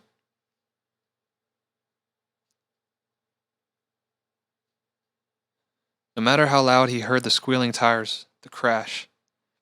When he blinked his eyes shut, he saw that single crushed wheel with his broken spokes pointing at the sky. When he got in, when he was asleep on the couch, he looked in Danny's room and Danny was in the crib on his back, sleeping deeply. His arm still buried in the cast. In the softly filtered glow from the streetlight outside, he could see the dark lines in the plastered whiteness from where all the doctors and nurses and pediatrics had signed it.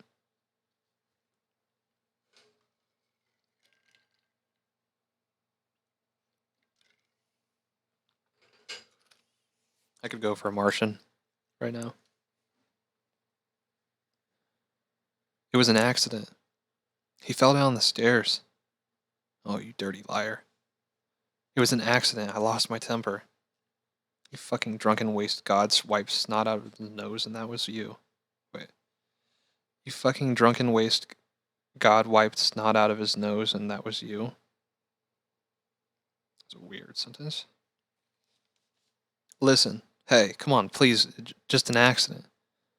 But the last plea was driven away by the image of that bobbing flashlight as they hunted through the dry late November weeds, looking for a sprawled body that by all good rights should have been there, waiting for the police. It didn't matter that Al had been driving. There had been other nights when he had been driving.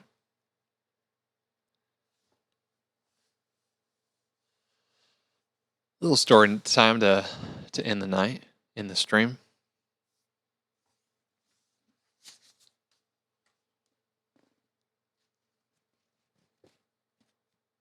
Was that upside down?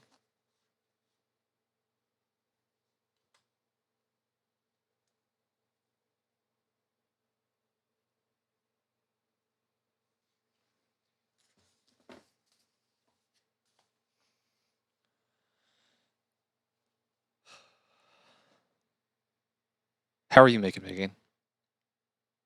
It is so shiny. Zero Suit Sloth, hello. He pulled the covers up over Danny, went into their bedroom, took the Spanish Llama 38 down from the top shelf of the closet. It was in a shoebox. He sat down on the bed for nearly an hour, looking at it, fascinated by its deadly shine. It was dawn when he put it back in the box and put the box back in the closet. That morning he had called the Bruckner, the department head, and told him to please post his classes. He had the flu. Bruckner agreed, with less good grace than was common. Jack Torrance had been extremely susceptible to the flu in the last year. Wendy made him scrambled eggs and coffee. They ate in silence. The only sound came from the backyard where Danny was gleefully running with his trucks across the sand pile with his good hand.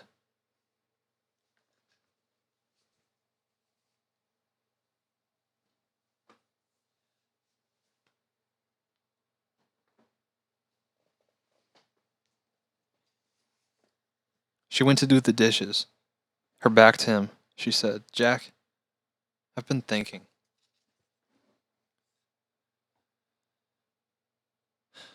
"Have you?" He lit a cigarette with trembling hands.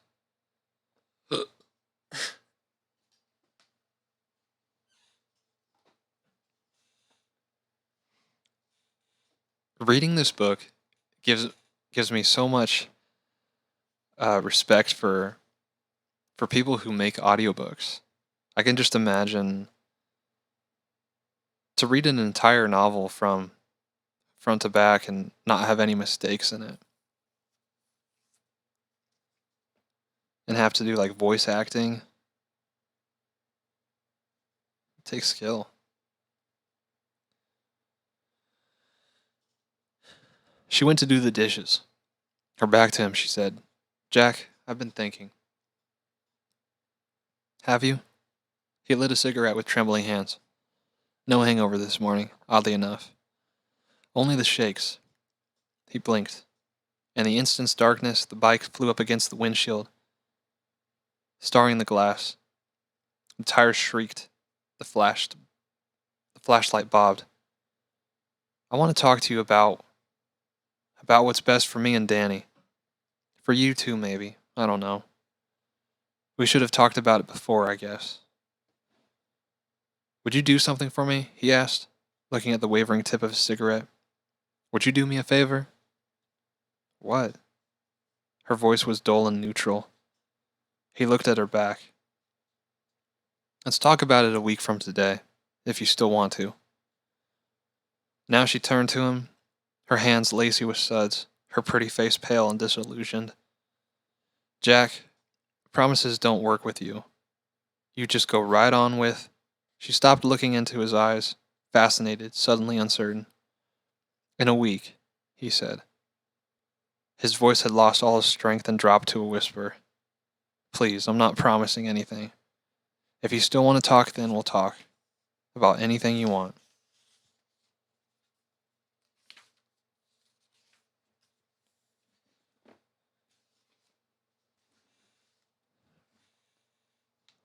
They just overdubbed the mistakes.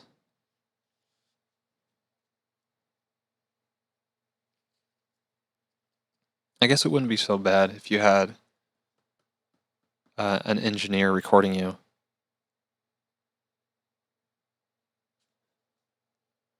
I wonder if it's just two people, like just the reader and then the audio engineer, or if there's a third person there that does the listening. Anyways,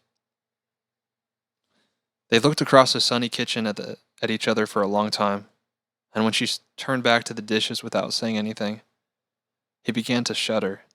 God, he needed a drink. Just a little pick-me-up to put things in their true perspective. Danny said he dreamed you had a car accident, she said abruptly. He has funny dreams sometimes. He said it this morning when I got him dressed. Did you, Jack? Did you have an accident? No. By noon, the craving for a drink had become a low-grade fever. He went to Al's. You dry? Al asked him before letting him in. Al looked horrible. Bone dry. You look like Lon Chaney from the Phantom of the Opera. Come on in. They played two-handed whist all afternoon. They didn't drink. A week passed. He and Wendy didn't speak much, but he knew she was watching, not believing. He drank coffee, black and endless cans of Coca-Cola. One night he drank a whole 6-pack of Coke and then ran to the bathroom and vomited it up. The level of the bottles in the liquor cabinets did not go down. After his classes, he went over to Al Shockley's. She hated Al Shockley worse than she had ever hated anyone. And when he came home, she would swear she smelled scotch or gin on his breath. But he would talk lucidly to her before supper, drink coffee, play with Danny after supper, sharing a Coke with him, read him a bedtime story, then sit and correct themes with a cup after cup of black coffee by his hand. And she would have to admit to herself that she had been wrong. Weeks passed, and the unspoken word repeated further from the back of her lips. Jack sensed its retirement, but knew it would never retire completely. Things began to get a little easier. Then George Hatfield. He had lost his temper again. This time, stone sober. Sir, your party still doesn't... Hello? Al's voice, out of breath. Go ahead, the operator said dourly. Al, this is Jack Torrance. Jackie boy! Genuine pleasure. How are you? Good, I just called to say thanks. I got the job. It's perfect. If I can't finish that goddamn play snowed in all winter, I'll never finish it. You'll finish. How are things? Jack asked hesitantly. Dry, Al responded. And you? As a bone. You miss it much? Every day. Al laughed. I know that scene. But I don't know how you still stayed dry after that Hatfield thing, Jack. That was above and beyond. I really bitched things up for myself, he said evenly. Oh hell, I'll have the board around by spring. Effinger is already saying they might have been too hasty. And if that play comes to something... Yes, listen. My boy's out in the car, Al. He looks like he might be getting restless. Sure, understand. You have a good winter up there, Jack. Glad to help. Thanks again, Al.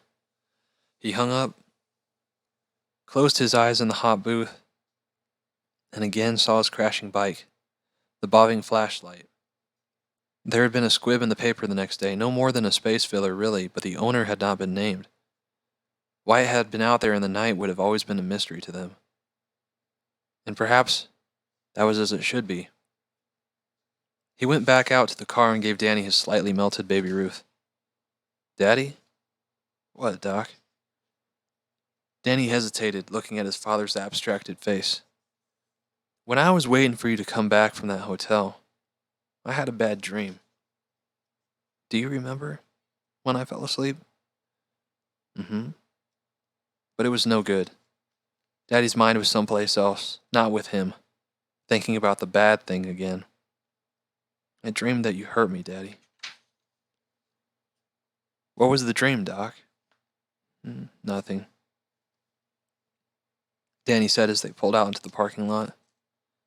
He put the maps back into the glove compartment. You sure? Yeah. Jack gave his son a faint, troubled glance, and then his mind turned to his play. Chapter 6. Night Thoughts.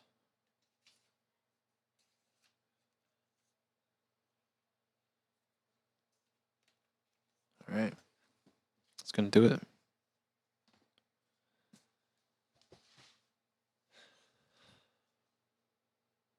I'm hungry. I'm gonna go get way too much food. If you're brand new to the stream tonight, if you haven't already followed here on Twitch, please do so before we leave. And Discord, it's the best place to get a notification for when I go live. My normal schedule is Monday, Wednesday, and Friday at 8 o'clock Central. But you never know when a random stream could happen. And thanks for hanging out with me. I wonder if Danny was riding the bike. I'm kind of, even being the person reading this, there's all kind of breaks within the text. And like things in parentheses. And I'm like not really sure what I should read and what I shouldn't read. And I'm kind of having trouble following it, to be honest. Juanita, very welcome, man. Thanks for chilling. It really is kind of a confusing book to read. It's like all over the place. I think you should read it all, but need to change voice or inflection. It's so, like, I'm so confused reading it. It's hard to change. Like, I'm trying to change voice and do inflection, but I don't know like what's happening or what's about to happen. And so by the time I like read a sentence and figure out the way that I should have said it, it's already passed. Always read the stage directions. It really is a skill. Like thinking of, I don't really listen to too many audiobooks, but I'm a fan of a guy named Jim Dale who does the audiobooks for the Harry Potter series. And he does such a good job with all of the characters and making it really exciting.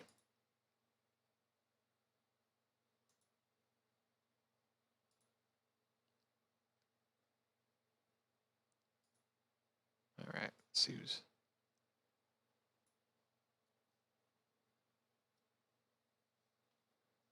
We are going to go see another streamer.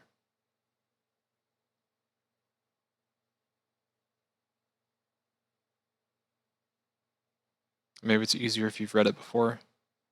I think it would definitely be easier.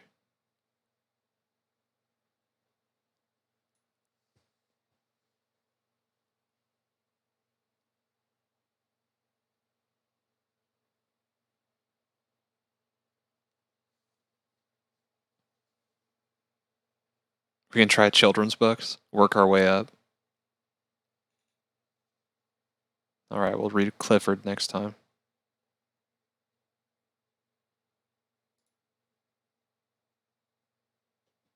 You want to go see Barnum Michael?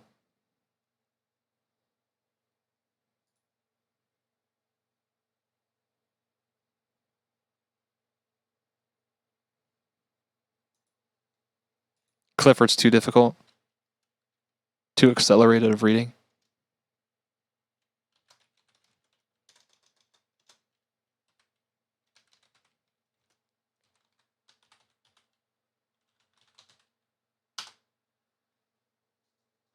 That's not a real username.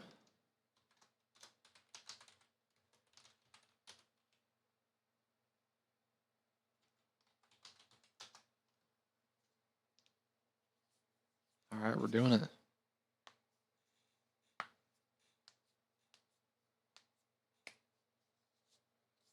All right. Good night, everyone. Or good morning, wherever you are in the world. And I will see you on Friday. Potentially sooner than that. I don't know. Hi, bye. Thanks for the Game Lurk sounds. You're very welcome, Pastel. Hello, goodbye. Good night, Lizzie Hatter. Let's go say what's up to Barnum. If that hurt your ears, I'm sorry. I had no control over that. How are you, Ceruleanity?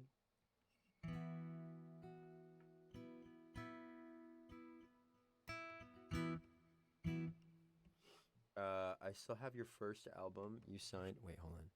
I still have your first album you signed and sent to me. Always. Oh, Maddie, that's so sweet. Marcus Robbins, thank you so much for the raid. Oh my gosh. New Marcus, who it is? Hello. What's up, Marcus?